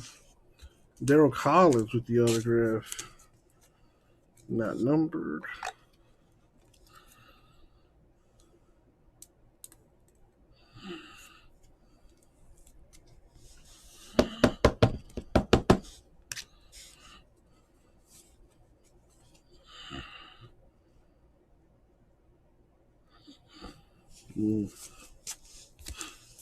That sucks.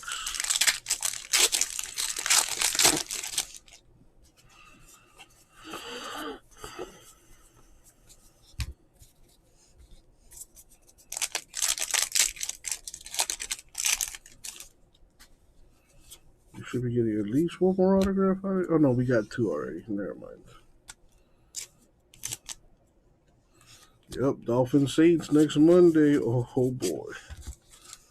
In Orlando and New Orleans too.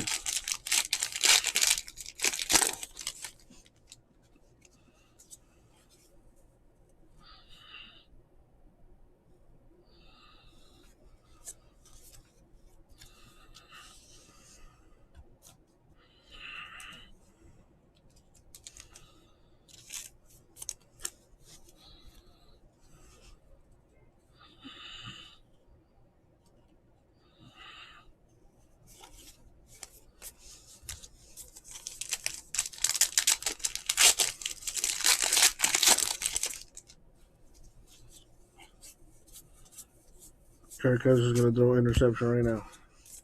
Nah, never mind.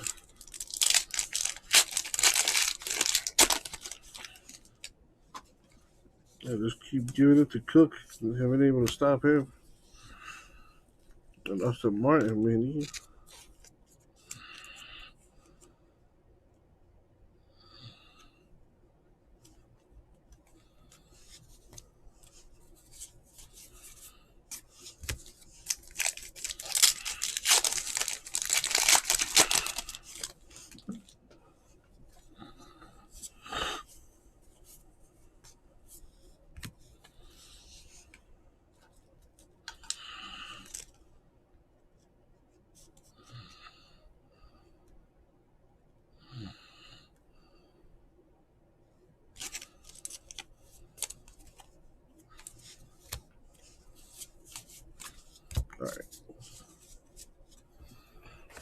second box did have a nice dual auto, but it was a redemption.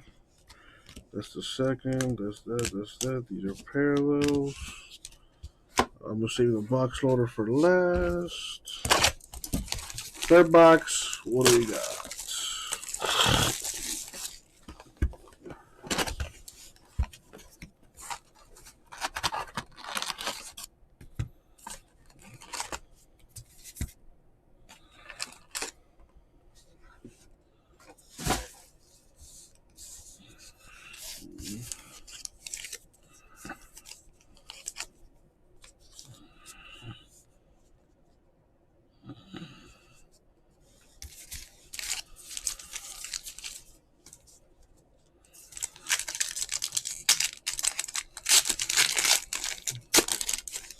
All right, third box mojo. Good luck, CBK.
Come on, a big one. A black border Casey Schmidt to 50. Apparently not. I thought there was a box loader in every box, but I opened 3 boxes and only got 1 box topper or box loader, whatever they want to call it.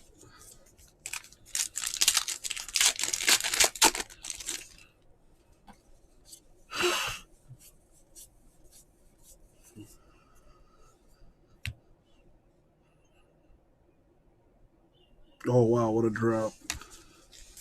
Almost had it, too.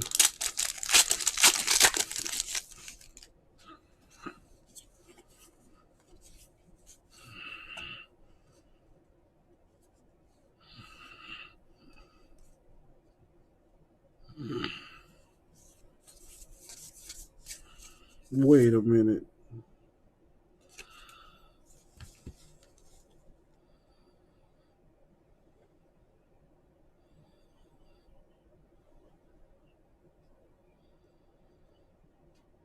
Gulf Coast. I've seen this kid somewhere before.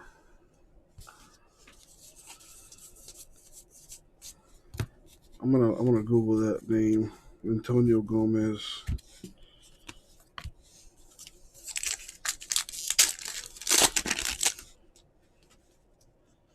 NHL to halt the season for Xmas early.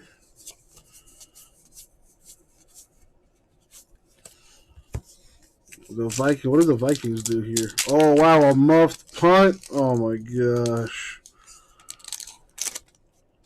man, the Bears.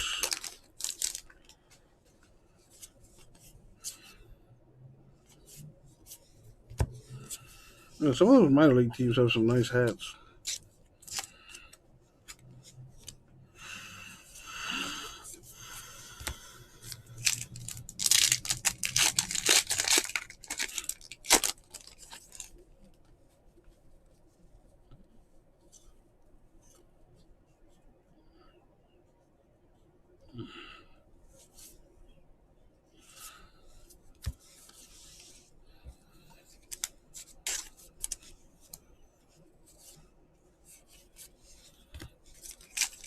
Wow, 7 penalties for 81 yards, Bears. That's not good at all. You think other sports are going to follow, J-Mass?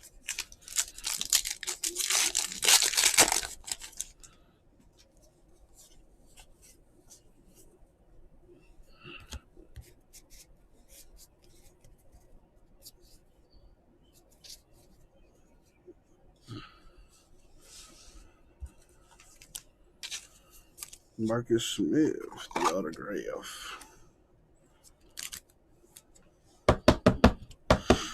And it's not numbered.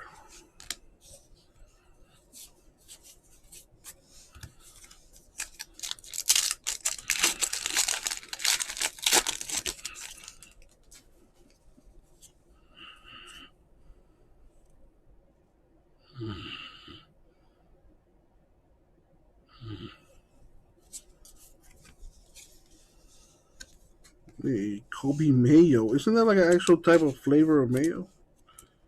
$10.99.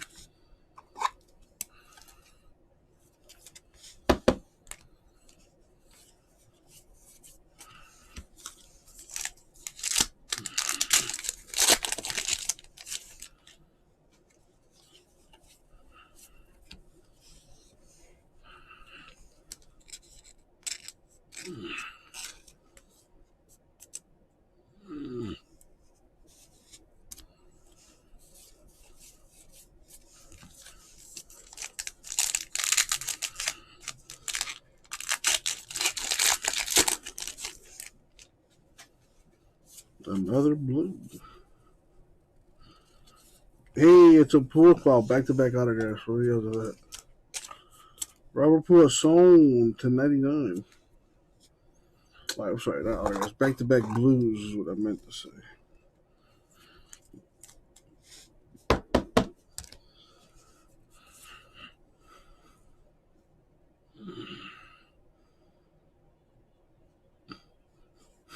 That's funny. All right.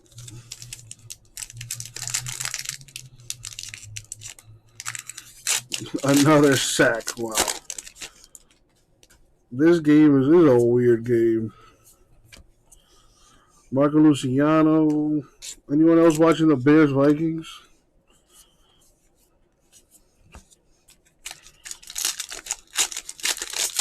Somehow the Bears are still in this game.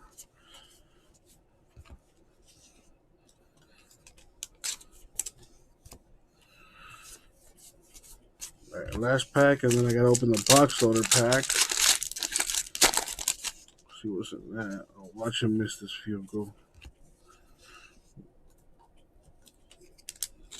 This is a weird game, freak. This is a weird game. All right. So that's going to do it.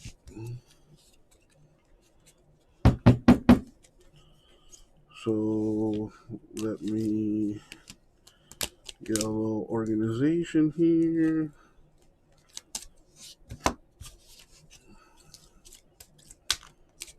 Let me open up the box loaders.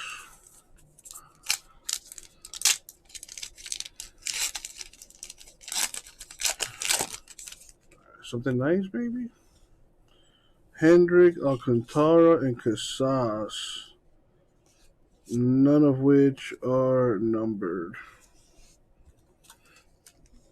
Hey, JMS, New Year's resolution, man. We don't need that kind of stuff in the store.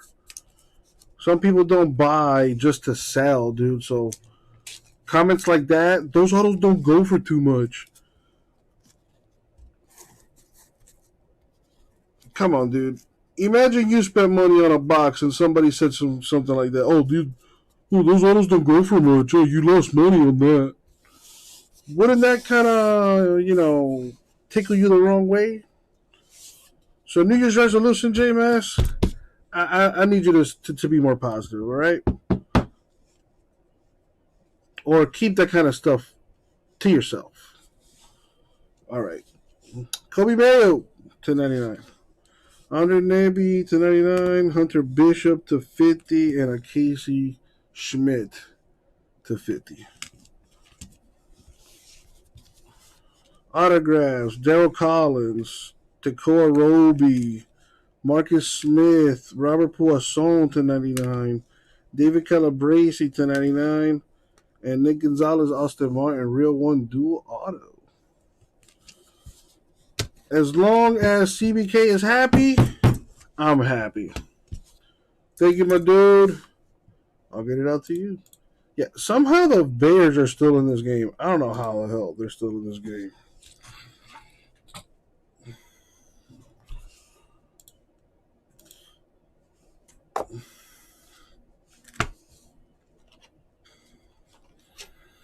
I appreciate you, CBK.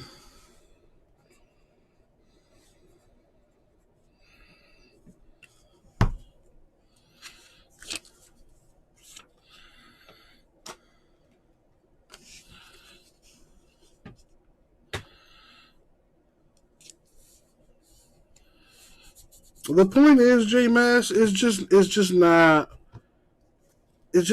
not in good taste, man. And I love you, J-Mass. I do. I love you, man. But those kind of comments just are not cool, man. I know you probably don't mean anything bad by it, but let's say you spent hundreds of dollars on some boxes and they were absolute crap, and all you see in the chat is, "Oh, dude, that was absolute crap. Oh, that was terrible. Oh, you lost money. Oh, those cards are worthless." You probably wouldn't like that very much, now, would you? So I'm just saying, man.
Yeah, let me return this call.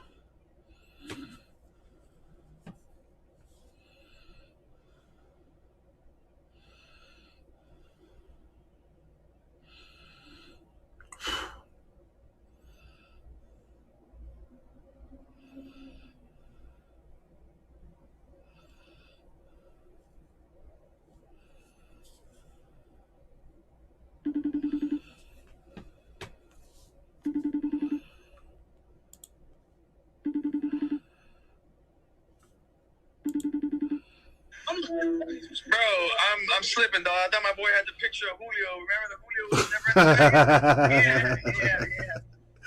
yeah. I thought you were gonna show me a titty at least, dog. It's not a fucking Julio. Where you at right now, bitch? Bro, I'm gonna show you where I'm at. Son, you already know. Son, you already know we get down. That's third grade. You over there. Oh, dude, you down the street, B. You down the street. Yo, hey, check me out though. On the real shit, I got 4%. Talk to me. You call me, bro. I'm fucking. Bro, I'm in the parking lot right now. I'm about to walk in stir crazy. What's up? Oh, you walking in? Yeah, I'm walking in. All right, hit me up when you walk out. I'm not about to give my money to them hoes. When I walk out, you know I'm going to sleep, maybe, or going to work. Oh, damn, you gonna be there for a minute like that? But the shit closes at 5 a.m., bro. I don't want to go home. Bye. All right, I don't got. Yeah, I am well aware of that, JMS. I got nothing to hide. We're all friends here.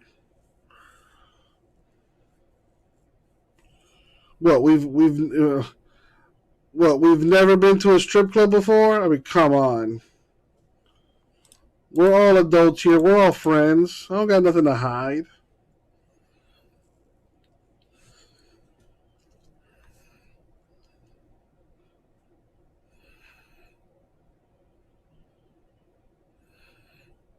You know what grinds my gears? People that let their phones get to like 4% charge.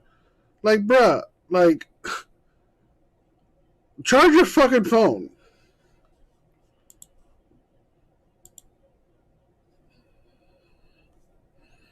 But yeah, he's at a strip club that's like literally down the street from here.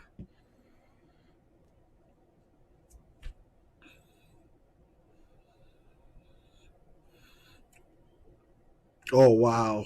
What a late ass hit. And Justin Fields took that like a champ. For the young children. Do it for the children. Well, listen, these children are eventually going to become adults. So I just want them to have a nice example of, you know, what it's like to be an adult. You know, don't spend your money on hoes that you can't have sex with. Plain and simple. Ain't that right, Vintage? Ain't that right?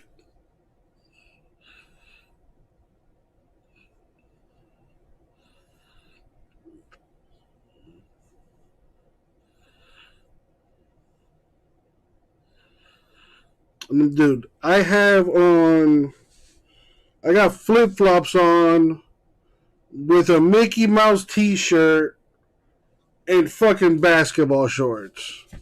I'm not going into any establishment that's not my house after this.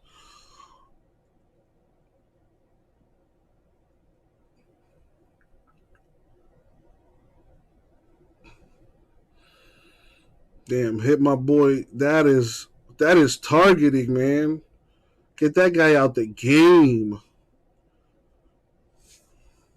This penalty entering tonight against these Bears in 2018.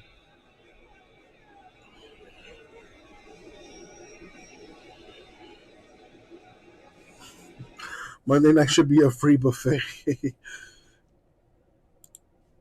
And he works crazy hours. He's got like his own like painting carpentry company. And he's been working crazy hours the last couple months. So I don't get to see him that often. And he's got a girlfriend too, so any spare time he does got goes to her. So whenever he has free time, we hang out or if we can.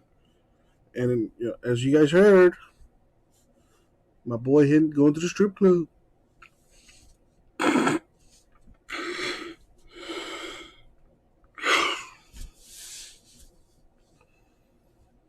All you can eat fish tacos. Ew, no thank you. Haven't been in a strip club since I've been married. Very nice. Stay away from the tuna sliders. Yeah, stay far away from those.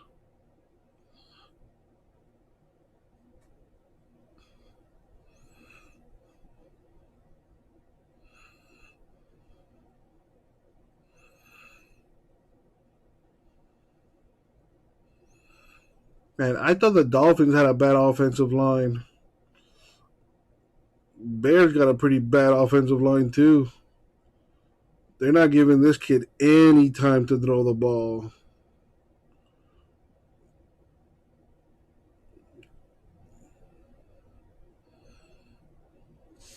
Now they got the one-on-ones up top.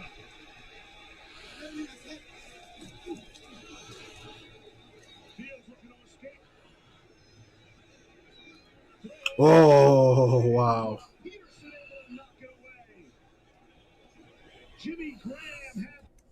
$20 fee at the ATM at the strip club. Because, I mean, whenever you guys have gone to the strip club, all right.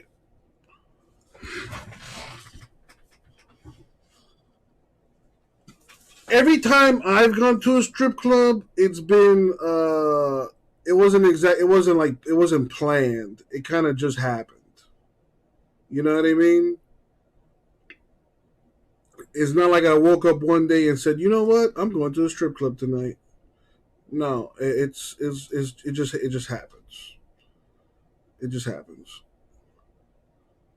Nice touchdown throw. So I can only imagine, a lot of people probably are the same way. And I don't carry cash on me ever. So that's actually really smart to have an ATM at the strip club that charges a stupid amount of money. A $20 fee to use this ATM. How bad do you really want to see these boobies? Yeah, probably enough to pay that $20 fee to get access to your money.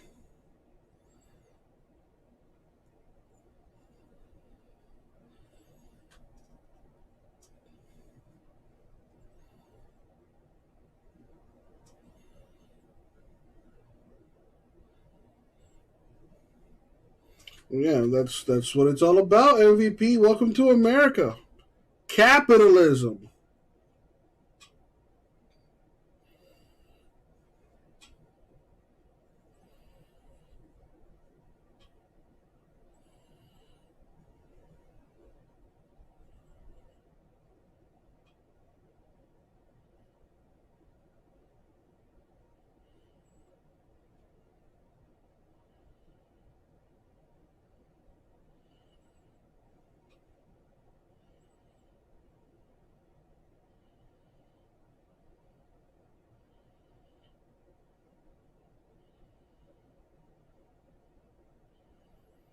Dan Jones shut down for the rest of. Who the hell is Dan Jones?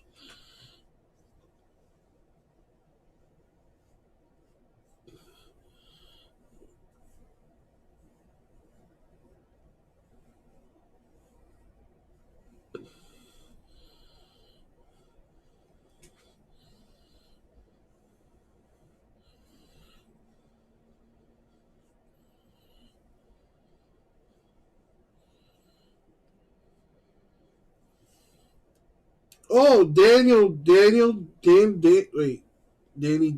Dimes. What happened to him?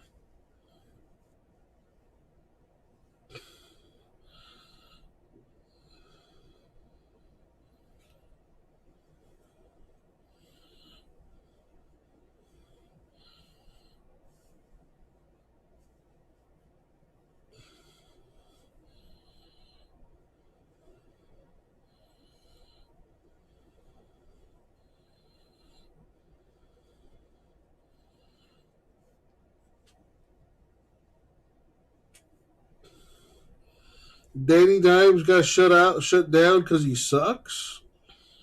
Oh, a neck sprain. Yeah, that's not cool at all. And that team is garbage. So, How's your shin guard? All right, so watch the right shin, okay, right here. And there's the elbow, I think, that comes down. That's how close it is. And to me, it looks like the shin is down there before the elbow hits. There's a shadow there. So replaying this to see if there's a touchdown or not, I reckon. He has to control the ball, too. The ball moved a little bit. John Perry, all yours. Based on the ball, I would go incomplete. The knee, the shin, the elbow, it is not clear and obvious to reverse this call to a catch at 6 points. I do believe the ball's moving.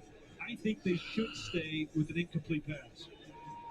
And listen, this is not going to make Bear fans happy, but Justin Fields and Darnell Mooney, this could be a great connection for a long time here in Chicago. There's a lot of big picture things happening here. They're looking towards the future as well with this football team because we know that this season, for all intents and purposes, is over.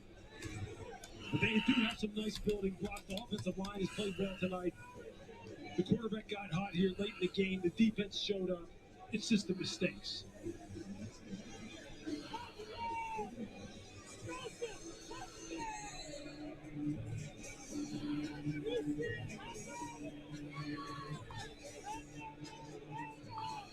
These Bears fans just waiting for something to cheer for and cheer about. It's been that kind of night. Here we go. After reviewing the play, the ruling of incomplete will stand.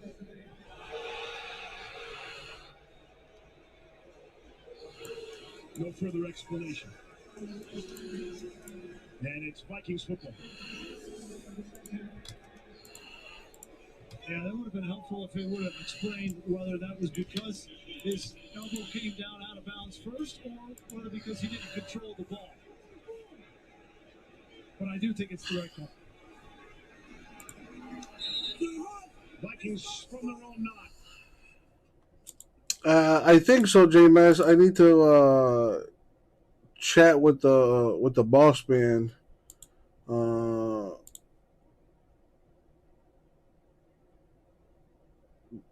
But I'm sure I will be getting some. On those, I'm likely just going to do those as personals.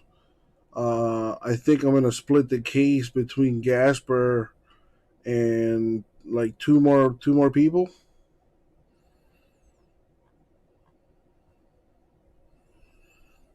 It's a $5 case, if I'm not mistaken.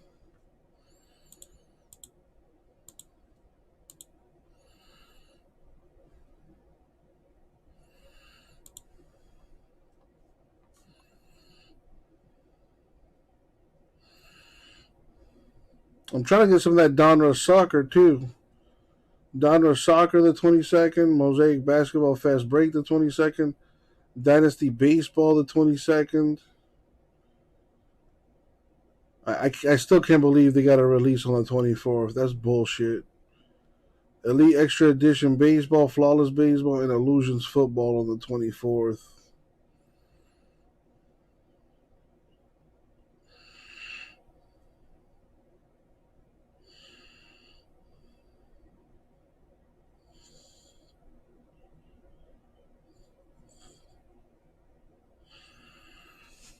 Ryan Pace, I think this organization needs to. Yeah, they pushed back Bowman draft to the 31st. Bowman draft was supposed to come out the 29th. Yeah, that probably pushed that back to January. Bowman's Best got pushed back. Immaculate Basketball got pushed back. Yeah, a few products got pushed back.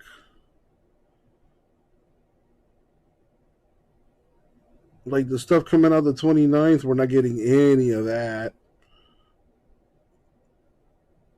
Not getting any of those 29th releases.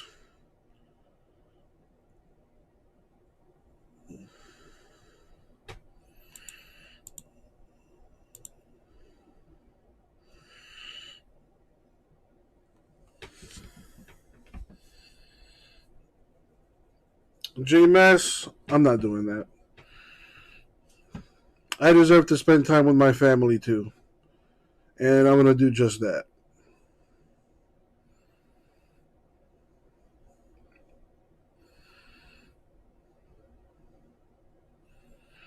I spend more time with you guys than I do with my own family.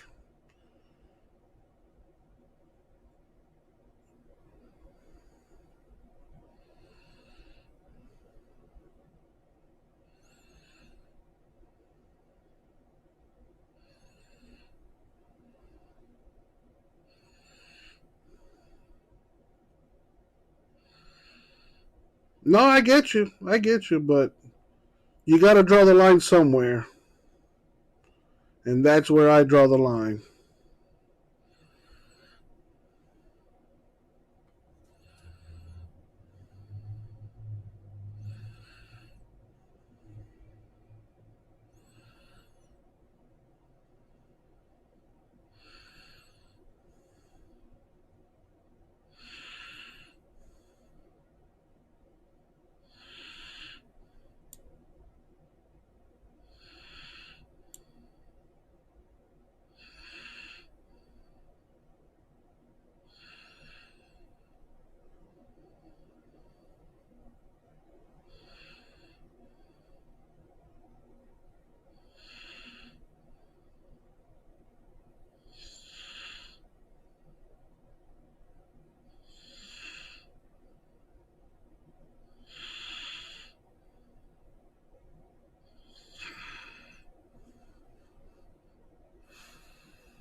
You've been opening Chronicles basketball?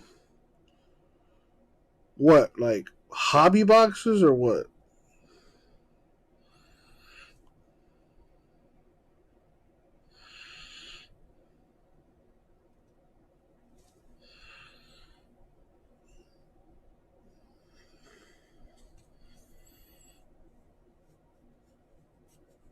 Yeah, retail stuff. Gotcha. MVP, the king of retail.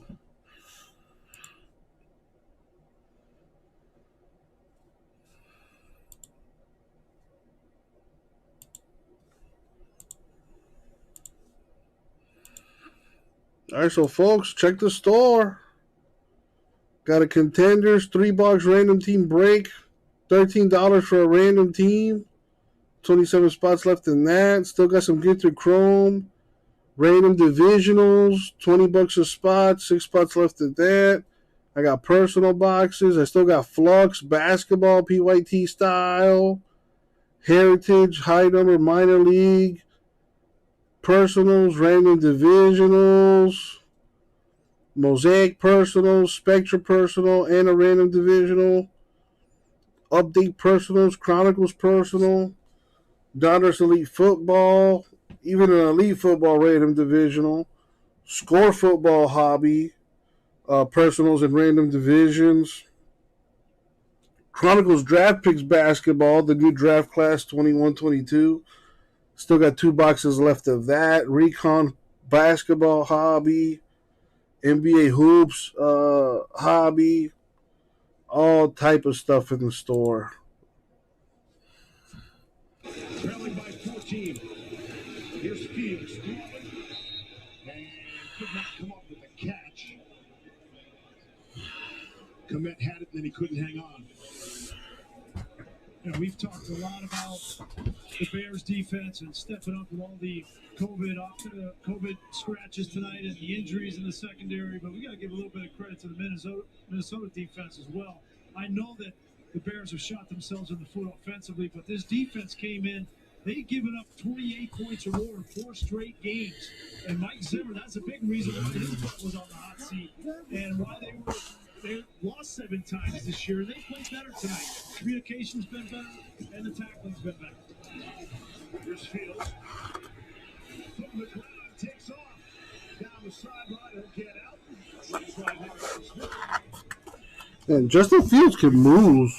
Down 2 scores, 2 timeouts left. They got to produce those kind of explosive plays, and this is just nice pocket awareness on the part of Justin Fields. He likes to break the pocket to his left, and then when he turns on, it just hits noticeable. That run for 23 yards. Pressure. Fields trying to get out of there. And he will throw Daz Newsome. It's an incomplete out of bounds. Rookie out of North Carolina. This is Mike Zimmer's favorite blitz here.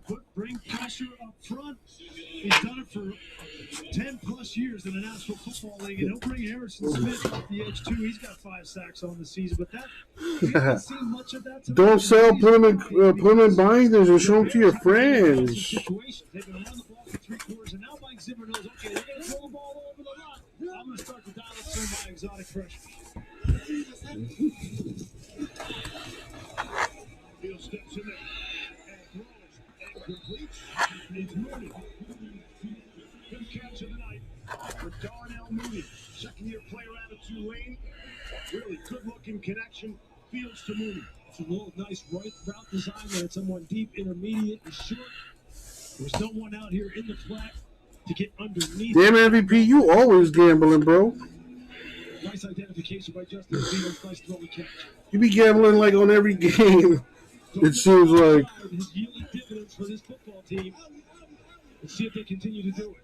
There's that same look from Mike Zimmer. There's back in the red zone. Harrison Smith. And that's what you have to do against that look. The ball has to come out fast because Mike Zimmer is forcing you to have protection issues. And if you're not able to handle that, he's going to continue to bring it. And he has a myriad of different variations off of that to pop out and play zone behind it. That confuses a young quarterback like Justin Fields. 5th drive in the Vikings territory, netting no points. Couple turnovers, missed field goal, and 2 offs on downs. You see him popping out there that time. Fields, he pops out of there as well. They'll slide down. Bring up the 3rd down. Again, when they pop out of this zone, out of this double A gap look, the majority of the time it's either to play some kind of 3-deep zone or play some kind of 2-deep zone. And if you are able to identify that, look, he had Bird open here along the pylon route again. Let's see some more urgency out of these Bears. Down a couple of scores. Under 4.5 to play. 3rd and 4. Fields throwing and over. Move. Incomplete. 4th down. I like the thought. You had the right player in the right spot against the 2-deep look. You just got to keep this ball a little bit lower. Throw it a little bit lower and on a line, and you had a shot over the outside shoulder.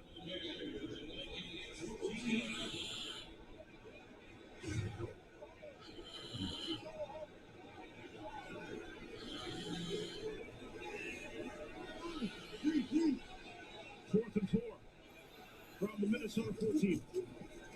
Here's the pressure. Fields throws it. Oh, wow. And Bird could not bring it down. 3rd time. The Bears will turn it over on downs. Another red zone trip. Nothing to show for Chicago. You see this linebacker here. He's going to force the tackle to come down. That leads to a free rusher on the outside. And you speed up the process of Justin Fields. And the ball's a little bit high. Could have been made. Second time that Demir Bird, he dropped the punt, and now he drops a big 4th, and he's got to make that catch. And that's about as good as Justin Fields can do in that situation. Nice design by Mike Zimmer to make it difficult on him. But that's what the NFL is. It is difficult. Demir Bird has to make those plays if this team's going to get anywhere in that kind of situation. Yeah, you're playing without Allen Robinson, no Marquise Goodwin, and Demir Bird gets a great opportunity to step up in this game, and he doesn't do it. Vikings will work on the clock now. Dalvin Cook. Man, this game is over. And a timeout. The Bears have 1 left. Here's your playoff picture in a wild NFC. The story tonight for the Vikings, should they hang on to win this game, they'll move into the 7th spot over the Saints. And then they'll watch carefully tomorrow night's Washington-Philadelphia game. Will the Vikings win tonight? If Washington wins, the football team would be 7th, Minnesota 8, New Orleans 9. If Philadelphia wins tomorrow, Minnesota stays in 7, Philadelphia 8, and New Orleans 9. Those are Lewis's 2 former teams, Philly and Washington. Who do you got it now? I don't know if they might. Yeah.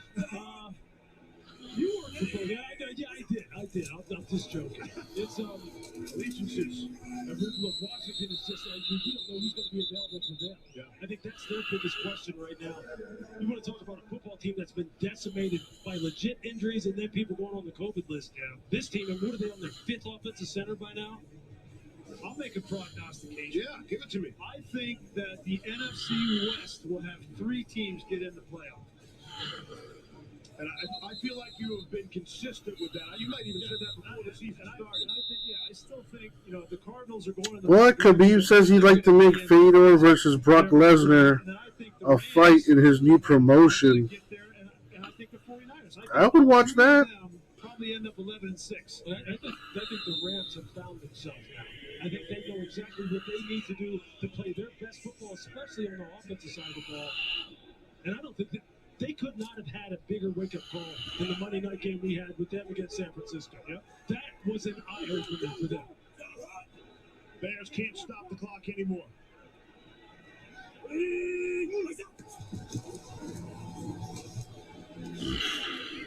Cousins throwing on the run. Waiting for Justin Jefferson to come clear. His first catch of the second half. And the Vikes' first down since 5:51 left in the 3rd quarter. Wow. Some of the Bears have dominated with the football. And yet they're still down by 2 touchdowns. It's amazing. That's why there's so much nuance in the game of football that if you just look at the stat sheet and really try and base your evaluations on how good teams are based off of that, you'll get fooled. Because this game here tonight is a tale of 2 different things. The stats and then what actually happened. All that being said, I think Mike Zimmer will take this for sure. Because everything's been a roller coaster. Tonight was not a roller coaster. Okay? The Bears were a roller coaster, but I think the way that Mike Zimmer and Minnesota played, they weren't flashy, but they didn't make the mistakes. They made When do Bengals Ravens play Sunday? 2 touchdown passes from Kirk Cousins, and they're going to get out of here, and it's going to be a pressureless 4th quarter situation. I think the thing he'll be happiest with, especially from a defensive perspective, is the way they attacked the football and got it out and got it back to the offense and killed many of the Bears' hopes when they were in scoring position. That will make a defensive coordinator happy more than anything. Turnovers.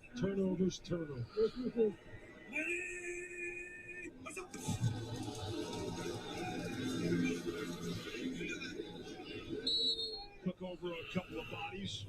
It's going to get harder for the Vikings, though, coming up. Yeah. Next couple of weeks, Rams at Green Bay.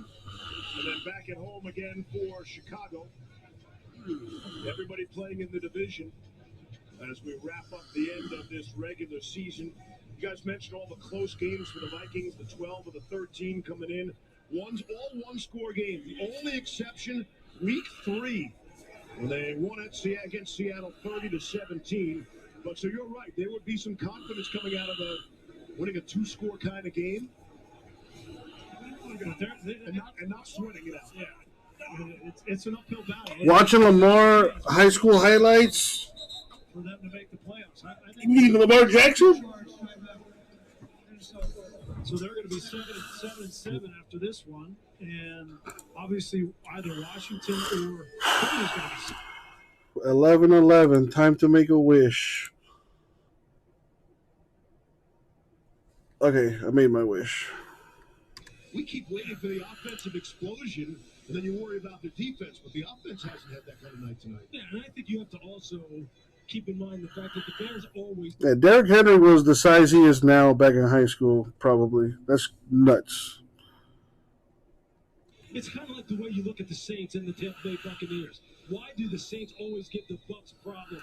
Yeah, Ravens has been unraveling since the Dolphins game.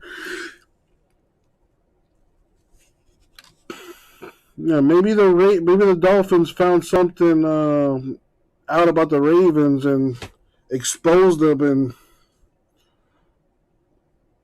opening that division back up again.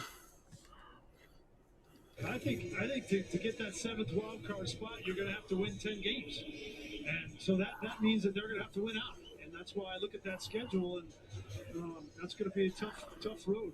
Packers have already clinched the division. Packers are the only team that's clinched a playoff spot. Yeah. We had a couple games left in Week 15. One playoff spot that's been clinched. It's been a wild NFL season. Plenty more good stuff straight ahead.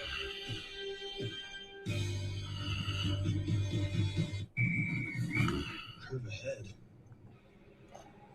Hey, buddy. Want me to drive? Why would I want that? Everyone says you couldn't handle the curve. Who says that? You show Tebow a curve, guy falls apart. Tebow? The curve? No way. Literally everyone says that.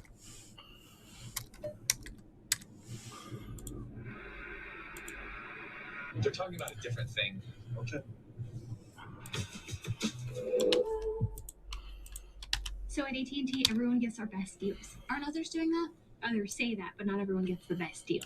Like, what if I give you a lollipop? Then I give you our best lollipop. That's not fair. At AT&T, we think it's only fair that all customers get our best deals. And we get a choice of plans.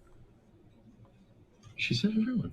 It's not complicated. Only AT&T gives both new and existing customers our same best deals, like up to $1,000 off our most popular smartphones. History is filled with almosts. Those who almost adventured, who almost achieved. Then there are others. The ones who embrace the moment and commit. They calm their minds and steel their nerves with 4 simple words, whispered since the time of the Romans. Fortune favors the brave.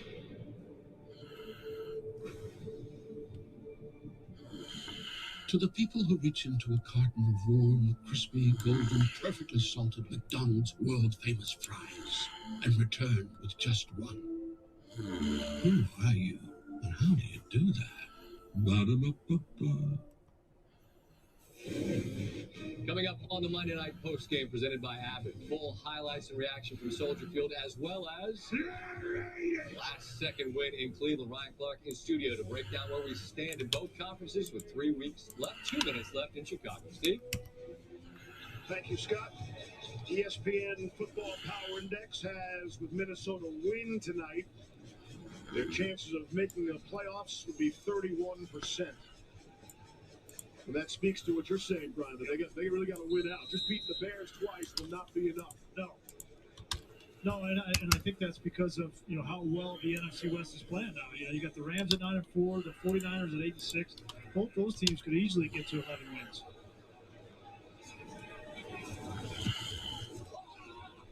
Barry pumps it away. Unbelievable punt that goes into the end zone. Time for our total replay. Brought to you by Best Buy. It was really an NFC Norris kind of game.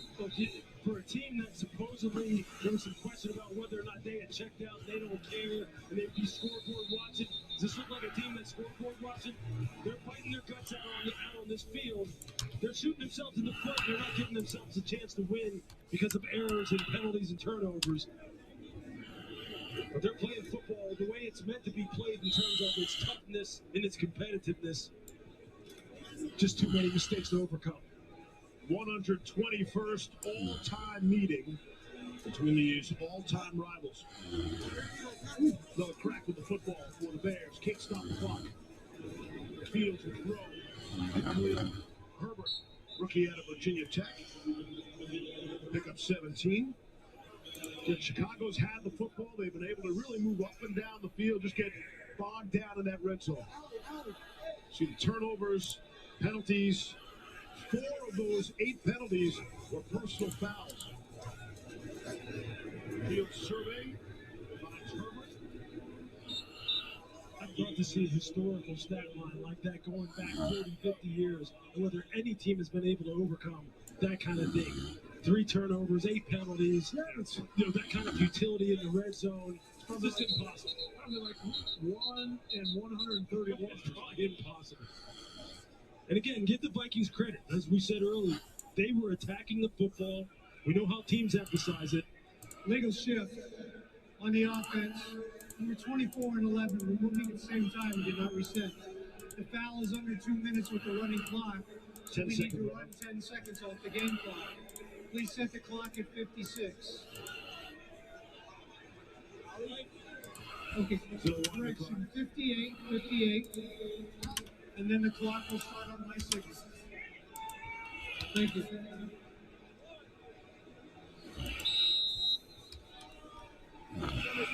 Now the clock on the move inside a minute. Fields throwing for Komet. Out across midfield. There was a period of time here where the Vikings could never win in Chicago. 2001 to 2014, Minnesota went 1-13 here in Chicago. The Bears have done a nice job against them. I guess you could say they've helped with 17 tonight. And the drop, Herbert. Well, look, it's all going to be about looking towards the future, as we've already touched on with this organization. From the very top, you know those kind of conversations are the kind of conversations that happen right now. Even though they have to finish out the season, the fate of Matt Nagy has to be decided. The fate of Ryan Pace has to be decided. And the quicker they can get on with the business at hand and make those decisions, the quicker they can get on with fixing what's wrong with this football team. Inside a half a minute. Fields on the run. He doesn't want to take another shot or throw it away. Kirk Cousins tonight has 87 passing yards. That'll be the fewest pass yards in any start in Cousins' NFL career. Well, we came on the broadcast talking about Kirk Cousins and how hot he's been. 27-5. Now he's got 29 touchdowns and only 5 or 6 interceptions. But I think this next month of the season will be the most important in his career. Obviously, he was brought here to win playoff games, and this is his 4th year, and they've only won 1 playoff game back in 2019. And so he's got to win the next 3, as we outlined, and that's not going to be easy to do, but that's a challenging problem. Jimmy Graham's first catch comes with 14 seconds left. And Kirk Cousins' career record as starting quarterback is going to improve to 58-58-2. And now he's piling up wins on the prime time. After not being able to win on Monday night. Stringing a couple together. Honestly, I really enjoyed our conversation with him. He seems to be in a real good spot. I think he is a guy right now. All right, guys. Can I do anything for anyone? We got people in here. We got plenty of stuff in the store. Check it out. Got 1 box for random divisionals at a pretty good price. I got personal boxes. I got some baseball, some basketball, some football, all kinds of stuff in the store. Can I do anything for anyone before I call it a night here? I did manage to sell some boxes, so shout outs to Vintage and shout outs to CBK. Both of you guys got a few spots in the promo.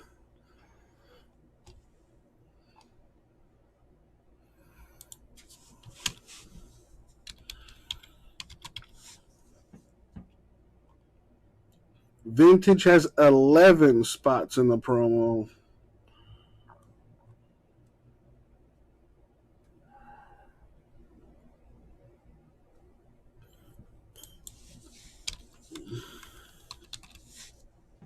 CBK has 5.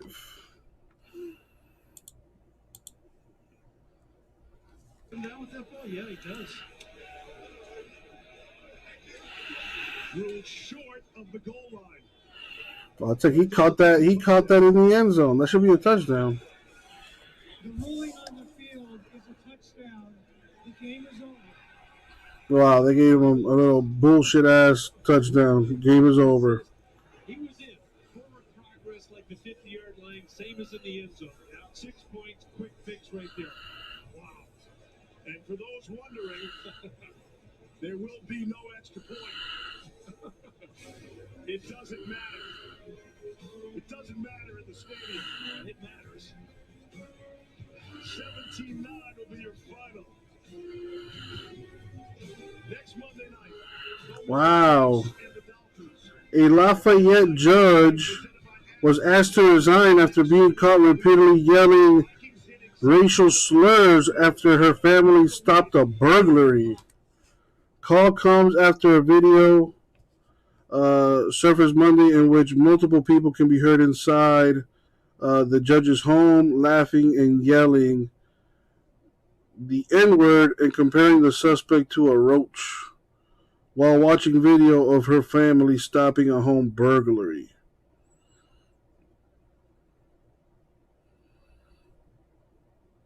Lafayette Police Sergeant Paul Mouton confirmed with News 10 that no weapon was found on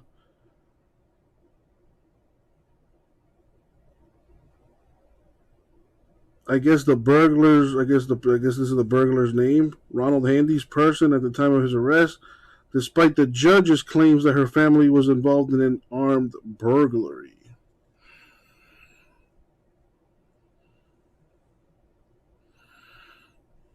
Why are the lights when I pull up in the whip, they be saying, God damn. Why are your lights on? They're like, pull up. And mom's yelling, Good, we haven't today. look, that's me. No, I came from the backside. He trips. He trips. I was the only one running. That's me. Kitty was standing. I'm the one that took him down. Kitty's just standing there. Well, Lafayette is what, Louisiana? Yeah, not surprised.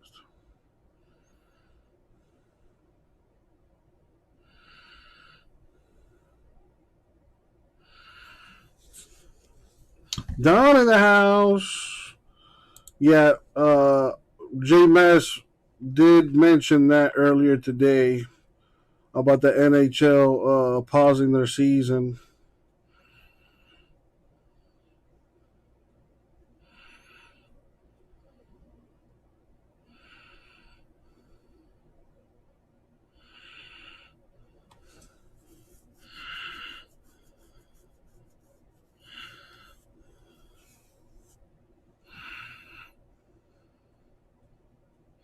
Well, why would they let them kick if there's no time left on the clock and it's not going to affect the outcome of the game?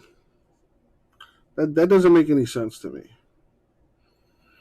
Now, if there was time left on the clock and they didn't let them kick the extra point, then you would have an argument. But no time left? Why would I let them kick the extra point? Because of the point spread? That doesn't mean shit. Then again, though, that extra point doesn't take any time off the clock, now that I think about it. But it's not affecting the outcome of the game, so who cares? Unless you're a gambler, then you should probably make better life choices.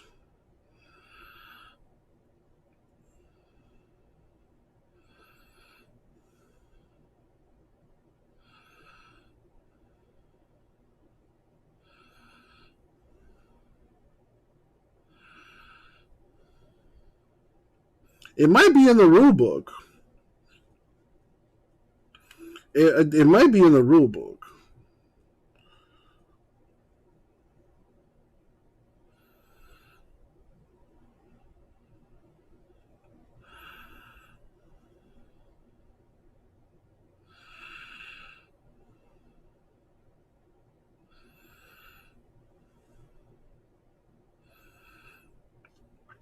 Yeah, it sounds like only people that would be upset about it are gamblers.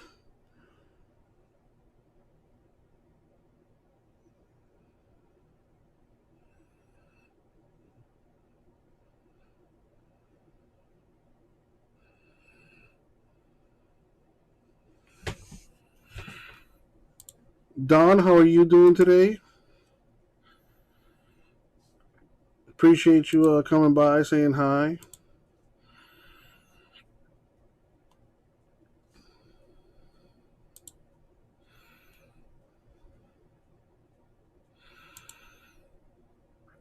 Only reason NFL ratings are so high is because of gambling. I would say partly yes, and I think the most important being the fact that Americans are just obsessed with violence.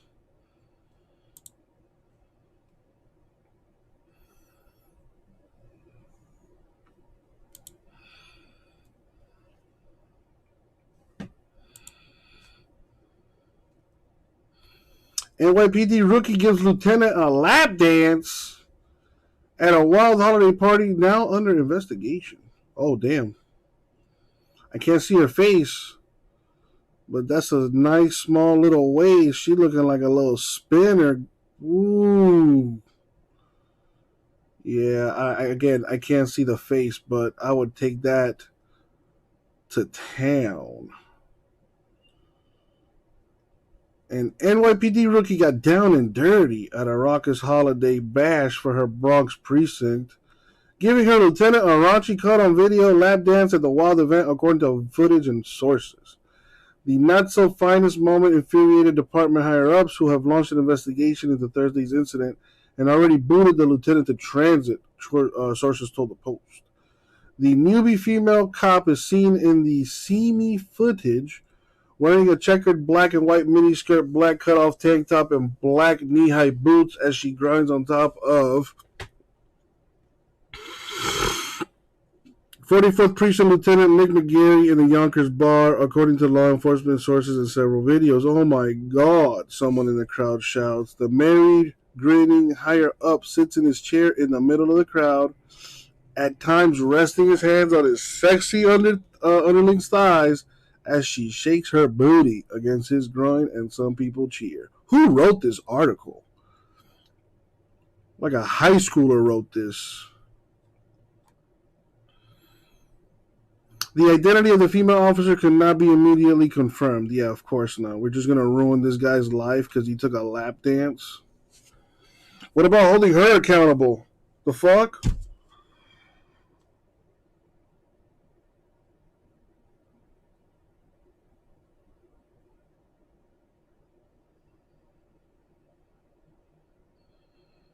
Messing with your subordinate is a no-no on the job. They're off the clock. Rookie cop doesn't know any better because she just came on the job. I can't even tell you how many times they tell incoming supervisors that. 2 videos caught the female officer showing off her sexy moves to the lieutenant, while the third captured her on the dance floor behind another patron who was bent over.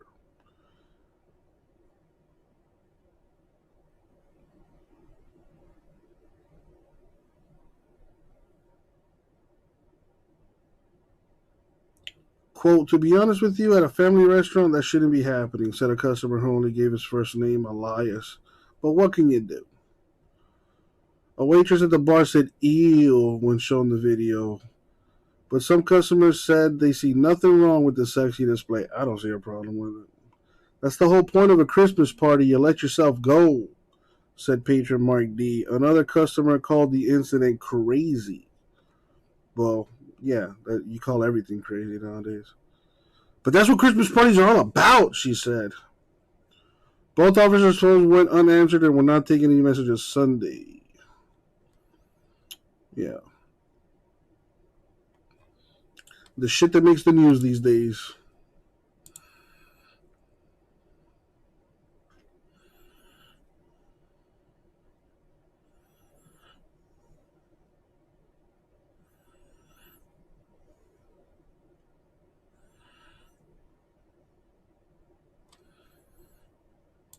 Oh, I mean, yeah, the lieutenant definitely should have known better than to take that lap dance. You know, you're married. If you're single, by all means, free game. But if you're married, huge no-no. As far as, you know, him being a lieutenant and her being a rookie cop, I guess there might have been something. There's probably something in their guidelines stating that there shouldn't be any fraternizing between, police officers, but it happens at every job. Most people marry their coworker. That is mind-boggling. That a good portion of people end up marrying a coworker.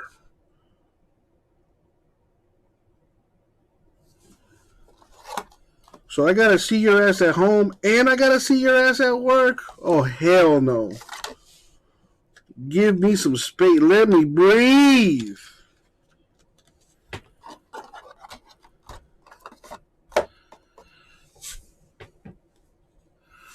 Yeah, because, J-Bass. Because I want to show the world how I'm living. I'm out here recording other people getting a lap dance, having a great time. I want to stir the pot because I want likes. Look at me. I want you to look at me. That's the world we live in now.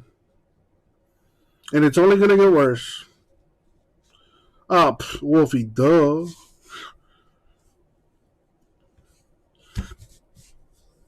I've dated co-workers too.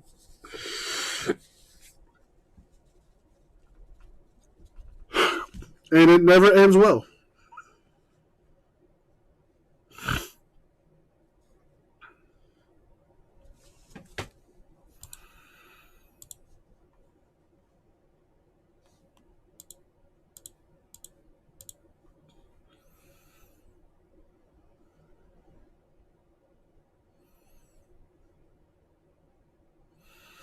Work for the state government, you could not. I would hope so. I would hope so. Do that on your own time. Not at a, company holiday party.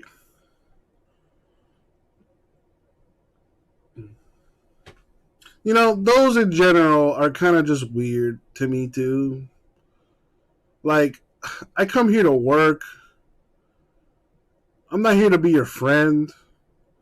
I just want to come in, make my money, and leave. I don't care about the affair you're having, Barbara. I don't care.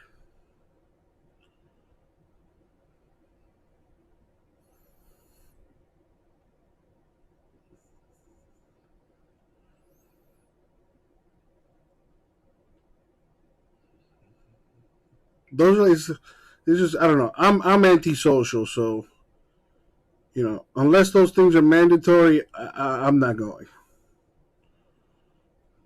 No, thank you.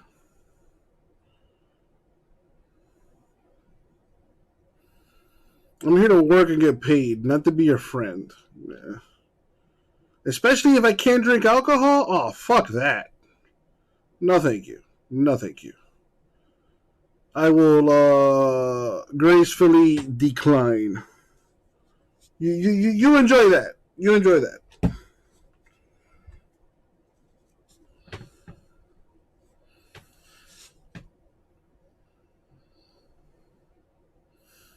Ooh, Wolfie, tell me more.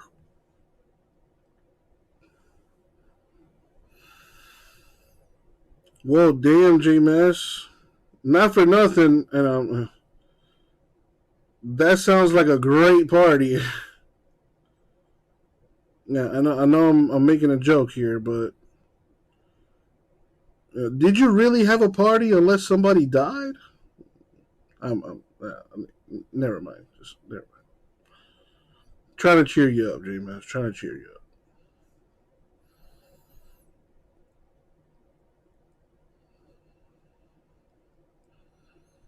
She showed up at your place after work with 2 wine bottles. Was she at least hot? Because, I will let a lot of things slide if you're hot. That's just the way of the world. Then again, I don't think any hot women are stalkers. So probably not. They used to have the parties at fire halls where booze is cheap, where what booze was cheap. What the hell? What's a fire hall? She was hot, not gonna lie. Again, where's the downside here? I understand she's probably batshit crazy, but she's hot. She's older than you. I mean, she could probably show you a thing or two. Shit. No sexo at worko. Damn. That's one regret. I wish I had sex at work. Yeah, I made out at work before. You know, there was this girl that had a crush on me, and she would always come by and talk to me at because I used to work at Layaway, which was like off in the back of the retail department store. And she would come, you know, she used to work in the ladies department, which was like, I guess, across from mine, but you had to take a nice little walk to get to me. But she would, like, anytime we worked the shift together, she would always come by, and she would always just, like, waste her time talking to me. And I'm a pretty oblivious guy, I'm not gonna lie. Like, unless you flat out tell me you like me, like, I'm not gonna pay any mind to it. Until eventually someone told me that she liked me, so I was like, oh shit, for real? I was like, okay, well, now it makes sense. I thought she was just being nice, or she was just bored. So anyway, one time she, you know, I'm in Layaway, I'm doing something, and she like sneaks up behind me and like surprises me. And then I was like, oh snap, you know, she scared me. I was like, whoa, you know, she I was like, whoa, what the fuck? And then she's just there laughing. And she's like, what are you doing? I'm like, what does it look like I'm doing? I'm working, slacker. And she starts laughing. And then one thing leads to another. And we close the door. And we're making out.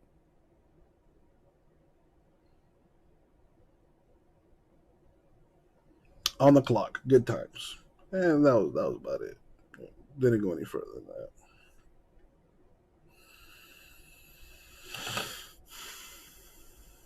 Downside was you were dating someone else and she knew that.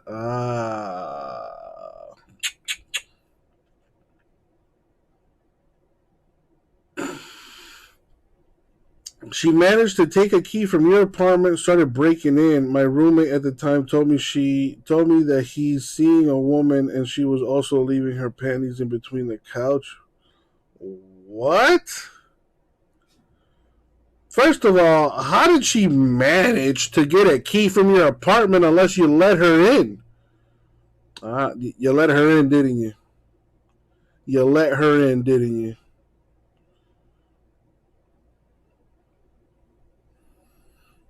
Dude, that's rule number one. If you know she's crazy, why would you let her inside your apartment? If you're gonna do what you did, you don't shit and sleep in the same bed, bro. You should have took that chick to the motel, hotel, Holiday Inn, man. You know the rules. You know the rules. Yes, there are, J-Maz. There really are some. There's batshit crazy people in general, but yes, when women do it, it's like up a few notches. But exactly, the crazy girls, they be having that. Ooh, you know what I'm saying? And dude, I don't know. I like the danger that comes with it. I'm not gonna lie to you. I get easily bored in a relationship. So, you know, I don't know, man. You know what? Give her my number, Wolfie. Give her my number. You know, I'll give her my address. And take her for a spin.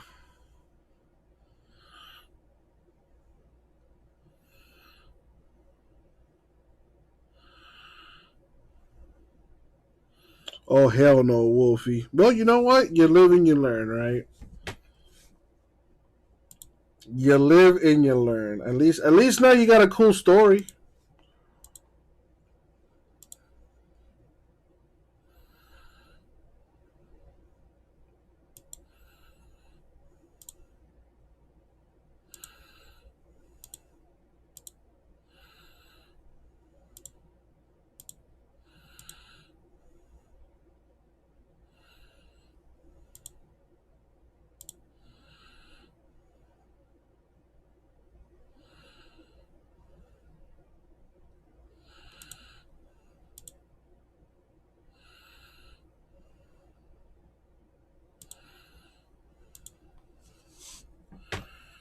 This was back in 2014. She's married now? Oh my God.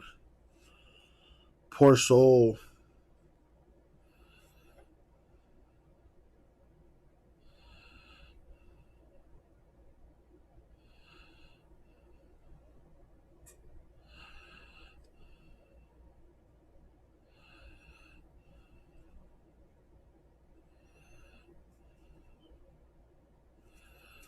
I was thinking about an ex of mine today too. And I was like, I was at the brink of like texting her and sending her a message. Like, hey, what's up? And then I remembered what it was like being with her, and then I was like, yeah, no. Nah, I'll pass on that.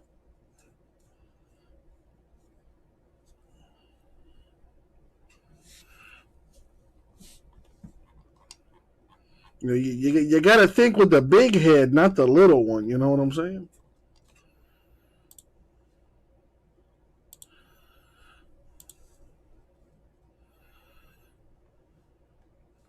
She's been married like 3 times.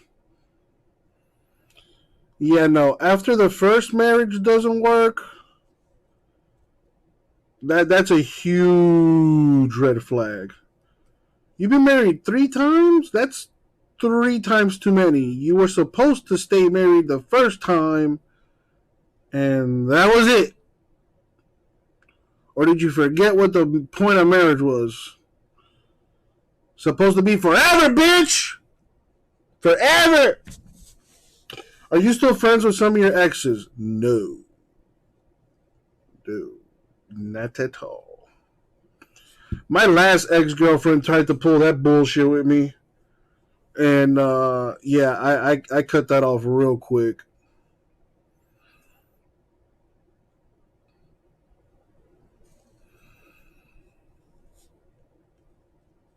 Yeah, I don't see a point. I don't see the point in being friends with an ex. Like, what good is that gonna do for either of us? You know what I mean?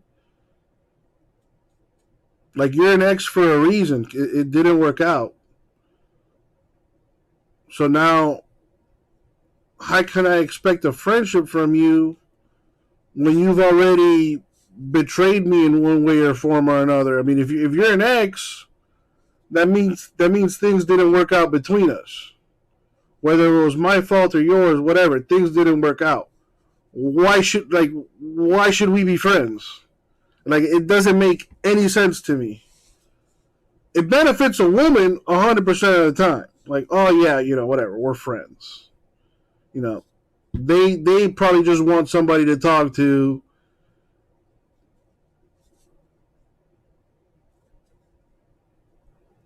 Because women are crazy that way.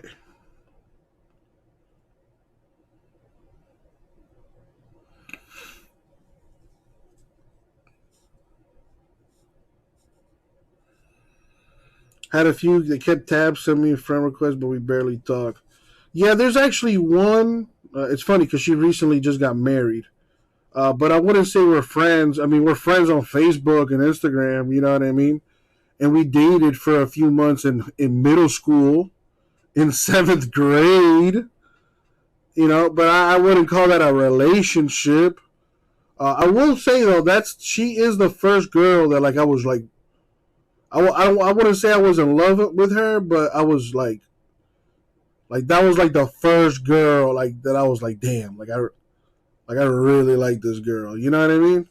I wouldn't call her love though, but like I really liked her. And whatever, just shit didn't work out, you know. And we went to different high schools, but like we still kept in touch somehow. I forget. I had a cell phone. That's why. And she would randomly text me sometimes. And her boy, it's funny because her boyfriend used to ride my bus, so sometimes she would text me just to like keep tabs on him. And then once I figured out what she was doing, then I kind of just stopped talking to her.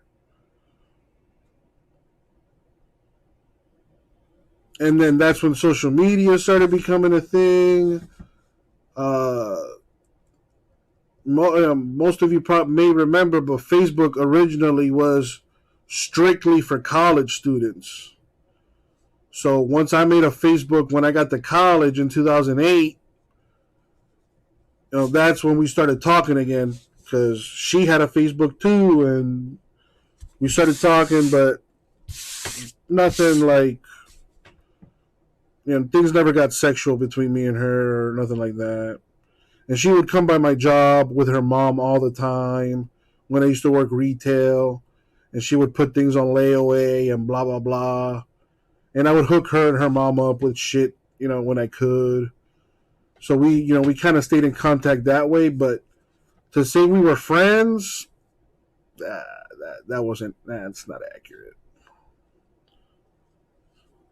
Dude, when the Sidekick phone came out, that was like the greatest shit. You were the coolest kid if you had that Sidekick phone. But yeah, Wolfie, yeah, so my ex, she broke up with me, but she still wanted to be friends with me. And I said, no, I'm not doing that. I don't want to be your friend. I want more than that. And if that's the case, then I wish you well, but I don't want to be your friend. And she would still follow me on social media and all that stuff. And I remember, I forgot her birthday, but her birthday passed, right? And I didn't text her, I didn't send her a message or nothing. And I posted a picture of Apollo on Instagram, and she had liked the picture. So I'm like, what the hell? Why is she liking my shit? So I text her, and then I'm like, hey, why are you still following me on social media? And then she was like, oh, because I still want to be friends with you or whatever, and if I want to like your picture, I'm going to like your picture. What are you going to do about it? And I was like, oh, really? I was like, okay. And then, not sure if you know this, but you can remove people from following you on Instagram and on Facebook too. I knew you could do it on Facebook. I didn't know you could do it on Instagram. So I took her off my Instagram, so now she can't even look at my shit. And good riddance. This was this year. This was like this year.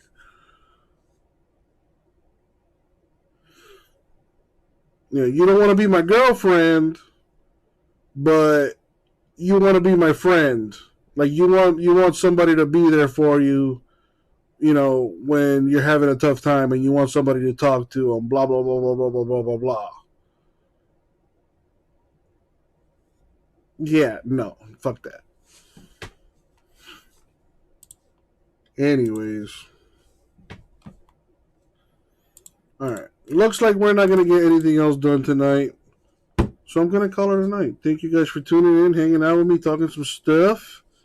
I'll be back again tomorrow. All right, so make sure to search between your couch. To search in between the couch. Scratch up those panties, drop them off at the bank, and buy some stuff for tomorrow. Please. Wolfie, have yourself a good night. Everyone else tuned in, you do as well. And I'll see you tomorrow.